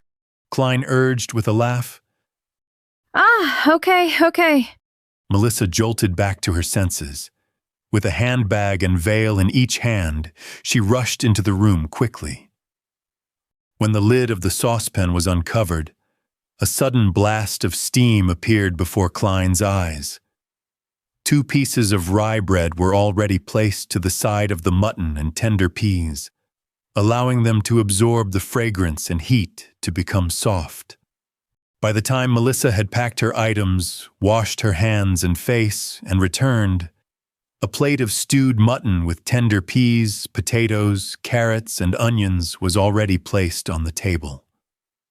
2 pieces of rye bread, colored by a light dip into the gravy, were on their plates. Come on, try it. Klein pointed to the wooden fork and spoon next to the plate. Melissa was still a little confused. She didn't refuse. She picked up a potato with her fork, put it into her mouth and bit it lightly. The taste of the starchy potato and gravy fragrance flooded her mouth. Her saliva secretion went crazy as she gobbled down the potato in a few mouthfuls. Try the mutton. Klein gestured at the plate with his chin. He had tasted it just now and thought it was barely at a passing standard, but it was enough for a girl who was inexperienced with what the world had to offer. After all, she only ate meat occasionally. Melissa's eyes were filled with anticipation as she carefully forked some mutton. It was very tender, and as soon as it entered the mouth, nearly melted. The fragrance of the meat exploded in her mouth, filling it with delicious meat juices. It was an unprecedented feeling that made Melissa unable to stop eating. By the time she realized it, she had already eaten several pieces of the mutton. Klein, this was supposed to be prepared for you. Melissa blushed and stammered. I nibbled some of the food just now. It's the privilege of being a cook. Klein smiled and soothed his sister. He picked up his fork and spoon. At times he would eat a piece of meat, and sometimes he would stuff his mouth full of peas. At other times, he would put down the utensils, break off a piece of rye bread, and dip it in gravy. Melissa relaxed and was immersed in the delicacy again by Klein's normal behavior. It's really delicious. It doesn't seem like you were doing it for the first time. Melissa looked at the empty dish and praised him with all her heart. Even the gravy was finished. It's a long way from Welch's, chef. When I'm rich, I'll take you and Benson out to the restaurant and have a better meal, Klein said. He was beginning to look forward to it himself. Your interview, but... Melissa did not finish her words because she suddenly let out a sound of contentment involuntarily. She put her hand over her mouth in a hurry and looked embarrassed. The fault is with the stewed mutton with tender peas just now. It was just too delicious. This is your mission. Klein laughed secretly and decided not to make fun of his sister. He pointed to the plate and said, All right. Melissa stood up immediately, took the basin, and rushed out the door. When she came back, she opened the cupboard to check the condiment box and other items as per normal. Did you just use them? Melissa was surprised and turned to Klein, holding the black pepper bottle and lard can. Klein shrugged his shoulders and laughed. Just a little. It's the price of a delicacy. Melissa's eyes twinkled, her expression changing for a few moments, before she finally said, Let me cook in the future.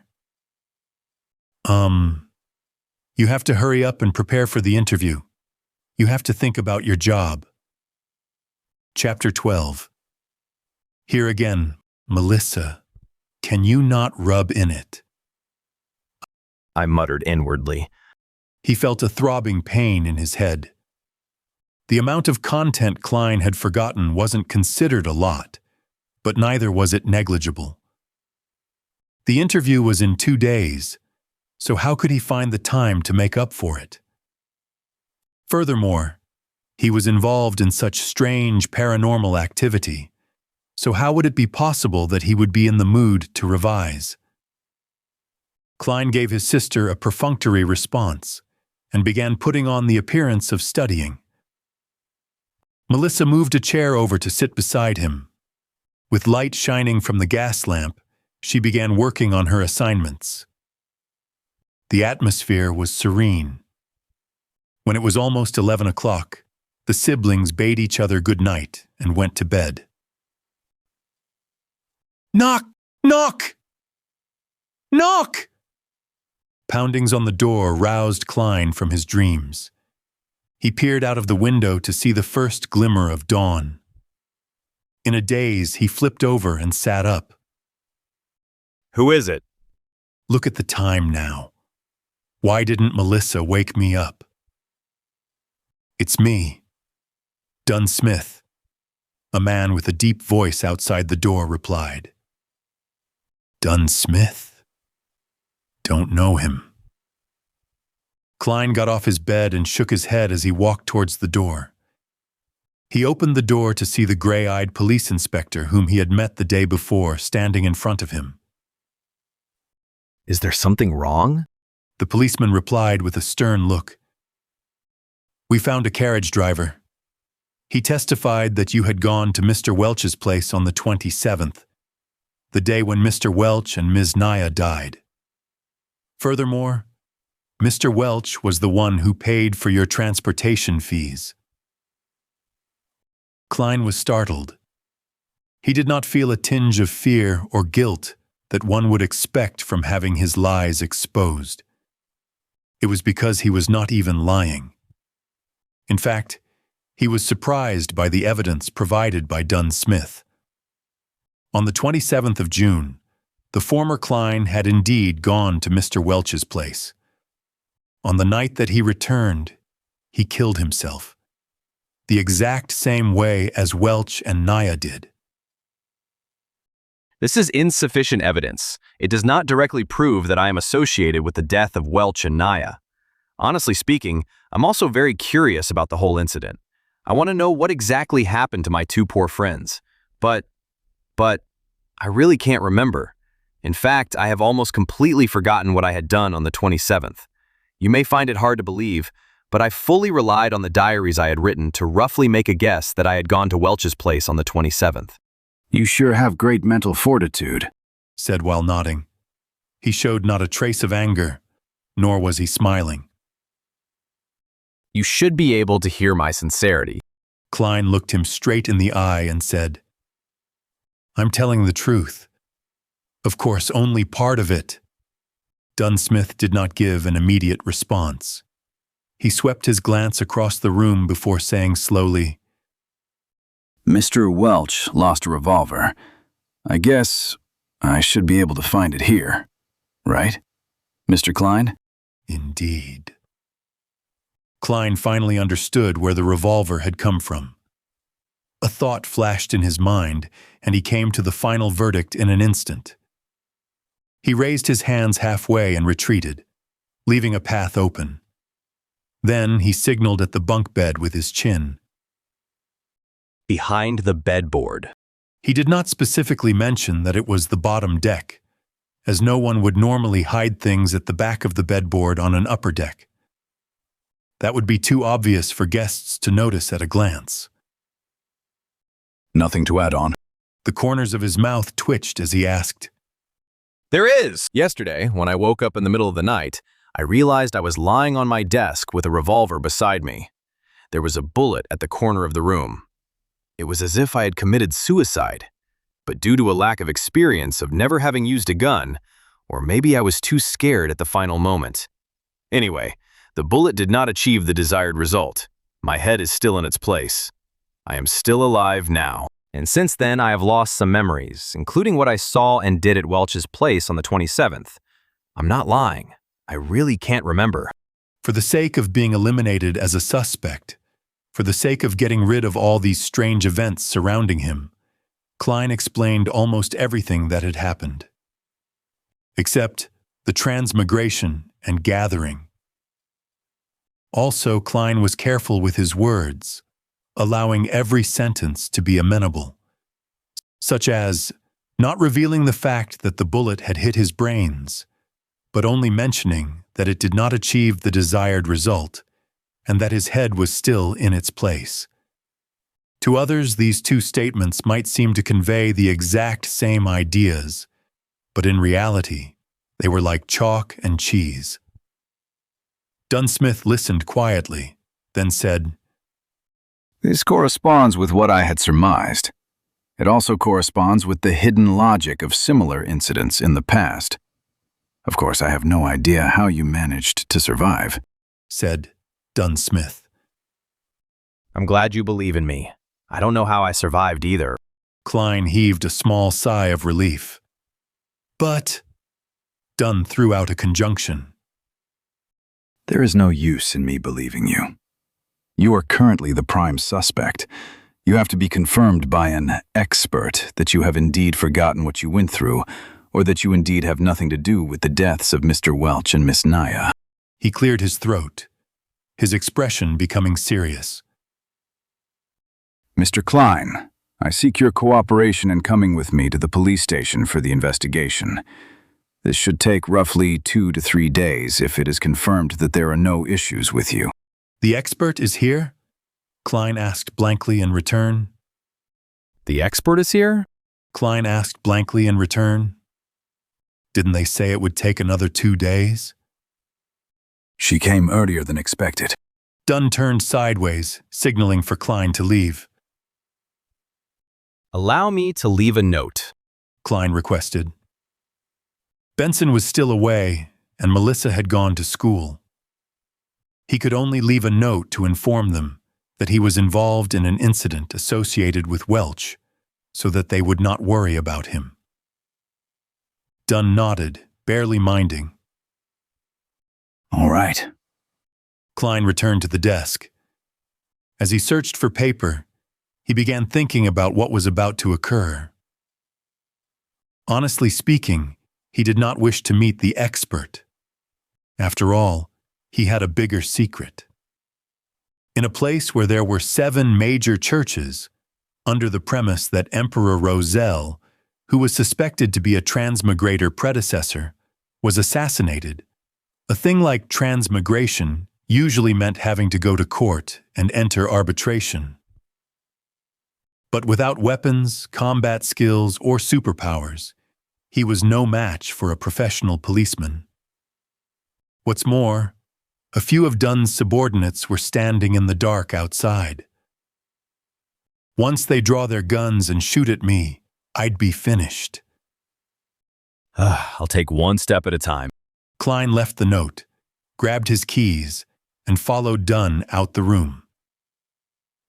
Along the dark aisle, 4 policemen in black and white checkered uniforms split into pairs and guarded them on both sides. They were very alert. Tap, tap, tap. Klein followed alongside Dunn as they went down the wooden stairs, which occasionally creaked in protest. Outside the apartment, there was a 4-wheeled carriage. On the side of the carriage, there was the 2 crossed swords and a crown, police emblem. Their surroundings were crowded and bustling with noise as usual. Go on, up. Dunn signaled for Klein to go first. Klein was just about to step forward when an oyster seller suddenly grabbed a customer and claimed that he was a thief. Both parties wrestled and triggered a response from the horses, causing great chaos. An opportunity. There wasn't much time for Klein to think any further. He bent forward and dashed towards the crowd. Either shoving or dodging, he escaped frantically towards the other end of the street. Right now, for the sake of not meeting the expert, he could only proceed by going to the pier outside the city, taking a boat down the Tussock River and escaping to the capital, Backland. The population was higher there, making it easier to hide. Of course, he could also get on a steam train, go eastward to the nearest Enmat harbor, and take the sea route to Pritz, then towards Backland. Not long after, Klein arrived at a street and made a turn onto Iron Cross Street. There were several carriages that could be hired. To the pier outside the city. Klein reached out his hand and hopped onto one of the carriages. He had thought through things clearly. Firstly, he had to mislead the police that were coming for him. Once the carriage was a suitable distance away from them, he would jump right off. Alrighty. The carriage driver tugged at the reins. Clop, clop, clop. The carriage left Iron Cross Street. Just as Klein was about to jump off the carriage, he noticed that it had turned into another road. It wasn't leading out of the city. Where are you going? Klein blurted in his momentary daze. To Welch's place. The carriage driver answered monotonously. What? Klein was at a loss for words. The carriage driver turned around, exposing his cold gray eyes. It was Dunn Smith, the gray-eyed policeman. You. Klein was flustered. Everything suddenly became a blur, as though the world spun around him when he instantly sat up. Sat up? Klein looked around, confused. He noticed the crimson moon outside the window and the room being covered in a crimson veil. He reached out with his hand to feel his forehead. It was all moist and cold. Cold sweat. His back felt exactly the same. It was a nightmare. Klein heaved a sigh. All is well. All is well. He found it weird. He was rather clear-minded in his dream. He was even able to think calmly. After calming down, Klein looked at his pocket watch. It was only 2 in the morning. He got out of bed quietly and planned to head to the washroom where he could wash his face and empty his burgeoning bladder. He opened the door and walked along the dark corridor. Under the dim moonlight, he walked lightly towards the washroom. Suddenly, he noticed a silhouette outside the window at the end of the corridor. That silhouette was wearing a black trench coat that was shorter than a coat, but longer than a jacket. That silhouette was partly camouflaged in the darkness, bathing in the crimson moonlight. That silhouette turned around slowly. Dunn Smith! Chapter 13. Nighthawk Plop. Klein could not help but take a step back. For a moment he was unsure if he was awake or still in his dreams.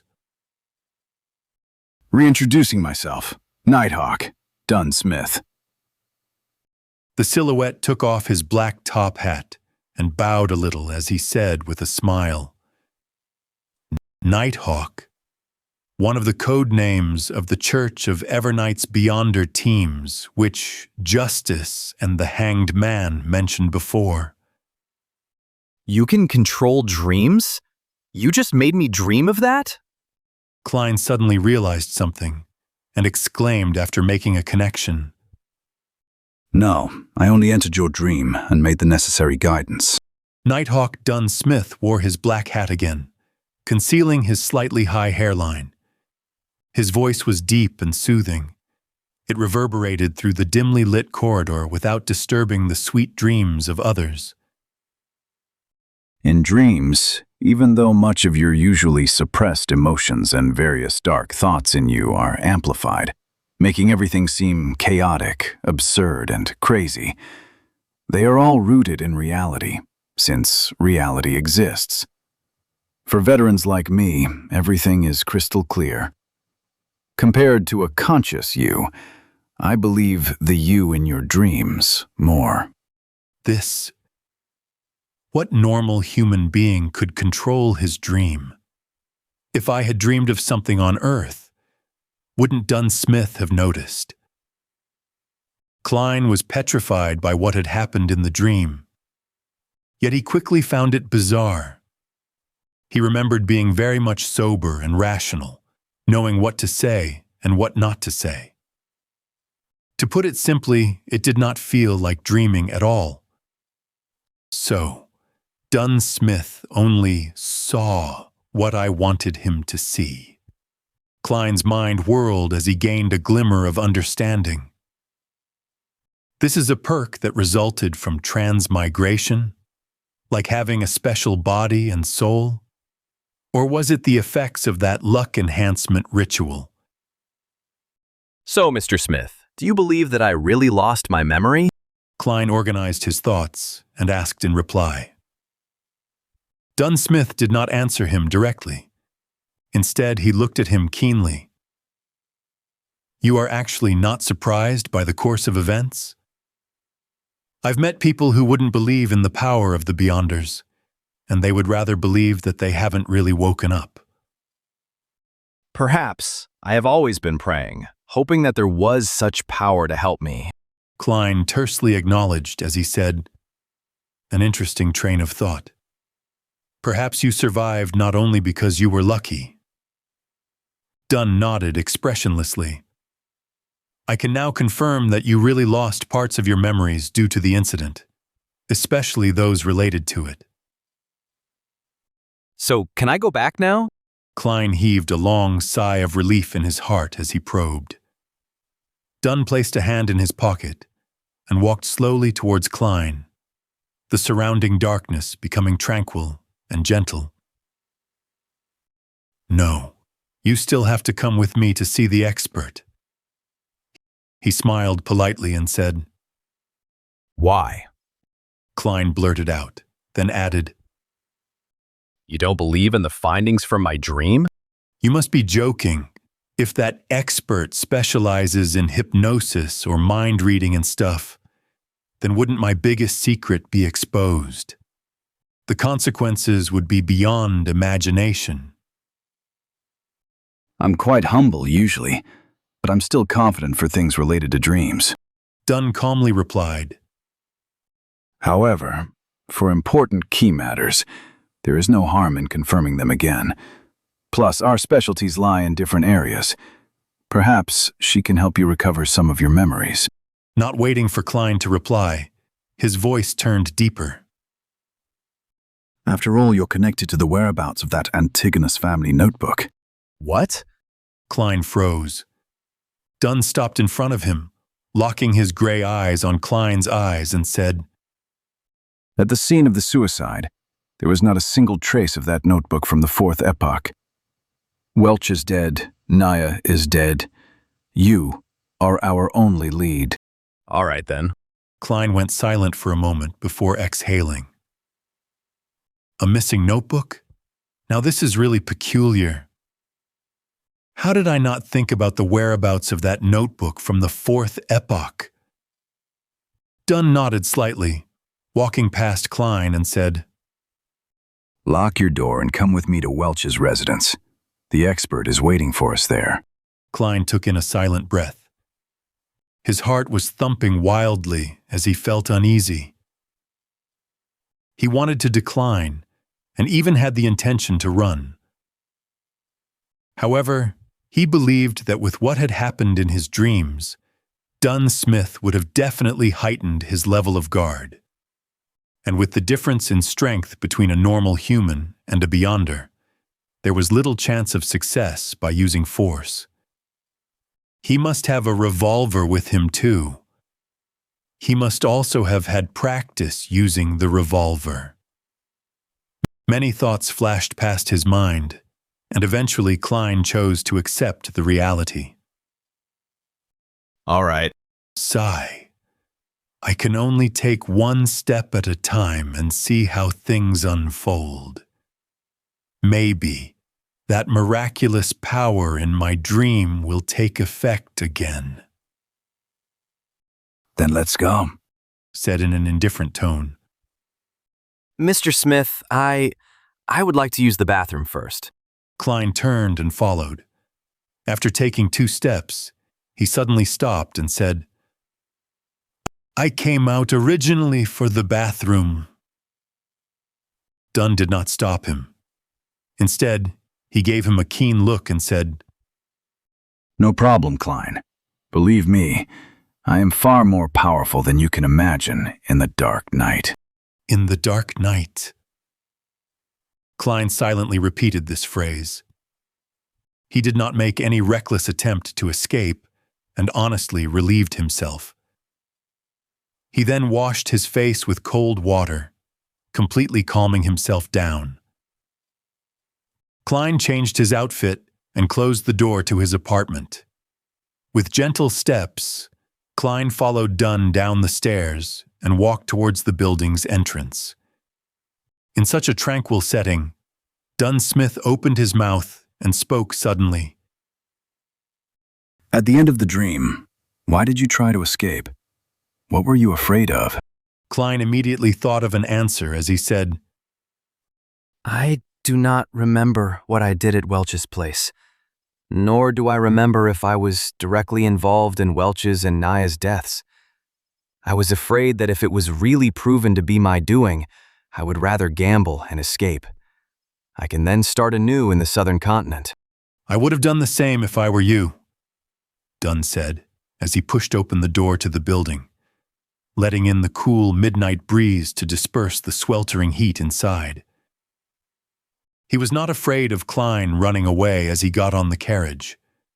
It was exactly the one Klein had dreamed of, a 4-wheeled carriage drawn by a single horse and the carriage driver. There was also the police emblem of double-crossed swords, that clustered a crown carved onto the side of the carriage. Klein followed into the carriage. Inside, there was a thick carpet laid out, and the place was filled with a soothing fragrance. Having sat down, he looked for a topic to probe for more information. Mr. Smith, what if, and I mean if, the expert confirms that I have really forgotten a part of my memories, and that there is no other evidence which points to me being the perpetrator or a victim? Would this be over? In theory, yes. We will try to search for the notebook through other means. As long as it exists, it can be found. Of course, before that, we will have to make sure you are not cursed or have any scent of cacodemons, and that there are no related psychological problems lingering. We must ensure that you can embrace the rest of your life peacefully and healthily. Dunn Smith had a smile on his face, a rather unusual smile. Klein caught on to this point keenly and promptly inquired, In theory? Yes, only in theory. In this field of work, there are always twisted, unorthodox, and inexplicable things happening. Dunn looked Klein in the eye and said, Their continuation or end are not what we can foresee or control at times. For example, Klein actually felt frightened for a moment. The carriage sped through an almost empty street.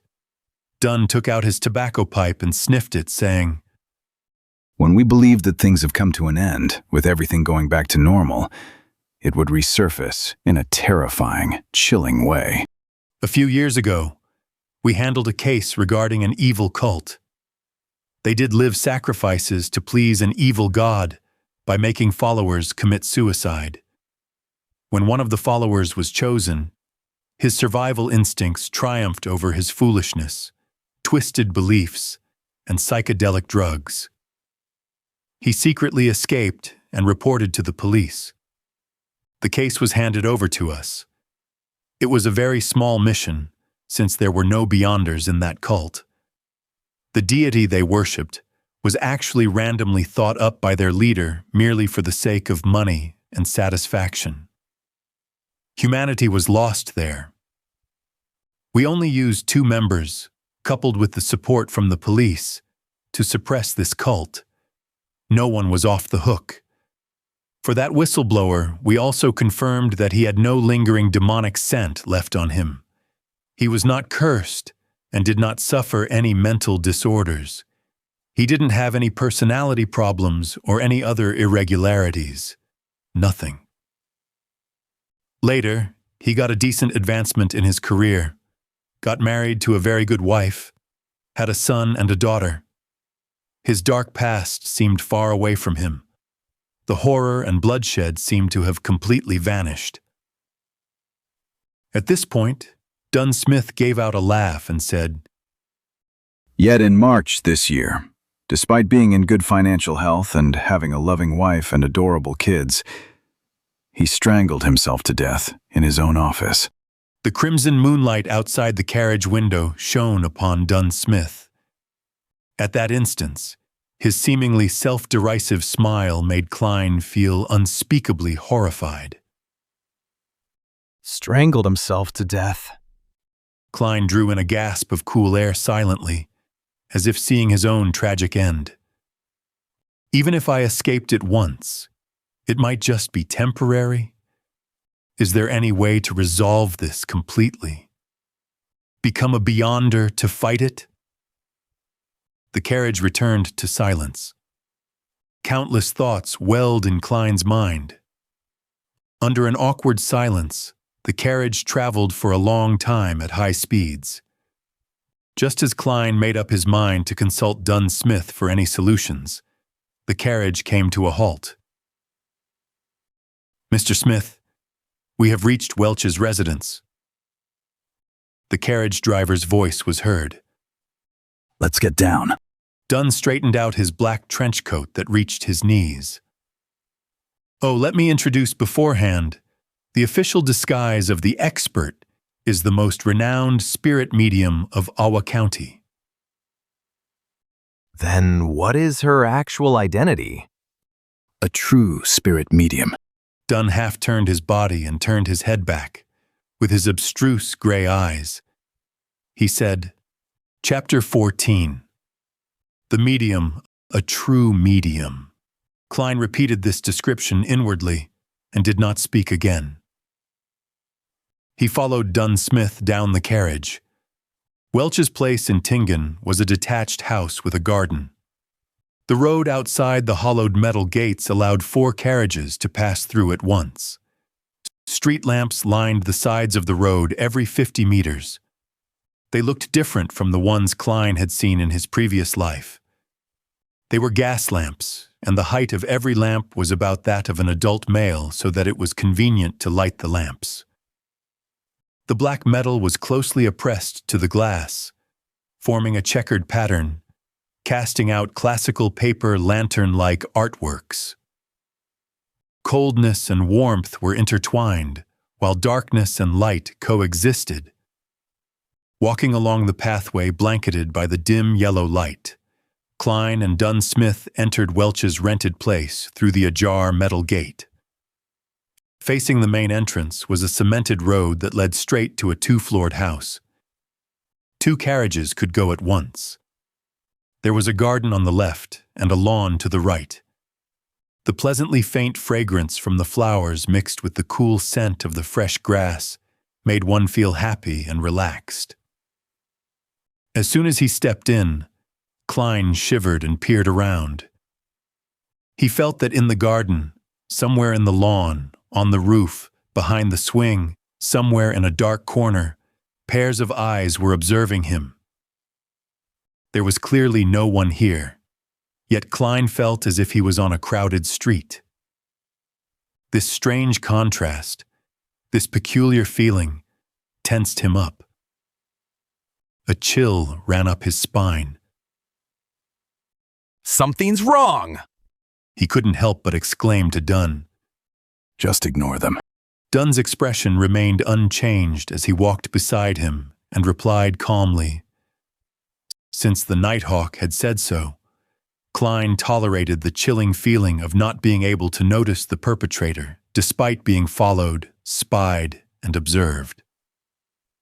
Step by step, he arrived at the main entrance of the house. If this goes on any longer, I will go crazy. As Dunn reached out his hand to knock on the door, Klein quickly turned around. Flowers swayed in the wind, without a person in sight. Come in, gentlemen. A seemingly ethereal voice came from inside the house. Dunn turned the doorknob, pushed the door open, and said to a woman on the sofa, Daly, any results? The chandelier in the living room was unlit. A set of 2 leather couches surrounded a marble coffee table. On the table was a lit candle, but the light emitted a cobalt blue glow. It covered the half-enclosed living room, dining room, and kitchen in a strange, eerie hue. In the middle of the sofa sat a lady in a hooded black robe who wore blue eyeshadow and blush. An exposed silver bracelet with a hanging white crystal pendant was worn around her wrist. At the first sight of her, Klein had an inexplicable feeling. She was dressed just like a real medium. Was she stereotyping herself? Daly, the medium with uncanny beauty, took a quick glance at Klein with her twinkling emerald eyes. She looked at Dunn Smith and said, The original spirits have all disappeared, including that of Welch's and Naya's. Right now, all these little rascals know nothing at all. She looked at Dunn Smith and said, Spirits. Spirit medium. All the invisible things that were spying on him previously were spirits. There were so many of them. Klein removed his hat and placed it across his chest, bowing slightly as he said, Good evening, madam. Dunn Smith sighed. That's tricky. Daly, this is Klein Moretti. See if you can get anything out of him. The medium, Daly, shifted her gaze onto Klein immediately. She pointed at a single armchair and said, Please, take a seat. "Thank you." Klein nodded, took a few steps over and sat down obediently. His heart raced uncontrollably. Whether I survive, whether I get through this successfully, or have my secrets exposed, will all depend on whatever happens next. And the thing that made him feel the most helpless was that he had nothing to rely on. He could only place his hopes on his inherent specialness. This feeling really sucks. Klein thought bitterly. Next, Dunn sat on the two-seater sofa opposite of Klein. Daly took out 2 thumb-sized glass bottles from her waist pouch. I need a bit of help here. After all, you are not an enemy. I can't treat you harshly. That might make you uncomfortable or put you in pain. It might even leave some serious after effects on you. I will give you some fragrances, making you feel tender and smooth, which will allow you to let loose bit by bit so that you can truly indulge in those feelings. That sounded wrong. Klein gaped as his eyes were filled with shock. Seated across him, Dunn laughed and said, "Don't be weirded out. We are different from the fellows from the Church of Storms. Here, the ladies can also verbally tease men. In this regard, you should be able to understand. Your mother was a devout believer of the goddess. You and your brother used to attend Sunday school at church." I understand. It's just that I never thought that she would be such a... Klein gestured, as he could not find the right words. He almost blurted out the direct translation for veteran driver. 1. Don't worry. Actually, Daly seldom does this. She just wants to use these methods to calm you down. She prefers corpses over men. Dunn curved the corners of his mouth up and said, You make me sound perverted. Daly interjected with a smile. She opened one of the little bottles and dripped a few drops onto the bright blue candle flame. Night vanilla, slumber flower, and chamomile, all distilled and extracted to form this aromatic floral essence. I call it amantha. It means tranquility in the Hermes language. It smells really amazing. As they chatted, the candle flame flickered, evaporating the floral essence and filling the room with its aroma. A beautifully enchanting aroma found its way into Klein's nostrils. He no longer felt tense. He was instantly calm, as if he was gazing into the darkness of the silent night. This bottle is called the Eye of the Spirit. Barks and leaves of drago and poplar trees are sun-dried for 7 days and decocted thrice. Then, they are immersed in Lanty wine. Of course, there would be several incantations while we're at it.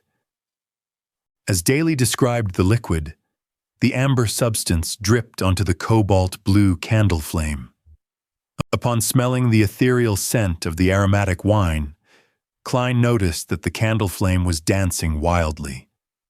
The luster of Daly's blue eyeshadow and blush shone oddly, to the extent of him seeing double. It is a great helping hand for mediumship.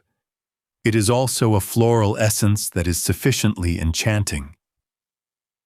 As Daly explained continuously, Klein felt as if her voice was coming from all around. Bewildered, Klein looked around and realized that everything was swaying and in a blur.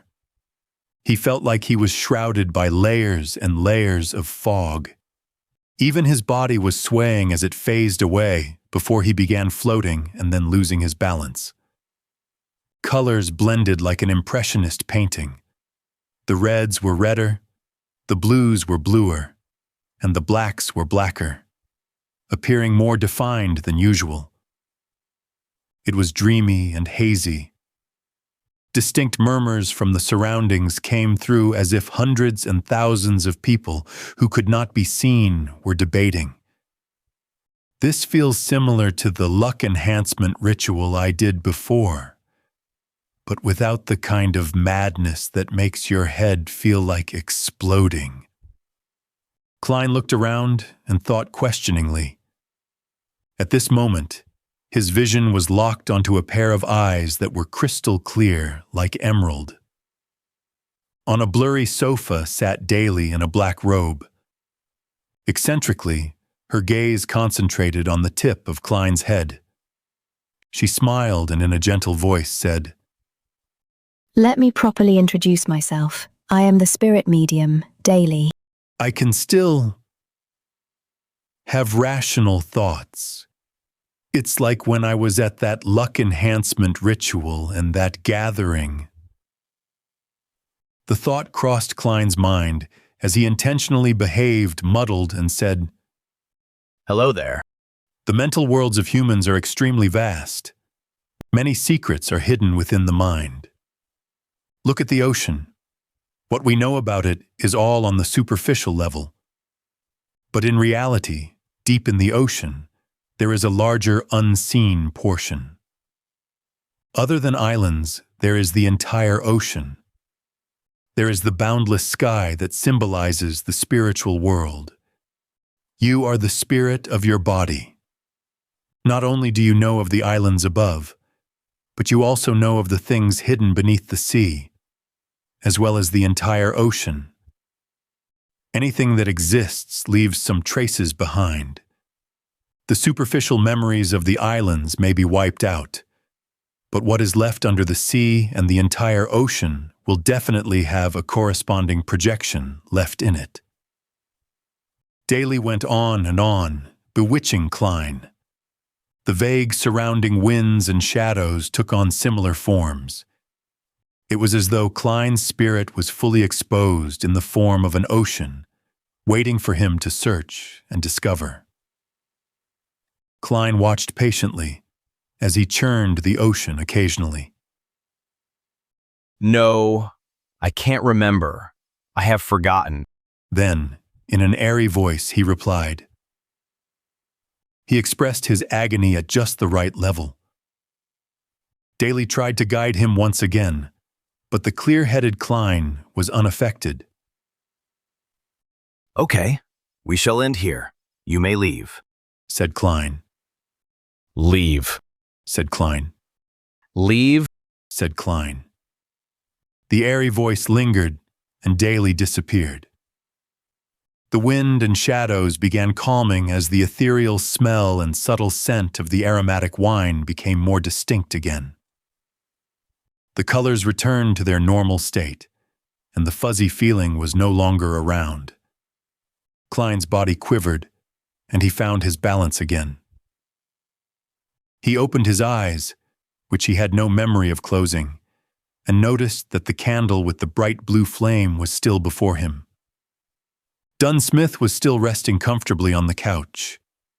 Same for Daly with the black hooded robe. Why did you use the theory that belongs to that bunch of evil madmen, the psychology alchemists? Dunn furrowed his eyebrows and stared at Daly. I think it's pretty accurate. At least, it corresponds with some of the things I've made contact with before. As Daly put away the 2 little bottles, she replied calmly. This tricky fellow did not leave a single trace behind. Without waiting for Dunn's reply, Daly shrugged and said, Oh, it's over? What happened? It felt like I just took a nap. Upon hearing this, Klein heaved a huge sigh of relief. That was a pass, right? Thankfully, I had the luck enhancement ritual as a rehearsal. Just take it as such. Dunn interrupted him and looked at Daly. Have you examined Welch's and Naya's bodies? The corpses can tell us a lot more than you can imagine.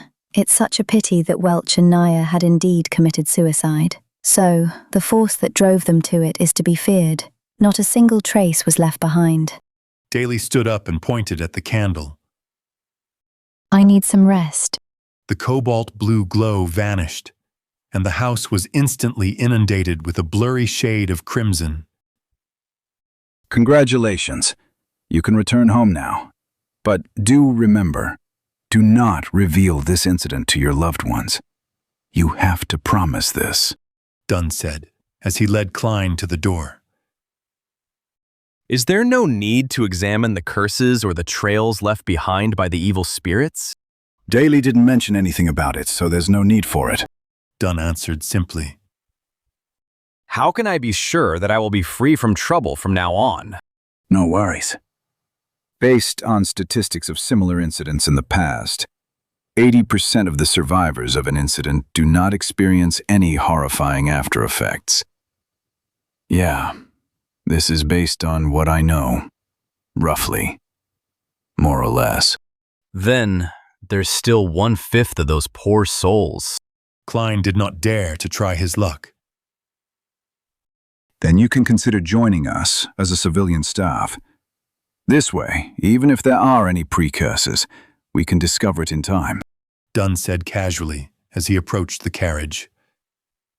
Or simply become a beyonder.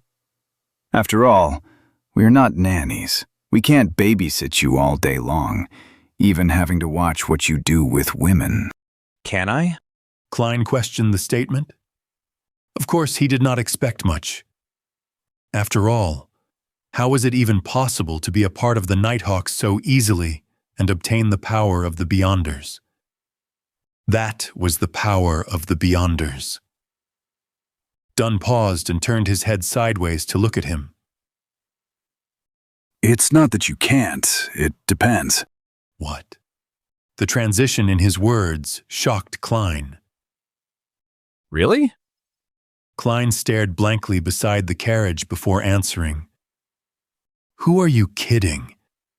Is it so easy to become a Beyonder? Dunn laughed lightly. His gray eyes were hidden in the shadow of the carriage. You don't believe me, huh? Actually, when you become a Nighthawk, you lose a lot. For instance, freedom. Even if we don't talk about this now, there is another issue. Firstly, you are not a member of the clergy, nor a devotee. You can't pick whatever you want or choose the safest approach.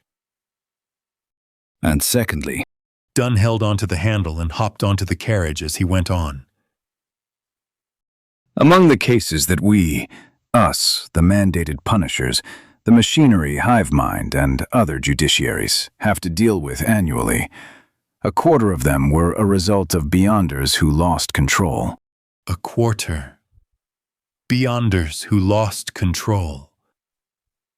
Klein was dumbfounded. Just then, Dunn turned slightly. His gray eyes were deep. With no sign of a smile, he continued, And among the 1/4 of cases, a large number of them are our teammates. Veteran driver is an internet slang phrase describing people who are very experienced in particular domains, especially sexually related things, such as posting pornographic resources. Chapter 15. The Invitation. A wave of tumultuous emotions rose up in Klein's heart after he heard Dunn. Instinctively, he uttered, Why? The Beyonders have serious hidden dangers, so much so that the Church's internal judiciary and the Beyonders, who dealt with bizarre phenomena, are also prone to problems? Dunn stepped into the carriage and sat back in his seat. His expression and tone remained the same. This is not something that you need to understand. Neither is it something you can understand, unless you become one of us. Klein was struck dumb for a moment, after which he sat down and questioned in a tone that was half dubious and half joking. If I don't come to understand, how is it possible for me to make a decision to join? And not joining would mean Klein could not understand. This would end in a deadlock. Dunn Smith took out the pipe once again, placed it against his nose, and took a whiff. You probably misunderstood. A civilian staff member is also one of us. In other words, as long as I become one of your civilian staff members, I will be able to understand the relevant secrets, figure out the hidden dangers that plague Beyonders, and the dangers that may be encountered, as well as consider whether I want to become a Beyonder later. Klein reorganized his thoughts and paraphrased what Dunn had shared. Yes, that is the case, except for one point. You cannot simply become a Beyonder just because you want to, because every church will be equally strict in this aspect. It would be odd if the churches were not strict. Klein lampooned silently, as he added with a more intense tone coupled with stronger body language. What about civilian staff members? This should be quite strict as well, right? Said Dunn with half-closed eyelids as he whiffed the pipe with partially relaxed countenance. However, he did not ignite it. There shouldn't be any problems if it's you. As he was once again grappled by doubt. Why? At the same time, he jested inwardly. So my uniqueness and halo as a transmigrator are akin to the fireflies in the night, ever so bright and outstanding. Dunn opened his half-closed eyelids, his silver-colored eyes reflecting the same tranquility as before. First, you managed to survive without our help in such a situation. Certain exceptional qualities are not present in others. For instance, luck. Lucky people are often welcomed. Seeing that Klein's expression had turned blank, Dunn smiled slightly. All right, just treat this as a humorous statement. Second, you're a graduate of the history department from Koa University. This is something we urgently need. Although a believer of the Lord of the Storms, Lumi, perceives women in a way that is loathsome. His views regarding society, humanities, economics, and politics remain incisive. He said before that talents are key to maintaining a competitive advantage and positive development, a point that I very much agree with. You should be able to imagine that we often encounter documents and objects from the Fourth Epoch or earlier. Many cults and heretics have tried to gain power from these things. Sometimes they themselves can lead to strange and terrible things. Noticing that Klein was slightly furrowing his eyebrows, Dunn casually explained, Except for the Beyonders in special fields, most of us are not good with our studies, or have passed that age. Having said that, Dunn Smith pointed to his own head, and the corner of his mouth turned up slightly, as if he was mocking himself. Those dry, boring knowledge always puts us to sleep. Even the sleepless can't help it. In the past, we would cooperate with historians or archaeologists, but this posed the risk of exposing secrets, and mishaps might befall on these otherwise uninvolved professors and associate professors. Thus, the addition of a professional in our ranks is hard to refuse. Klein nodded lightly and accepted Dunn's explanation. With his thoughts all over the place, he asked, Then why don't you directly, groom one? This brings me to the third point, which is also the final and most important point. You've already been through a similar ordeal, so inviting you doesn't violate the confidentiality clause. Dunn continued. With regard to developing others, I will bear the responsibility of exposure if it fails. Most of our team members, our civilian staff members, come from within the church. After Klein finished listening silently, he asked curiously, Why are you so strict about maintaining confidentiality? Wouldn't spreading the news publicly to more people and increasing awareness lessen the chances of a similar mistake from happening again? The greatest fear stems from the fear of the unknown. We can make the unknown become known. No. Humanity's stupidity is beyond your imagination. It actually leads to more people emulating these acts, creating more chaos and more severe incidents. Dunn Smith shook his head and replied, No, humanity's stupidity is beyond your imagination. It actually leads to more people emulating these acts, creating more chaos and more severe incidents. Dunn Smith shook his head and replied. Klein acknowledged as he replied in enlightenment. The only lesson that humans can learn from history is that humans do not gain any lessons from history, and they're always repeating the same tragedies. Klein acknowledged as he replied in enlightenment. That famous quote from Emperor Rozanne is indeed filled with much philosophical meaning. Agreed Dunn. Emperor Rozanne said that? This transmigrator senior really did not give the latecomers any chance to posture. Klein did not know how to follow up on Dunn's words. Dunn turned his head and gazed out of the horse carriage. The dim, yellowish light of the street lamps intertwined to display the splendor of civilization. There is a similar discourse within the judiciary of the major churches. This may be the main reason for the strict confidentiality and the prohibition of ordinary people from knowing. What is it? What is it? Klein asked as his interest was piqued, pleased that he seemed to be spying on secrets. Dunn turned his head. His facial muscles pulled themselves so slightly that it was hardly visible. Faith and fear bring troubles. More faith and more fear bring more troubles, until everything is destroyed. After he said that, Dunn signed. Besides praying for the blessings and help from gods, humans can't solve their real major problems. Faith and fear bring troubles. More faith and more fear bring more troubles.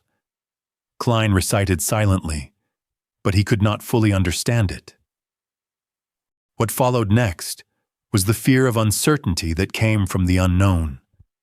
It was like the dark shadows formed by the streetlights outside. In the darkness without light, it appeared as though there were pairs of callous-looking eyes and wide-opened mouths. As the horse galloped vigorously and nimbly, while the wheels of the horse carriage reeled on ahead with Iron Cross Street in sight, Dunn broke the silence suddenly and formally invited Klein. Would you like to join us as a civilian staff member? Can I have some time to consider?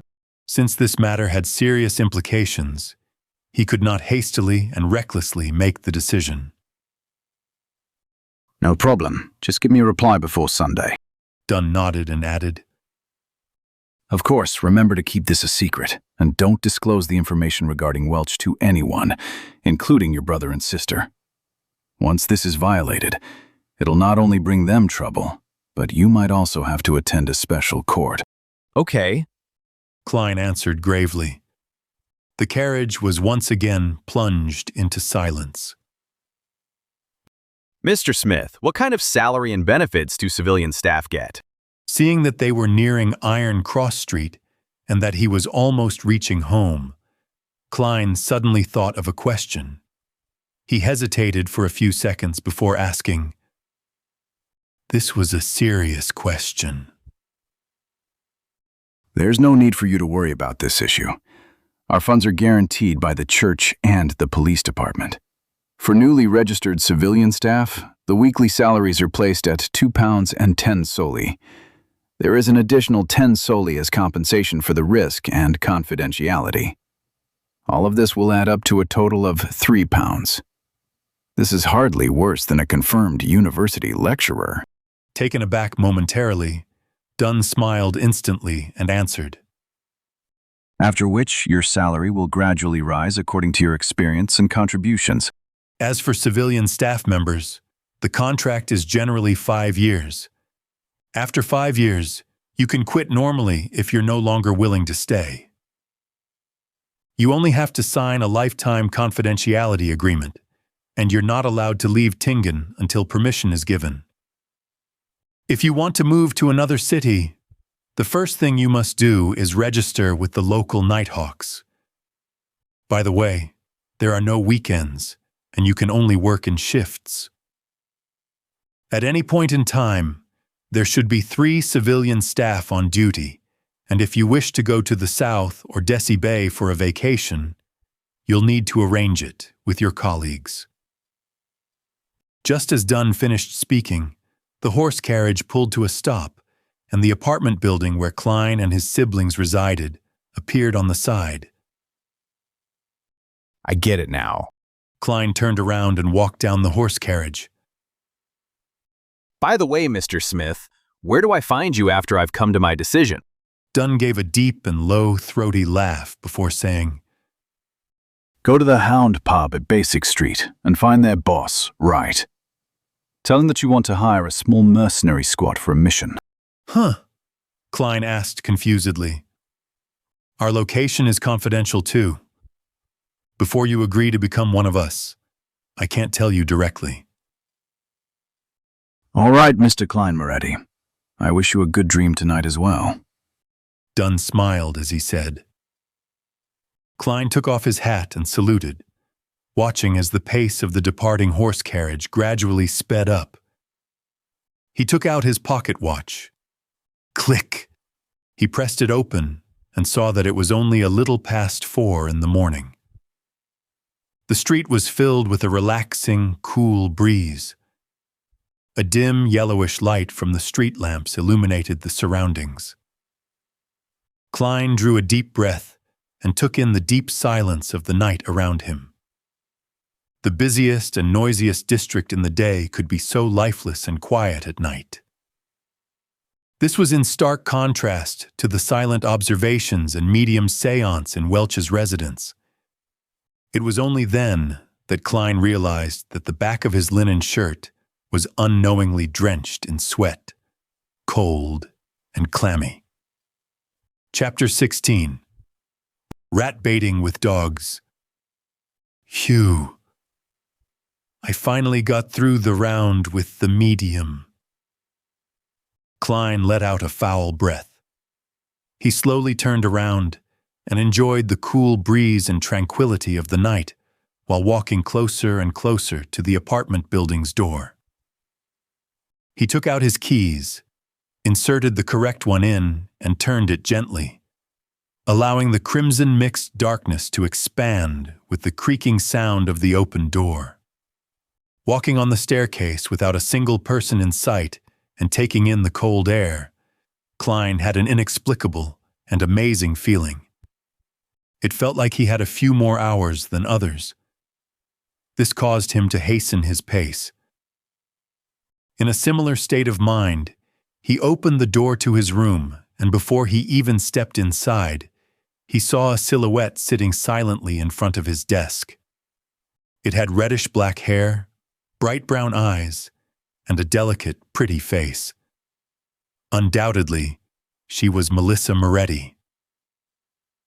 Klein, where did you go? Melissa asked curiously as she relaxed her eyebrows. Just now I got up to go to the bathroom and realized you weren't home. It was as if she wanted to know everything clearly, from the causes and effects of the matter to the underlying logic. With great experience at lying to his parents, Klein's brain took a spin before he gave a bitter smile and calmly replied, I couldn't fall asleep again after I woke up. Instead of wasting time, I decided that I should train my body, so I went out to run a few rounds. Look at my sweat. He took off his jacket and half-turned his body, pointing to his back. Honestly speaking, Klein, you don't have to stress yourself out. I'm sure you can pass the interview to Tingen University. Even if you can't, said Melissa. You can still find better ones. I haven't even thought about the interview. Klein nodded his head and said, I understand. He did not mention the offer that he had gotten because he had not decided whether he wanted to join them or not. Staring at Klein intensely, Melissa suddenly turned around and trotted into the interior of the house. She took out an object that resembled a tortoise. It consisted of items like gears, rusted iron, torsion springs, and ordinary springs. After quickly tightening the torsion spring, Melissa placed the object on the desk. Ka, ka, ka. Dum, dum, dum. The tortoise moved and jumped with a rhythm that could pull anyone's attention. Whenever I feel irritated, I feel much better seeing it move. I've been doing this very often recently, and it's very effective. Klein, give it a try, invited Melissa as her eyes brightened. Simplicity and regularity can indeed help relaxation. Klein did not turn down his sister's goodwill. He approached the tortoise and waited for it to stop before laughing.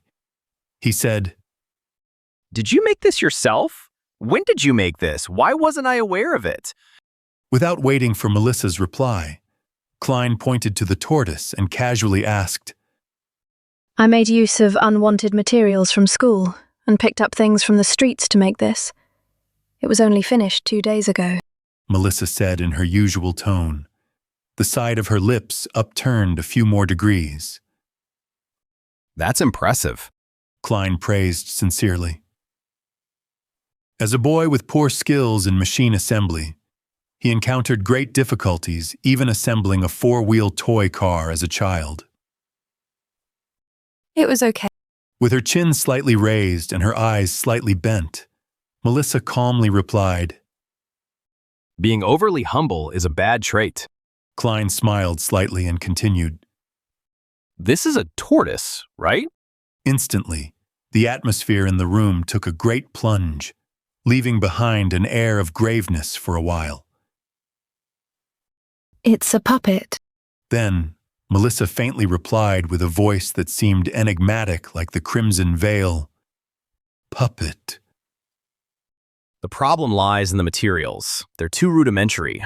Klein gave an awkward smile and tried to forcefully explain. Why would you go to the bathroom in the middle of the night? Isn't there a toilet here? Don't you always sleep till dawn? Following that, he tried to change the topic and said, Melissa was taken aback momentarily. It was only after a few seconds before she opened her mouth, prepared to explain. At that moment, an intense sound of digestion sounded from her thoraco-abdominal area. One area. I'll go get some more sleep. Bang. She grabbed her tortoise-like puppet, trotted to the interior of the house, and closed the door to her room. Last night's dinner was too good. She ate too much, and now her stomach is having trouble digesting it. Klein shook his head as he smiled, slowly walking towards his desk. He sat down soundlessly, silently pondering Dunn Smith's invitation as the crimson-red moon emerged from behind the dark clouds. Being a Nighthawk civilian staff member had its apparent disadvantages. With me being a transmigrator, the fool, initiator of the mysterious gathering, and the multiple secrets I have, it will be risky to be under the noses of the Church of Evernight's team that specializes in dealing with matters regarding the Beyonders. As long as I join Dunn Smith and his team, I would certainly aim to become a Beyonder. I could then cover up the benefits gained from the gathering. Yet becoming a formal member would entail many restrictions on my freedom, like how a civilian staff has to report his leaving of Tingen. No longer would I be able to go wherever I want or do whatever I want. I would miss many opportunities.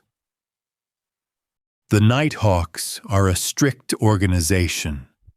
Once a mission is given, I can only wait for the arrangements and accept orders.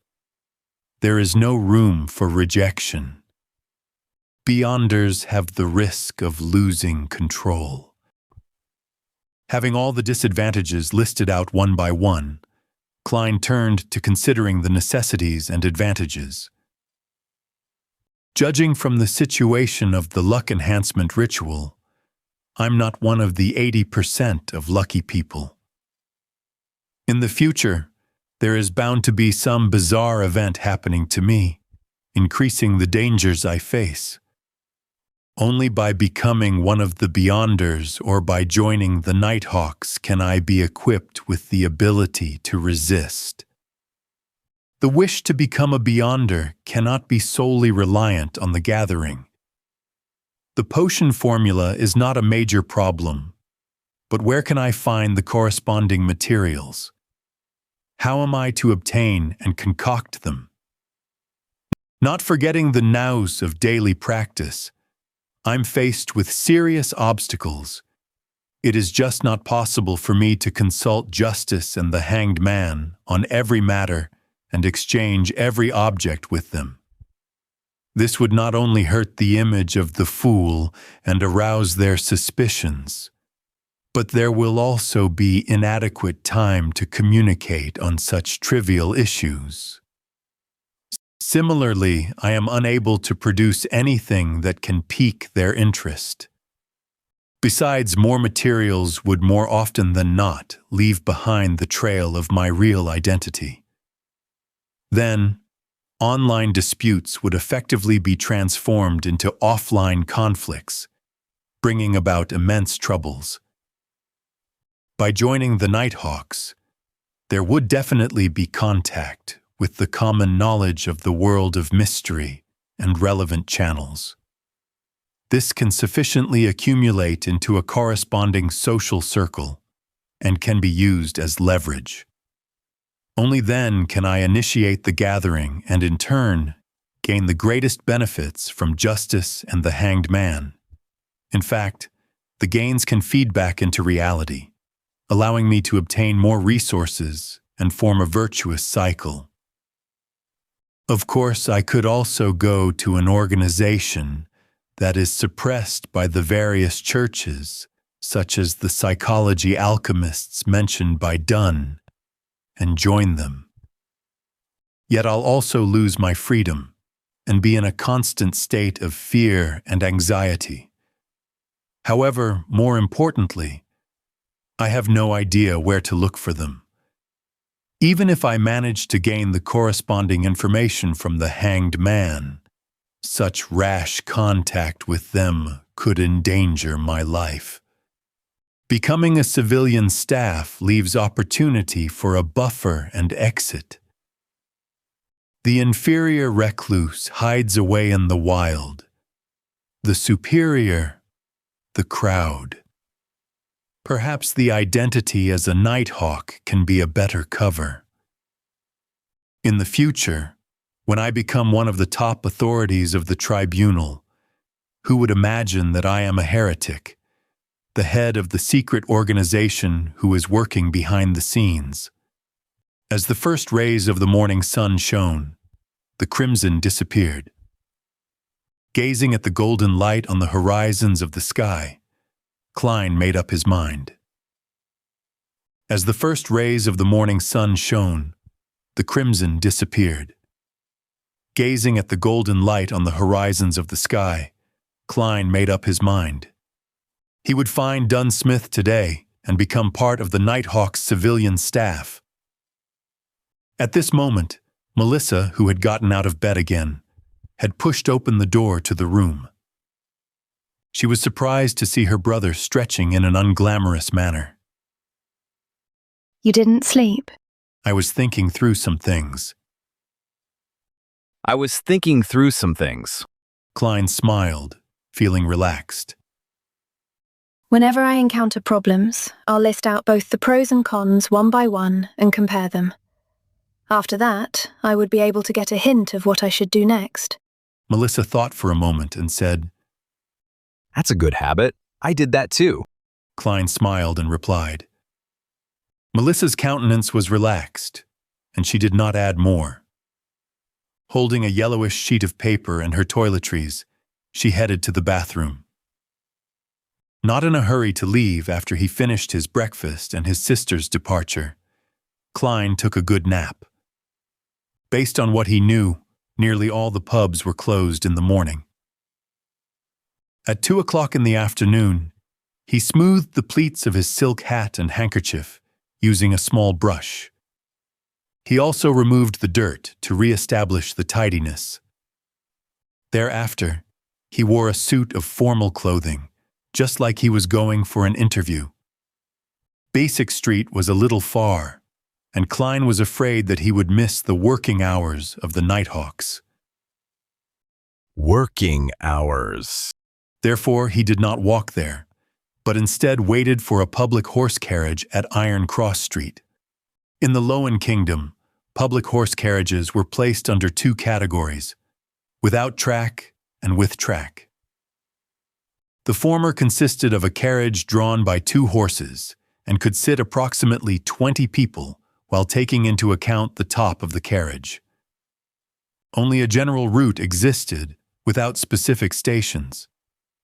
It had flexible operations and could be hailed anywhere unless it was full. The latter was operated by the Orbital Carriage Company. First, a rail-like service device was laid on the main street. The horses would move on the inner lane while the wheels ran on the tracks, making it easier and more labor-saving. This could thus pull a bigger double-decker carriage that sat nearly 50 passengers.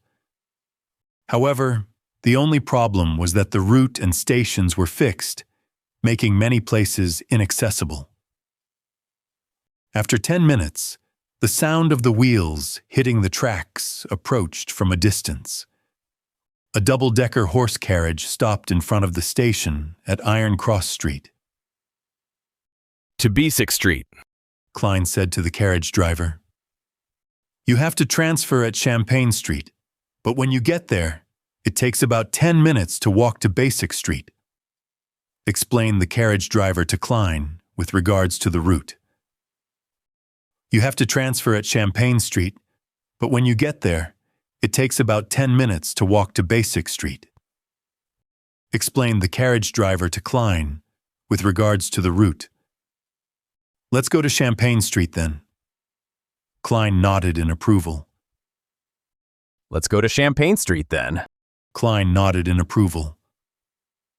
It's more than 4 kilometers, 4 pence, said a young man with a fair and clean face as he extended his hand.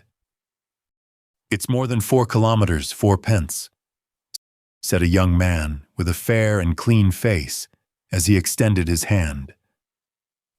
He was a worker responsible for money collection. Okay. Klein fished out 4 copper coins from his pocket and handed it to the other party. Okay. Klein fished out 4 copper coins from his pocket and handed it to the other party. He walked up to the carriage and found that there were not many passengers. Even on the first floor, there were a few empty seats. I only have 3 pence on me now, so I can only walk when I go back. Klein pressed his hat down and sat down firmly. I only have 3 pence on me now, so I can only walk when I go back. Klein pressed his hat down and sat down firmly. On this floor, the men and women were mostly well-dressed, although there were a few clothed in their work clothes, leisurely reading newspapers. Almost no one spoke, and it was rather quiet. Klein shut his eyes and recharged his strength, oblivious to the coming and going of passengers around him. Station after station passed, until he finally heard the few words, Champagne Street. After alighting the horse carriage, he inquired along the way and soon reached Basic Street, where he saw the pub with the brownish-yellow hound logo. Klein reached out his right hand and gave a forceful push. The heavy door gradually opened, inundating him with a wave of uproarious noises and an impetuous heat wave. Although it was still afternoon, there were already many customers in the pub. Some were temporary workers, looking for opportunities here, waiting to be hired. Others were simply idling around, numbing themselves with alcohol. The pub was dimly lit. In the center, there were 2 large iron cages with a third of its bottom sinking deep into the ground without any gaps. People held wooden wine cups and surrounded it, sometimes discussing loudly while laughing, sometimes cursing loudly. Giving a curious glance, Klein found 2 dogs caged inside. One was black and white, similar to the husky found on Earth. The other was wholly black, with shiny fur, making it look healthy and fierce. Do you want to bet? Doug has won 8 games in a row, said a little man wearing a brown beret as he neared Klein and pointed to the black dog. Bet! Taken aback at first, Klein regained his senses immediately. Dogfighting?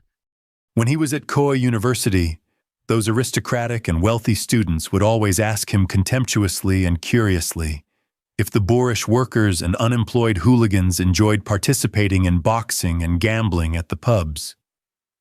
Besides being able to gamble on boxing and card games, didn't it also include cruel and bloody activities like cockfighting, dogfighting, and others? Mister, we're civilized people. We don't engage in such unglamorous activities. The short man smirked. Besides, laws were introduced to ban these things last year. Then what are y'all betting on? Asked Klein curiously. The better hunter. Just as the short man finished his sentence, a resounding cacophony sounded. You can't place a bet for this round as it has started. Wait for the next one then. He turned his head, waved his hands excitedly, and said, upon hearing that, Klein tipped his toes, lifted his head, and looked as far as he could. He saw two strong men each dragging a sack, coming to the side of the iron cage and opening the prison door. They then dumped the contents of the sack into the cage. They were gray and disgusting animals. Klein tried to identify them carefully before realizing that they were rats. Hundreds of rats. As the iron cage was deep underground without any gaps, the rats moved in all directions but could not find a way out. Right then, just as the door of the cage was closed, the chain of the two dogs were untied. Woof! The black dog pounced ahead and killed a rat in one bite. The black and white dog was dazed at first, before it started playing excitedly with the rats. The surrounding people either raised their wine cups and intensified their gaze or shouted loudly, "Bite it! Kill it! Doug! Doug! Mother Viking rat baiting with dogs won." Klein regained his senses, and the corner of his mouth twitched unceasingly. The objective of the gamble is to determine which dog can catch more rats. Perhaps one can even bet on the specific number of rats caught. No wonder there were people purchasing live rats at Iron Cross Street. That's really unique. Klein shook his head, laughing as he backtracked and circled along the edge of the alcoholic customers and reached the front of the bar. "New here?" said the bartender as he spared Klein a glance while wiping the cups. He continued, "1 cup of rye beer is a penny. Enmit beer costs 2 pence. 4 pence for Southville beer, or do you want a cup of purely brewed malt Lanty?" I came here for Mr. Wright, said Klein directly and bluntly. The bartender whistled and shouted to the side, "Old man, someone is looking for you." A vague voice sounded, and an intoxicated old man stood up from behind the bar. He rubbed his eyes, shifted his gaze to Klein, and asked, "Lad, were you looking for me?" Replied Klein, according to what Dunn had instructed. Mr. Wright, I would like to hire a small mercenary squad for a mission. A small mercenary squad? Are you living in an adventure story? This hasn't been around for a long time. The bartender interrupted and smiled. A small mercenary squad?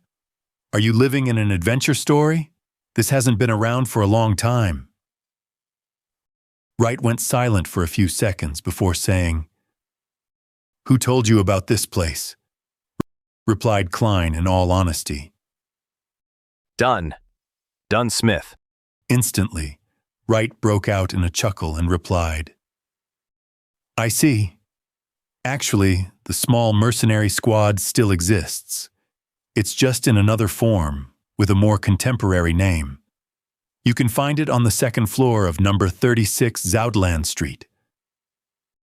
"Thank you," thanked Klein sincerely before he turned and squeezed out of the pub. Thank you. Before he went out of the pub, the alcoholic customers who surrounded him suddenly quieted down as they murmured, "Doug was actually defeated." Defeated. Klein smiled and shook his head. Then he left quickly and found his way to the nearby Zoderland Street after asking around. 30, 32, 34. Here. He counted the house numbers and walked into the stairwell. Going around the corner and slowly climbing up the stairs, he saw the vertical sign with the current name of the so-called small mercenary squad. Blackthorn Security Company. Areas relating or affecting the thorax and abdomen note. This is not an invention of the author, but an actual legal blood sport known as rat baiting back in the Victorian era. Chapter 17. Special Operations Department. Blackthorn Security Company. Upon seeing the signboard, Klein felt surprised, yet found it reasonable. Man. What do I say about this? He shook his head and laughed before walking up the steps and knocking gently on the half-closed door with his right hand. Knock, knock, knock! The sound echoed slowly but rhythmically, but there was no response. Only a faint sputtering sound could be heard. Knock! Knock! Knock! Klein repeated, only to be met with the same outcome. He switched to pushing the door, making the gap larger as he stared inside. A classic sofa, which might have been for serving guests, a soft fabric armchair, and a burly wood coffee table. There was a girl with brown hair behind a table right across with her head drooped.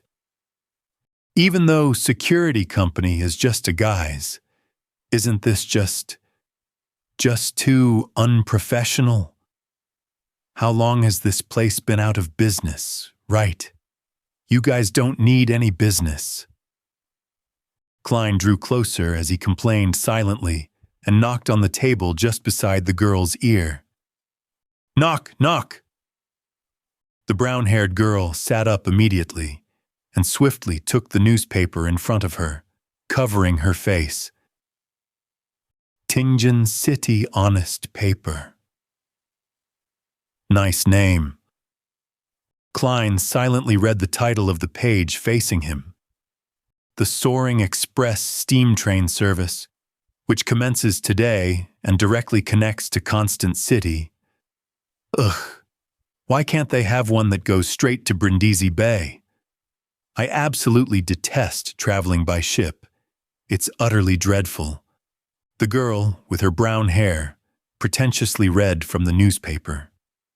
Interrupting her own remarks, she lowered the paper, revealing a smooth forehead and a pair of light brown eyes that stared at Klein with a mix of admiration and surprise. Well, hello there. And who might you be? Klein said as he took down his hat to his chest and bowed slightly.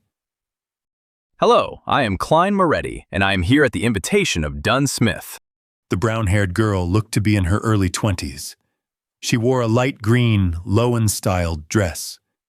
She was accentuated by the beautiful laces on her sleeves, collar, and chest.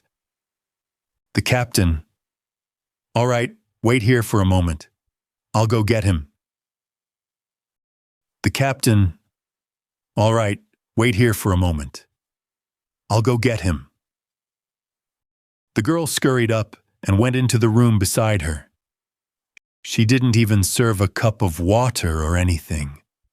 The level of service awareness is worrying. Klein smiled faintly as he waited at his spot. After 2 to 3 minutes, The brown-haired girl opened the door and came out. "Mr. Moretti, please follow me.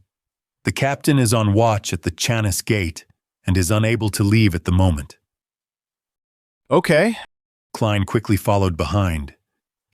He pondered to himself. Chanis gate, what could that be? Going through the partition, the first thing he saw was a small corridor, with only 3 offices on each side. Some of these offices were locked tight, while some were opened, revealing someone on the inside who typed non-stop on a heavy mechanical typewriter. At a glance, Klein noticed a familiar figure, the young officer that had investigated his apartment, the one with the black hair, green eyes, and romantic vibe of a poet. He was not in official wear. His white collared shirt was not tucked in, making for quite an unruly appearance. Perhaps he really is a poet. Hello? Klein nodded in greeting and was greeted with a smile. The brown-haired girl pushed open the left office door at the end of the room and pointed inside, chirping, "We still have to go down a few levels." This office had no furniture in place, only a grayish-white stone staircase that extended downwards. The 2 sides of the stairs were lit up by gas lamps. The stable glow dispelled the darkness and gave a sense of harmony. The brown-haired girl walked in front, staring at her feet while walking carefully. "Although I walk here often, I am still constantly afraid of falling down, tumbling down like a barrel." You don't know. Leonard did such a folly. On the first day of becoming a sleepless, the first day where he had not mastered his new powers, he tried to rush down the flight of stairs. And he became a cartwheel. Ha. It was hilarious if you think about it. Oh yes, it was the guy that greeted you just now. This was about 3 years ago. Speaking of which, I have been with the Nighthawks for 5 years. I was only 17 when I joined. The girl watched her steps as she spoke. "I forgot to introduce myself. I'm Rozanne." My father was a member of the Nighthawks, who sacrificed himself in an accident 5 years ago. I suppose we are colleagues from now on. Yeah, colleague is the right word. We are not teammates since we are not beyonders. I hope to have the honor, but still, it depends on what Mr. Smith has to say. Klein said as he sized up the enclosed surroundings. He felt that they were going underground. Dampness seeped out from the stone walls, dispelling the summer heat. "Don't worry. The fact that you came so far means the captain has agreed." I've always been a little afraid of him, even though he is amiable, a fatherly figure. I don't know why, but I'm still afraid. Rozanne spoke as though there was a piece of sweet in her throat. Klein answered humorously. Isn't being afraid of a father normal? True, Rozanne said as she held the wall around the bend. As they spoke, the 2 finished walking down the stairs and reached a stone-paved floor. It was a long aisle. Both sides of the walls were mounted with gas lamps surrounded by metal gratings. Klein and Rozanne's shadows were elongated under the illumination. Klein keenly noticed that there was a dark, sacred emblem every few meters, the symbol of the Evernight goddess. A deep black background dotted with sparkling embellishments, as they clustered precisely half the crimson moon. These emblems did not seem special, but walking between them gave Klein a sense of serenity. Rozanne also stopped talking, unlike her previous talkative state. Before long, an intersection appeared up front. "The path to the left will lead to the St. Selena Cathedral. To the right are the armory, storeroom and archives. And straight ahead is Chanis Gate." St. Selena Cathedral? Then Zuiderland Street is just behind Red Moonlight Street? Klein was a little stunned. St. Selena Cathedral of Red Moonlight Street was the headquarters of the Church of Evernight in Tingen, a sacred ground where local followers yearned to visit. Along with Holy Numeric's Cathedral of the Church of the God of Steam and Machinery in the suburbs, and the River and Sea Cathedral of the Church of Storms in North Tingen, they sustained the religious circles in Tingen City and its affiliated towns and villages.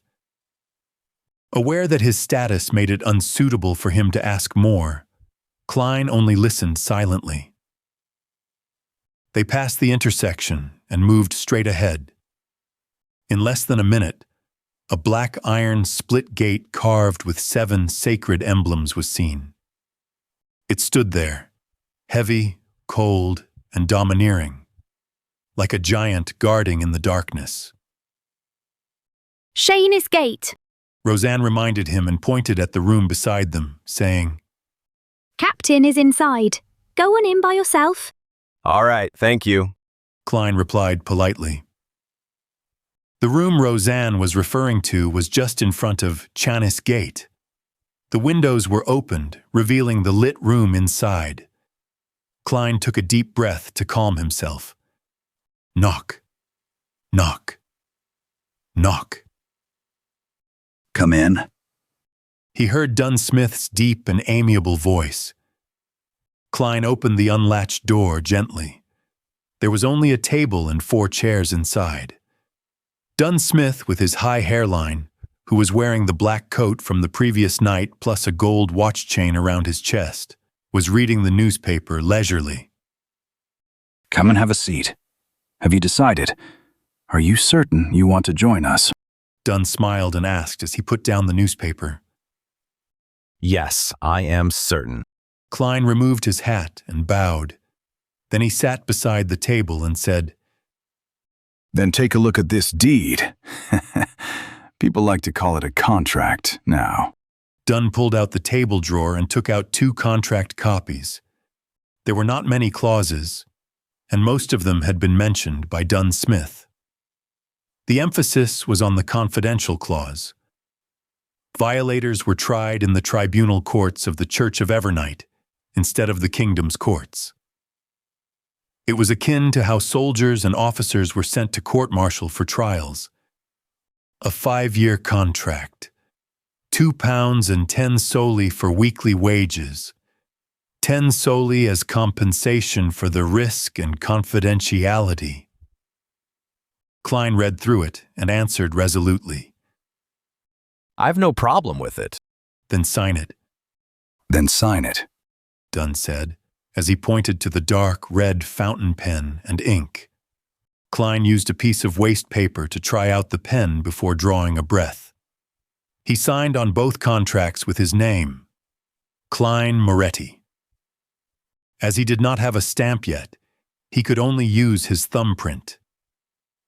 Dunn received the contract, took out a stamp from the drawer, and stamped on the end of the contract and a few key parts. With that done, he stood up and returned a contract with one hand and reached for Klein with the other, saying, Welcome. From now on, you are one of us. And please note that the contract is confidential as well. Klein stood up as well. He received the contract, shook his hand, and said, So I shall be addressing you as Captain? Yes. Dunn's grayish eyes seemed especially deep in the dim surroundings. After shaking hands, they sat down. Nighthawk Team, Tingen City, Awa County, Lowen Kingdom. Klein glanced at the stamp on the contract. It read, I can't believe you guys would use the name Blackthorn Security Company as a disguise. He laughed and said, Actually, we have other signboards. Dunn pulled out a piece of paper from the drawer. It was stamped with the stamps of the city government and the police department. The contents were as follows. 7th Unit, Special Operations Department, Awa County Police, Lowen Kingdom. The first 4 units are the regular police responsible for general security, like the VIP Protection Unit and Key Installations Protection Unit. And from Unit 5 onwards are the ones dealing with supernatural incidents in each city. Our unit is responsible for incidents related to the followers of Evernight Goddess in Tingen. If there are different types of followers, then we divide the area accordingly. We are mainly in charge of places like the North, West, and the Golden Indus region. Dunn briefly introduced. Unit 6 of the mandated Punisher Squad under the Church of Storms is in charge of the Pier region, the East and the South. The university area and the suburbs are under Unit 5, which is the Machinery Hive Mind Squad in Tingen. Right. Klein had no questions about it. What happens if someone really comes here due to the Blackthorn Security Company signboard and requests for our services? We'll take those requests. Why shouldn't we? As long as it doesn't affect our daily operations. Dunn said slowly and humorously. Any earnings would be considered additional bonuses, so our members are quite willing to take those jobs. Anyway, the market for trivial and troublesome matters such as finding dogs and cats has been monopolized by private detectives. So how many people are there in this Nighthawk team? Klein asked since they were on this topic. There aren't many supernatural incidents, so there are even fewer Beyonders. There are only 6 formal members of the Nighthawks in the entire Tingen city, including me. As for civilian staff, there are 6, including you. So, Captain, what do you mean by Beyonders losing control? Why does it happen? Klein nodded his head, and eventually asked the question that he was most concerned about. Chapter 18. Origin and Cause. Upon hearing Klein's question, Dunn looked out of the window toward the corridor that led to Chanis Gate. He took out his pipe, stuffed it with some tobacco and mint leaves, and held it to his nose. He took a deep whiff as his voice turned reflective and drifting. Only at home can I enjoy the beautiful flavors of tobacco mixed with mint leaves without any worries. Klein, do you know about the creation myth? Of course. When I received primary education during Sunday school, we learned to read using the revelation of Evernight. Among them, the Book of Wisdom and the letters from the saints mention the myth of creation. Klein attempted to recall via the memory fragments of the original Klein. The Creator awoke from chaos and shattered the darkness, creating the first ray of light. He then fused himself completely into the universe and made up all of existence. His body became the land and stars. One of his eyes became the sun, while the other became the crimson moon. Some of his blood rushed into the seas and rivers, nourishing and nurturing lives. He slowed down his tempo and said. Klein subconsciously paused when he said that. Partially, it was because the relevant memories were a blur, and that the creation myth was very similar to the Chinese creation myth of Pangu. The imaginations of people from different worlds shared something in common with their myths and legends. Noticing that Klein was having trouble, Dunn smiled and added, His lungs turned into the elves. His heart turned into the giants. His liver turned into the treants. His brain turned into the dragons. His kidneys turned into the feathered serpents. His hair turned into the phoenixes. His ears turned into the demonic wolves. His mouth and teeth turned into the mutants. And his remaining bodily fluids turned into the sea monsters, of which the essence was Naga. His stomach, his small and large intestines, and the evil parts of his body turned into devils, evil spirits, and various kinds of unknown maleficent existences. His spirit became the eternal blazing sun, the lord of the storms, and the god of knowledge and wisdom. His wisdom gave birth to humanity. That was the first epoch, the chaos epoch. Klein finished the last sentence for Dunn, but he found it funny and ridiculous. As a keyboard folklorist, it was the first time he came into contact with a creation myth that was arranged in such great detail. It was so detailed that almost every prominent race corresponded to a particular body part of the creator. It's like a children's song with children sitting in a row and eating fruit. Furthermore, it was not only mentioned in the canon of the Evernight goddess. The churches of the Lord of Storms and God of Steam and Machinery also had similar descriptions. None of them elevated themselves or devalued the other gods. This either means that the creation myth is real, or hints that the few churches had undergone a long period of strife to eventually compromise before the fifth epoch. With this in mind, Klein suddenly had another question. It feels problematic. Why are the eternal blazing sun, Lord of Storms, and God of Knowledge and Wisdom born directly from the Creator's spirit, while the goddess isn't? He asked with a frown. In the revelation of Evernight's prehistorical records, the Evernight goddess had only awoken at the end of the second epoch. Together with the Lord of Storms, eternal blazing sun, and other gods, she blessed and helped humanity survive the cataclysm. It was also known as the third epoch, the cataclysm epoch. It was during that time that Earth Mother and the god of combat appeared as well. As for the god of steam and machinery, whose original name was the god of craftsmanship, he was born only in the fourth epoch. In that sense, the standing among the gods seemed self-evident. The ones who were more ancient were more orthodox. It was extremely clear. This also troubled the believers of the Evernight goddess. Repeat the goddess's full title. Held his pipe with another hand, and instead of answering, he returned with a question.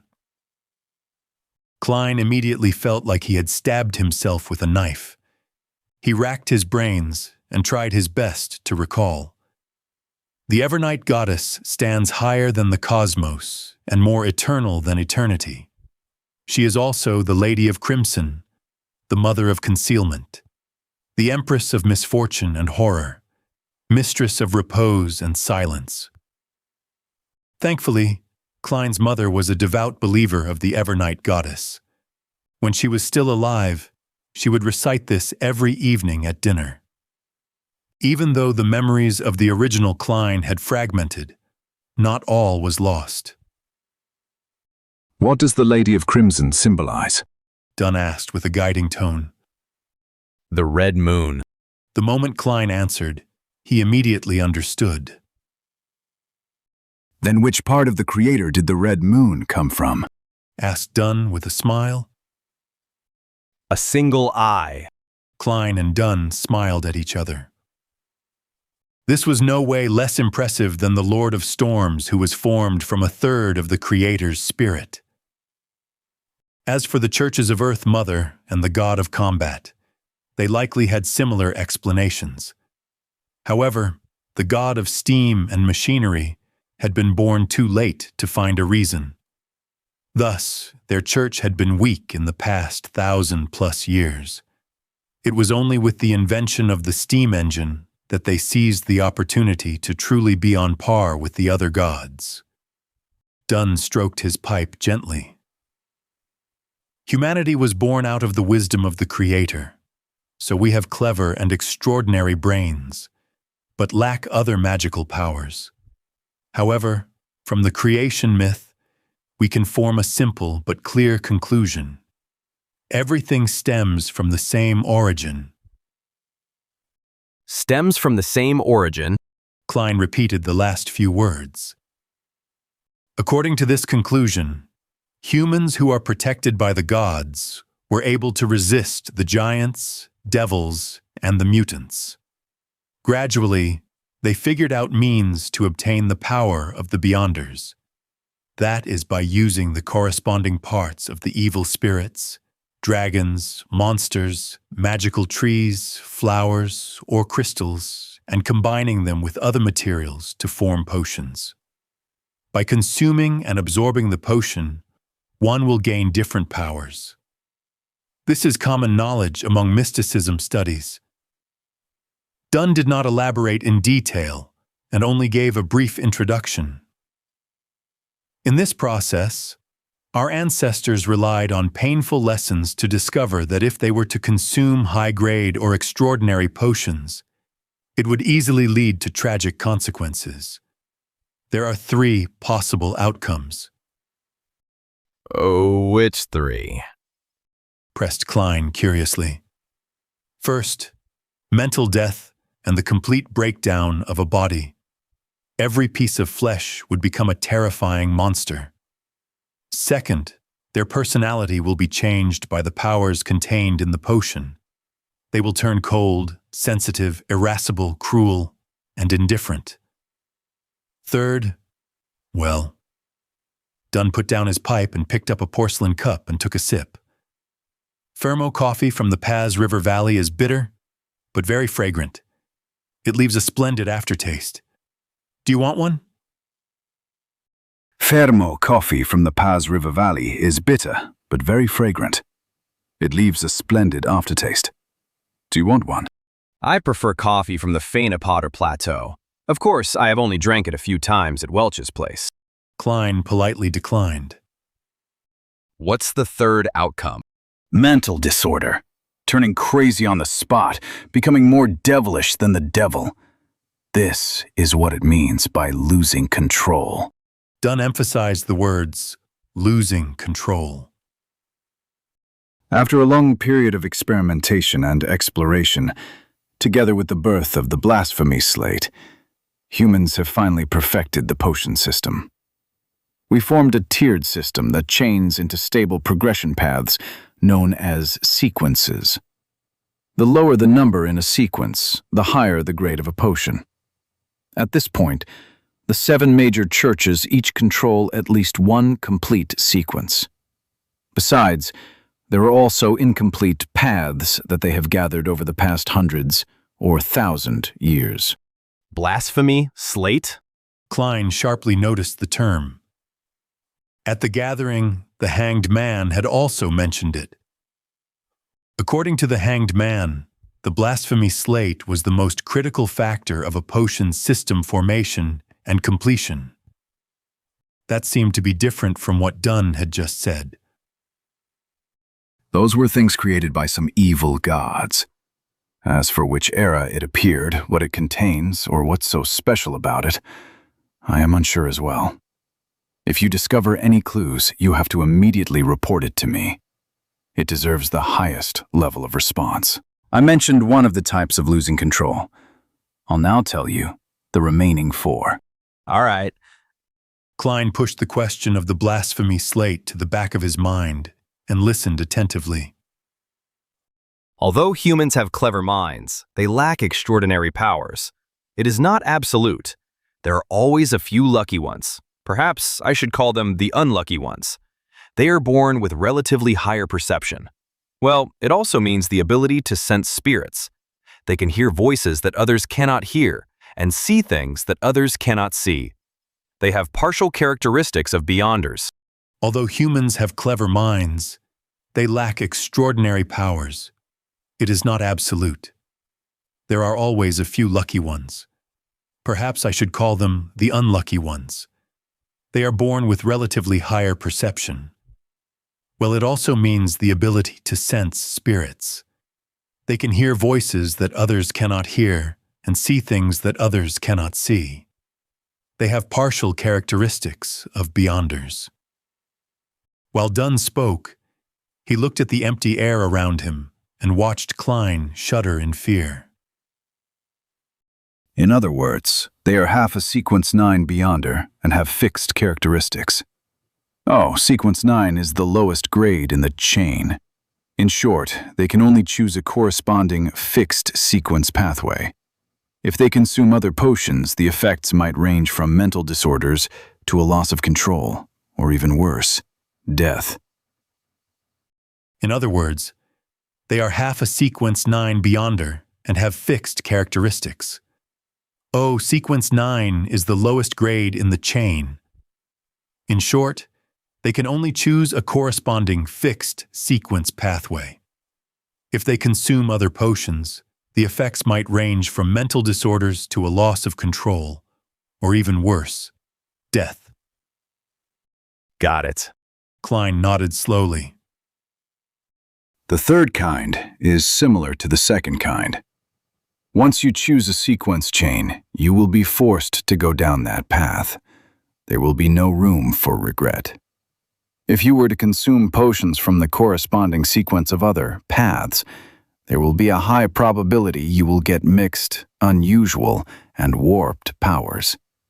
But it is almost certain that you would be in a semi-deranged state, sensitive and irascible, cruel and bloodthirsty, and silent and melancholic. The third kind is similar to the second kind. Once you choose a sequence chain, you will be forced to go down that path. There will be no room for regret. If you were to consume potions from the corresponding sequence of other paths, there will be a high probability you will get mixed, unusual, and warped powers. But it is almost certain that you would be in a semi-deranged state, sensitive and irascible, cruel and bloodthirsty, and silent and melancholic. And there is only one such opportunity. After that, regardless if you consume the potions from the original path or potions in the present sequence, the only result is a loss of control. The outcome could then be mental death. Alternatively, the body breaks down into monsters or even transforms into an evil spirit. As Dunn spoke, he lifted his coffee cup to take a sip. What about the fourth kind? Klein, who turned alarmed and fearful after hearing this, fell silent for a few seconds before asking, The fourth kind. That is the most common problem. When we consume potions to gain powers that originally belonged to extraordinary beings, we undergo an unnatural transformation. Therefore, we would more or less be affected by the remnant spiritual powers. While perhaps the symptoms might not manifest and are undetectable to others, it will definitely lurk in one's mind. If one rushes to consume the corresponding potion ranked higher in the sequence before fully grasping the extraordinary powers the potion brings and eliminating the subtle traces, the madness will accumulate, increasing the chances of losing control. The fourth kind. Heh. That is the most common problem. When we consume potions to gain powers that originally belonged to extraordinary beings, we undergo an unnatural transformation. Therefore, we would more or less be affected by the remnant spiritual powers. While perhaps the symptoms might not manifest and are undetectable to others, it will definitely lurk in one's mind. If one rushes to consume the corresponding potion ranked higher in the sequence before fully grasping the extraordinary powers the potion brings and eliminating the subtle traces, the madness will accumulate, increasing the chances of losing control. Dunn suddenly fell silent. After a short pause, he said with a sigh, As per the internal rules of us Nighthawks, even if a teammate were to make a great contribution, they must have consumed the last potion 3 years ago and be examined before they can be promoted. Even so, there are still many who lose control every year, he said with a sigh. How terrifying. Then what about the final kind? Klein drew a gasp as he asked. There was no trace of a smile despite Dunn's curved lips. The fifth kind is the most common reason for a loss of control. For Beyonders, one's spiritual perception would be enhanced more or less. The smaller the number in the sequence, the more enhanced their perception. Therefore, they would hear what others cannot hear, see what others cannot see, and encounter things others would not encounter. They are constantly met with mysterious enticement and illusionary bewitchment. Once they are overstimulated or have greedy desires, they will slowly go down the path of losing control. As he spoke, Dunn looked straight at Klein, his gray irises reflecting Klein's figure. The founder of the Nighthawks, Archbishop Chanus, once said, "We are guardians, but also a bunch of miserable wretches that are constantly fighting against threats and madness." His tone turned bleak as he said, Chapter 19. Sealed Artifacts. We are guardians, but also a bunch of miserable wretches that are constantly fighting against dangers and madness. The corridor outside the window was sealed, its walls ice cold. The room was illuminated with bright yellow lights. Dunn Smith's delivery echoed, sending blow after blow to Klein's heart. It left him temporarily at a loss for words.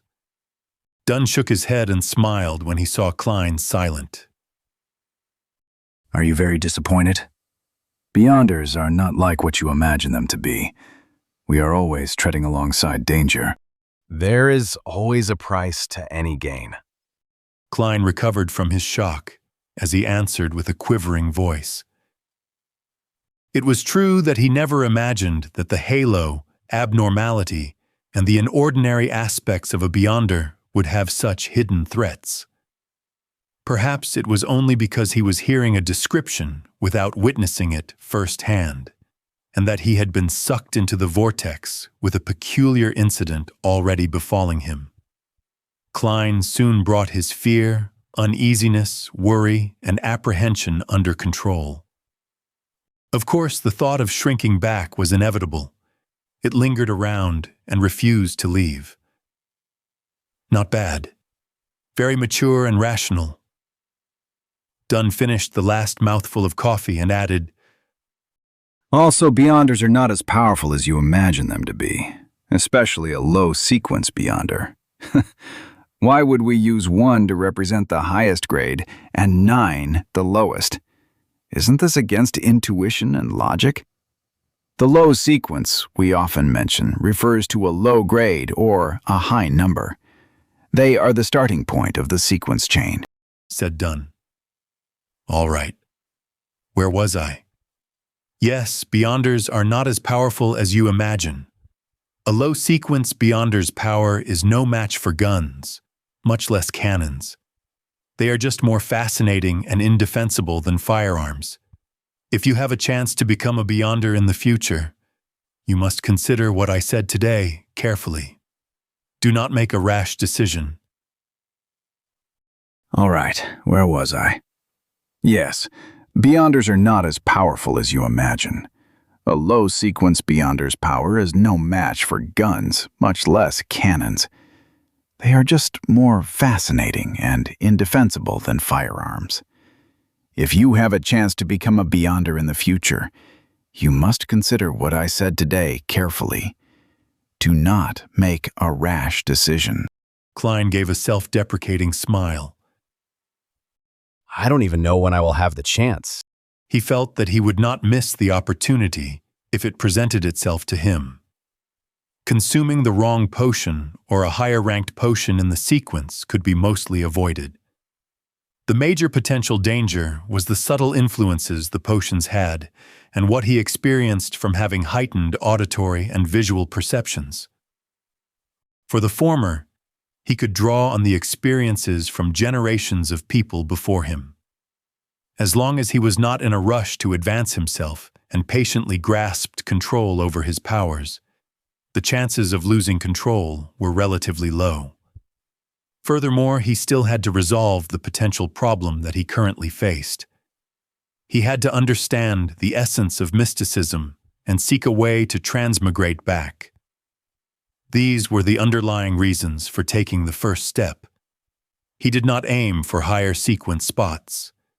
If it was easy to lose control, he could just forget about advancement, stay in his original sequence, and rely on knowledge to plan a way home. It was needless to elaborate on the potential risks. Back when Klein held the luck enhancement ritual, he was nearly driven crazy. The murmurings that nearly blew up his head were still fresh in his mind.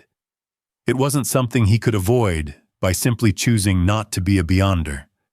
Therefore, it was better to gain power that allowed him to defend himself. With this in mind, Klein felt that the pros clearly outweighed the cons. It made his thoughts of withdrawal almost disappear. Dunn picked up his pipe again, as his gray eyes carried a smiling trace to them. I cannot give you an accurate answer on this. To become a Beyonder, firstly, you must make enough contributions. Perhaps tomorrow, or the day after, you would be able to interpret critical ancient documents. Maybe you would be able to give us valuable ideas for one of our cases. Secondly, it depends on the arrangements of the higher-ups. No one can be sure, said Klein. All right. I believe you should know quite a bit about Beyonders now. In the future, do not make a rash decision. Now, I'll introduce you to our Nighthawk team's civilian jobs, said Klein. He stood up and walked to the door. He pointed in the opposite direction of Chanis Gate and said, "We have an accountant and someone else who is in charge of procuring necessities and collecting supplies handed out by the church and the police department, while standing in as a carriage driver. They are professionals and do not need to take shifts, so they can rest on weekends. The other 3 civilian staff are Rozanne, Brett, and Old Neil. Their jobs include attending to visitors, cleaning the rooms, and writing case files and inventory registration lists. They also guard the armory, storeroom, and the archives, strictly enforcing the registration should someone wish to enter, take out, or return an item. Each of them has 1 day off a week, other than Sundays. They negotiate among themselves on the arrangement of night shifts and rest days." So is my job scope the same as Rozanne and the rest? Klein swept away his thoughts about Beyonders and tried to clarify his job responsibilities. No, there is no need. You are a professional, said Dunn with a smile. You currently have 2 tasks. First, every morning or afternoon, go take a stroll outside. Focus on the various streets that lead from Welch's place to yours. What? Klein was dumbfounded. What kind of job is this? Is that very professional? Dunn inserted his hands into the pockets of his black trench coat and said, After you confirm that you have lost your memories, we will close the case on Welch and Naya. Similarly, that diary of the Antigonus family has vanished completely. We suspect that you brought it with you. You might have hidden it on your way home, which might be why we did not find any clues at your place. This is also likely the reason why you were not there and chose to commit suicide at home, said. Although you were mysteriously influenced and have forgotten this piece of memory, the human spirit and brain is very fascinating, so there might be residual traces. Daly might not be able to obtain them through her means as a medium, but it does not mean that they do not exist. Perhaps you will feel a sense of déjà vu at a familiar and critical spot. That is what we wish to obtain. Got it. Klein was enlightened. The Nighthawk's deduction of the diary's location was indeed reasonable. He was the only one alive among the people involved. Only he had the time and motive to take the diary away and hide it on his way back. If you can find the diary this way, you will likely make enough of a contribution to become a Beyonder, encouraged Dunn, indirectly revealing the importance of the diary. I hope. Klein nodded. Dunn changed the subject again. Secondly, you get a day off every week. You can decide which day it is for now. When you are not outside, go to our armory and read the literature and canon books. This is a job for a professional historian. When you finish them all, you will have to begin taking shifts with Old Neil and the rest. All right, no problem. All right, no problem. Klein heaved a sigh of relief. This is not something too difficult. At this moment, Dunn turned his body halfway and pointed to the black outward swinging gates that was engraved with 7 sacred emblems. This is Chanis Gate. It is named after the creator of the modern Nighthawk system, Archbishop Chanis. There is one under the central cathedral of every major city. It is guarded by formal Nighthawk members on rotation. Inside, there are at least 2 keepers who are sent by the church, as well as countless traps. You must not approach it under any circumstances. Otherwise, misfortune will befall you. That sounds scary. Klein expressed his feelings. The area inside is divided into a few zones. Stored within are certain potion formulas for certain sequences and other magical materials. It is also used to temporarily hold heretics, mutants, cultists, and members of secret organizations. Heh. They will eventually be sent to the Holy Cathedral. They would eventually be sent to the Holy Cathedral, introduced Dunn in passing. Holy Cathedral, the headquarters of the Church of Evernight located in the Winter County to the north of the kingdom, Cathedral of Serenity. Klein nodded slightly as though he was pondering over the matter. In addition, there are all sorts of classified documents and records inside. When you gain a higher clearance, you might have a chance of reading them. When you gain a higher clearance, you might have a chance of reading them. Dunn hesitated for a moment before adding, Behind the Chanis Gate, there are also sealed artifacts in the basement. Sealed artifacts? Klein ruminated on the terms. Sealed artifacts? It sounded like a specialized term. Some of the extraordinary items we gather and retrieve are just too important and magical. If they fall into the wrong hands, it would cause immense destruction. Therefore, we have to keep it strictly confidential and watch them carefully. Even we can only use it under special circumstances.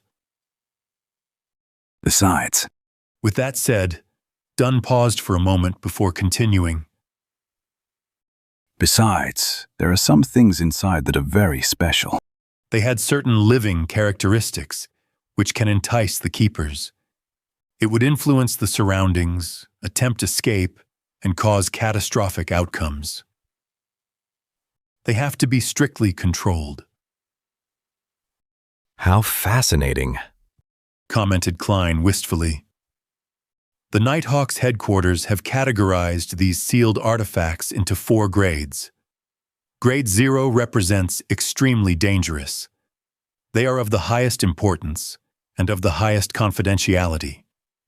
They are not to be inquired, disseminated, described, or spied. They can only be sealed in the basement of the Holy Cathedral. Described Dunn in detail. Grade 1 is highly dangerous. They can be used in limited ways. Their security clearance is limited to diocesan bishops or Nighthawk's deacons and above. The central cathedral of diocese headquarters, like Backland, can store 1 to 2 artifacts. The rest will be handed over to the Holy Cathedral. Grade 2 is dangerous. They can be used with care and moderation. The security clearance requires one to be a bishop or a Nighthawk team's captain and above. The central cathedrals in the various cities can store 3 to 5 artifacts. The rest will be turned in to the Holy Cathedral or the diocese headquarters. Grade 3 is considerably dangerous. They have to be used carefully. It can only be requested for operations that require 3 or more people. The security clearance requires one to be a formal member of the Nighthawks. In the future, you will see the corresponding documents. Through the numbers, you can understand what they represent. For instance, 2K125 means that it is a dangerous grade sealed artifact number 125. As Dunn went on, he suddenly turned around and returned to his room. He pulled out a piece of paper from the bottom of the drawer. By the way, take a look at this. 3 years ago, a newly appointed archbishop lost control. For some unknown reason, he stormed through the various levels of protection and vanished mysteriously with a Grade 0 sealed artifact. Memorize this photo. If you discover him, do not alert or disturb him. Return to report it immediately, or the chance of you dying in the line of duty is 1,000%. What? Klein received the piece of paper. There was no title on it, just a black and white photo with a few lines of words. Ince Zhang Will, male, 40 years old, former archbishop, a gatekeeper who failed in his promotion and was enticed by the devil and was corrupted. He escaped with sealed artifact 008. Particular traits are... The picture, together with the description, depicted Ince Zhang Will as wearing an all-black clergyman robe with buttons on both sides and a soft cap. His hair was dark blonde, and his pupils were so blue that it was nearly black. He had a high nose and his lips were tightly pursed. His facial features were like a classic sculpture without any wrinkles. The most striking characteristic was that he was blind in one eye. The description of the corrupted is so detailed, but the only thing about the sealed artifact is its code name. Klein honestly offered his first impression. That's why it is at the highest security clearance. The search for sealed artifact 0-08 is only described verbally and never written in words. Even so, the description will be little, said Dunn with a sigh. 008 appears to be a common quill, but it does not need ink to write. That's all. Dunn did not dive deeper into the topic. He tugged at the golden chain on his black trench coat and took out a gorgeous pocket watch of the same color. He clicked it open and took a glance before pointing outside. I've told you all you need to know. Go to the armory to find old Neil. Get him to arrange the documents that you need to read. He is no ordinary civilian clerk. He was once a formal member, but due to his old age, his failure to advance, and his ailing health, it's no longer suitable for him to handle cases. Furthermore, he does not wish to become an internal keeper or rest at home. All he wishes is to be accompanied by documents and records. Chapter 20. The Forgetful Dunn. Okay. Klein bowed slightly as he wore his short top hat again. However, his mind was preoccupied with how sealed artifact 008 looked. It appears to be just your everyday quill. It writes without ink. Then, what is its actual use? What makes it classified at the highest level of confidentiality that it's deemed extremely dangerous? Can it be a pen that kills anyone whose name is written? No, that would be way too heaven-defying. Ince Zhang Will wouldn't need to escape and hide away if that were the case. Just as Klein turned around to leave, Dunn suddenly shouted out to him. Hold on, I forgot something. Klein turned his head, his eyes puzzled.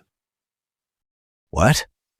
Dunn put back his pocket watch and said with a smile, Later, remember to visit the accountant, Mrs. Oriana, and get an advance payment of 4 weeks, a total of £12.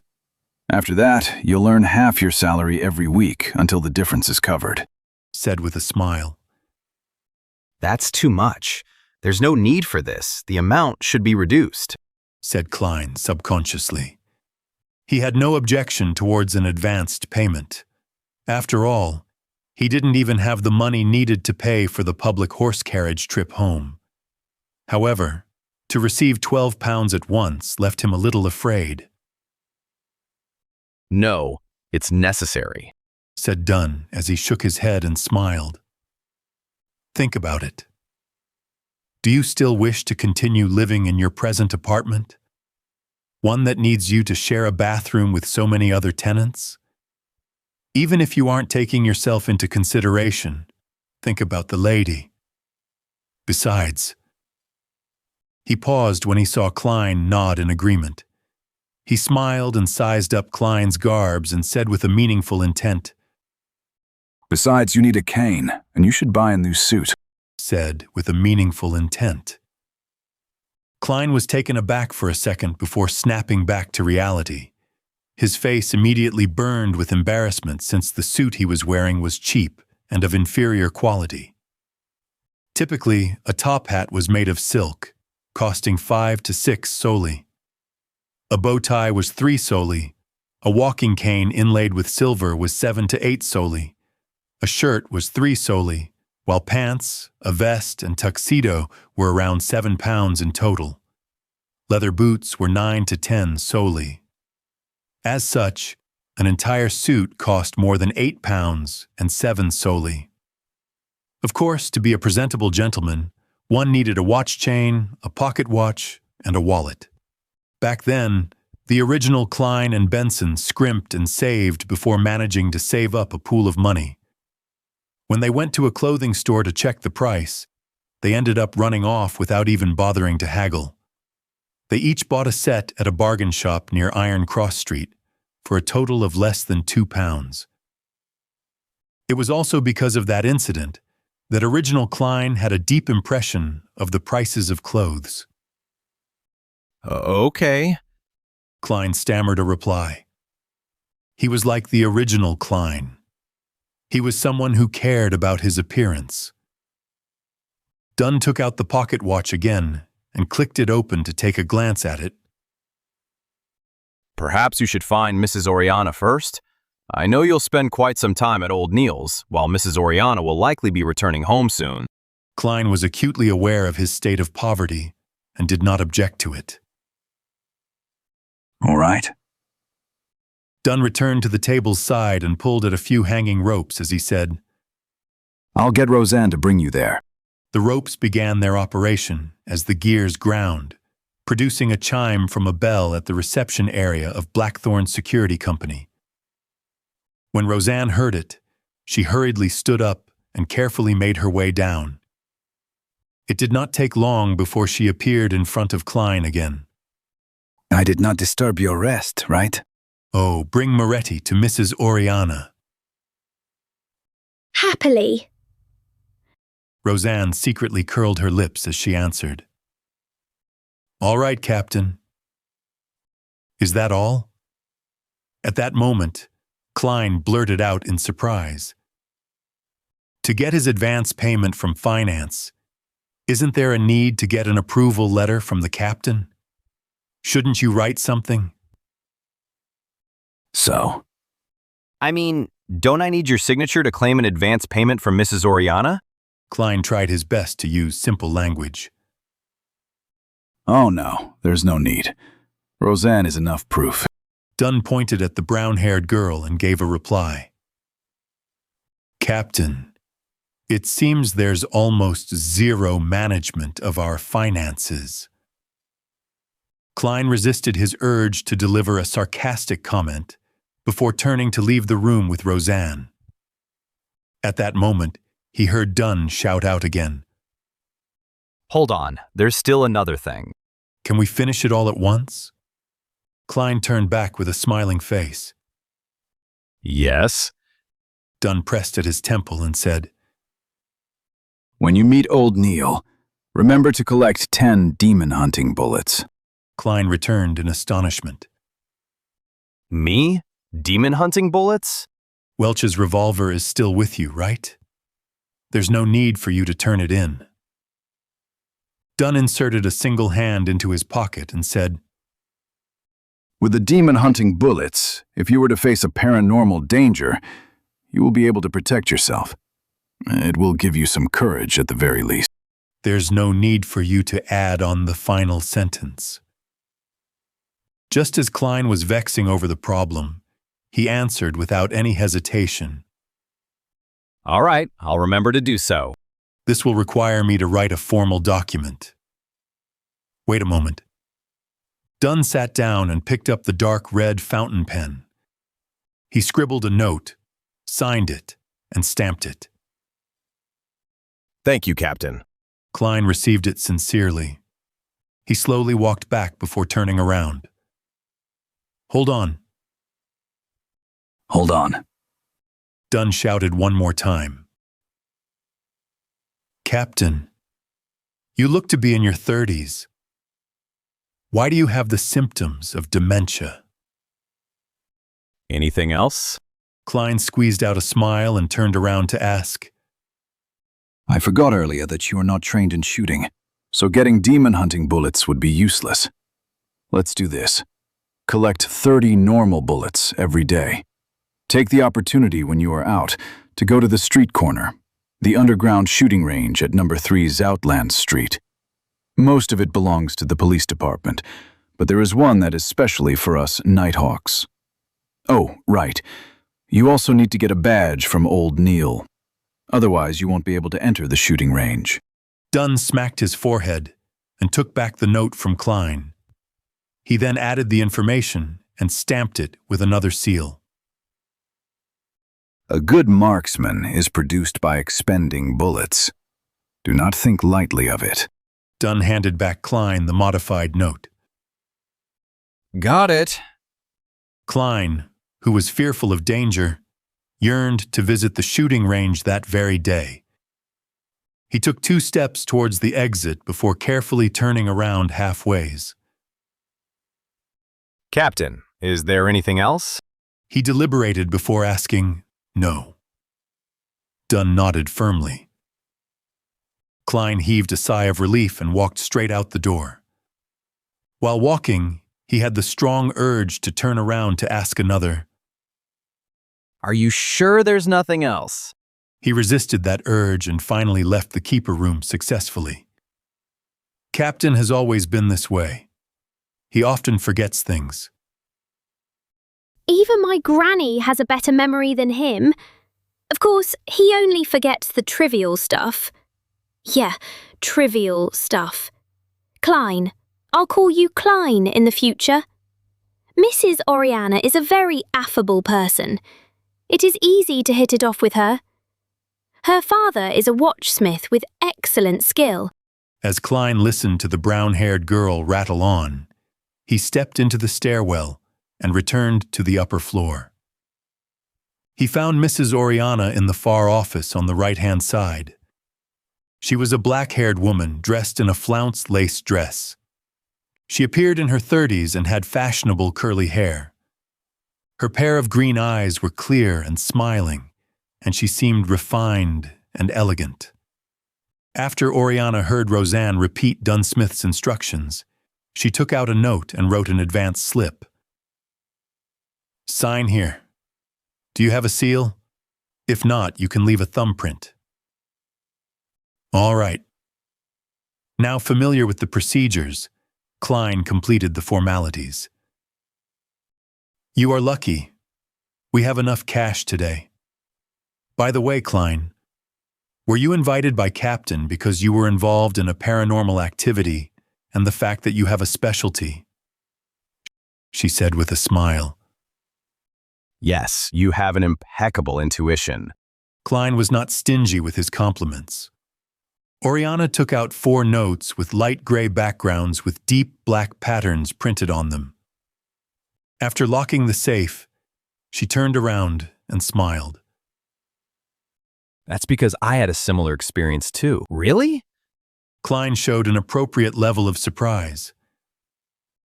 Do you know about the serial killer that sent Tingdon City into a frenzy 16 years ago? Oriana handed over the 4 gold-pound notes to Klein. Yes! It's the one which had 5 girls killed consecutively. Some had their hearts and stomachs removed by that bloody butcher. My mother often used that matter to scare my sister when we were young, said Klein as he thought about it. He received the notes and discovered that 2 of them were in 5-pound denominations and 2 of them were in 1-pound denominations. All of them had a gray background and were inked in black. The 4 corners had complicated patterns and special ink to prevent counterfeiting. The former notes were slightly bigger and in the middle of them was Lowen Kingdom's fifth king, George III's direct ancestor, Henry Augustus I. He wore a white hairband above his rotund face. His eyes were slender, and he had an abnormally serious expression. However, Klein felt an indescribably sense of closeness to him. This was a 5-pound note. It's almost equal to 4 weeks of Benson's salary. In the middle of the 1-pound note was George III's father, the former king, William Augustus VI. This might-wielder had a thick mustache and a firm gaze. While he was in power, he freed the Lowen Kingdom from the shackles of the old order, allowing his nation to regain the pinnacle spot. They were all good kings. Klein could faintly smell the note's ink that elated and refreshed him. Yes, if the Nighthawks had not come in time, I would have been the 6th victim. Mrs. Oriana's tone still hinted at a sense of lingering fear, despite the incident having happened more than 10 years ago. I heard that the serial killer, no, the butcher, was a beyonder? Klein carefully folded the paper notes and placed it in an inner pocket of his suit. Then, he patted the area a few times to confirm it was there. Yes. He had killed even more before that. The reason why he was captured was because he was preparing a ritual for the devil. No wonder he wanted different organs. Sorry, Mrs. Oriana, for making you recall such unpleasant memories, said Klein sincerely. I'm no longer afraid. I was studying accountancy in business school back then. After that incident, I've been here ever since.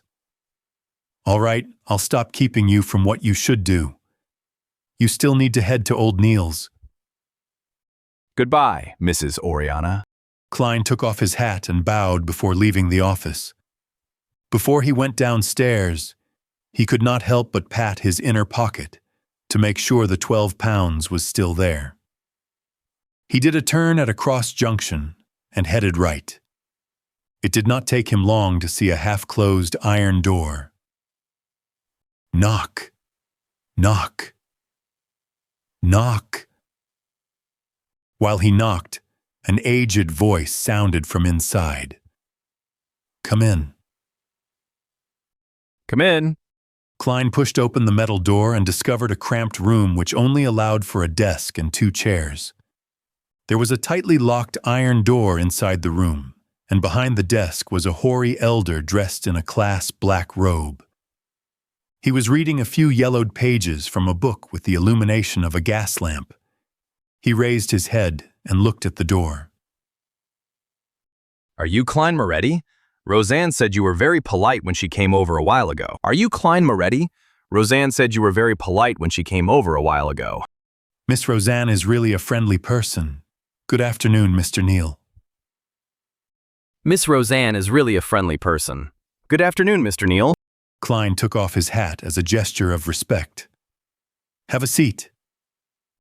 Have a seat. Neil pointed to the silver tin can with complex, flowery patterns on the table. Would you like a cup of hand-ground coffee? Would you like a cup of hand-ground coffee? The wrinkles at the edge of his eyes and mouth were deeply recessed. His dark red pupils appeared slightly turbid. It doesn't seem like you drink coffee?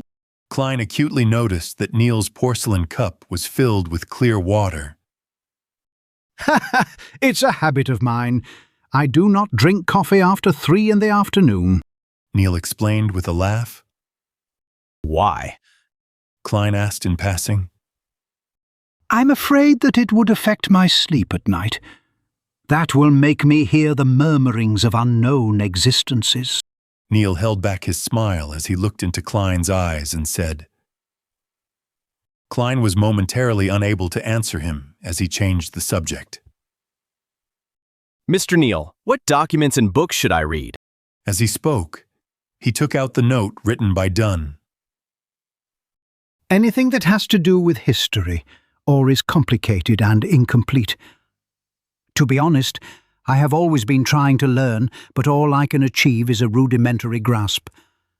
It's just too troublesome for the other material, such as people's diaries, contemporary books, epitaphs, etc.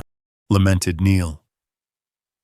For example, the things I have here require more detailed historical records to determine the exact content. Why? Klein turned, confused. Neil pointed to a few yellowed pages in front of him.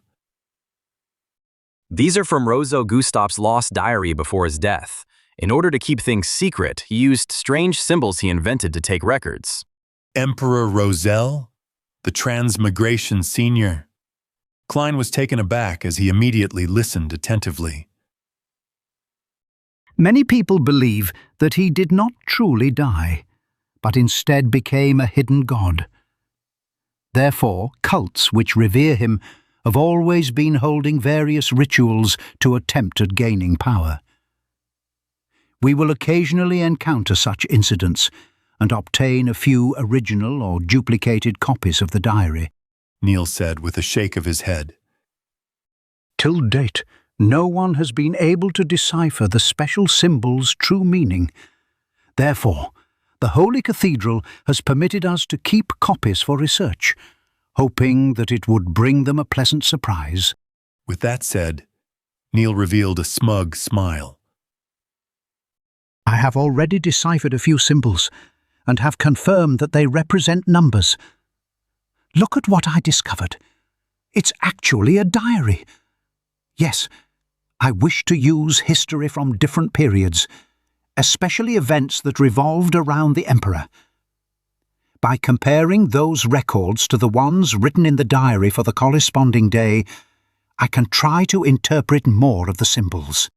That's the mind of a genius, right? The old gentleman with white hair and deep wrinkles looked at Klein with bright eyes. Klein nodded in agreement. Yes. Ha ha ha, you can also take a look at it. Tomorrow you will have to help me with this diary.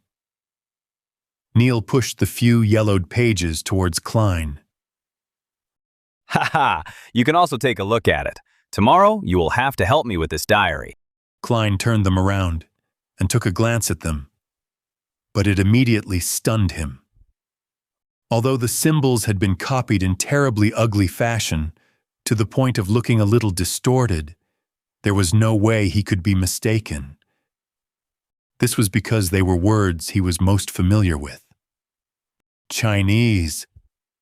And it's fucking simplified Chinese.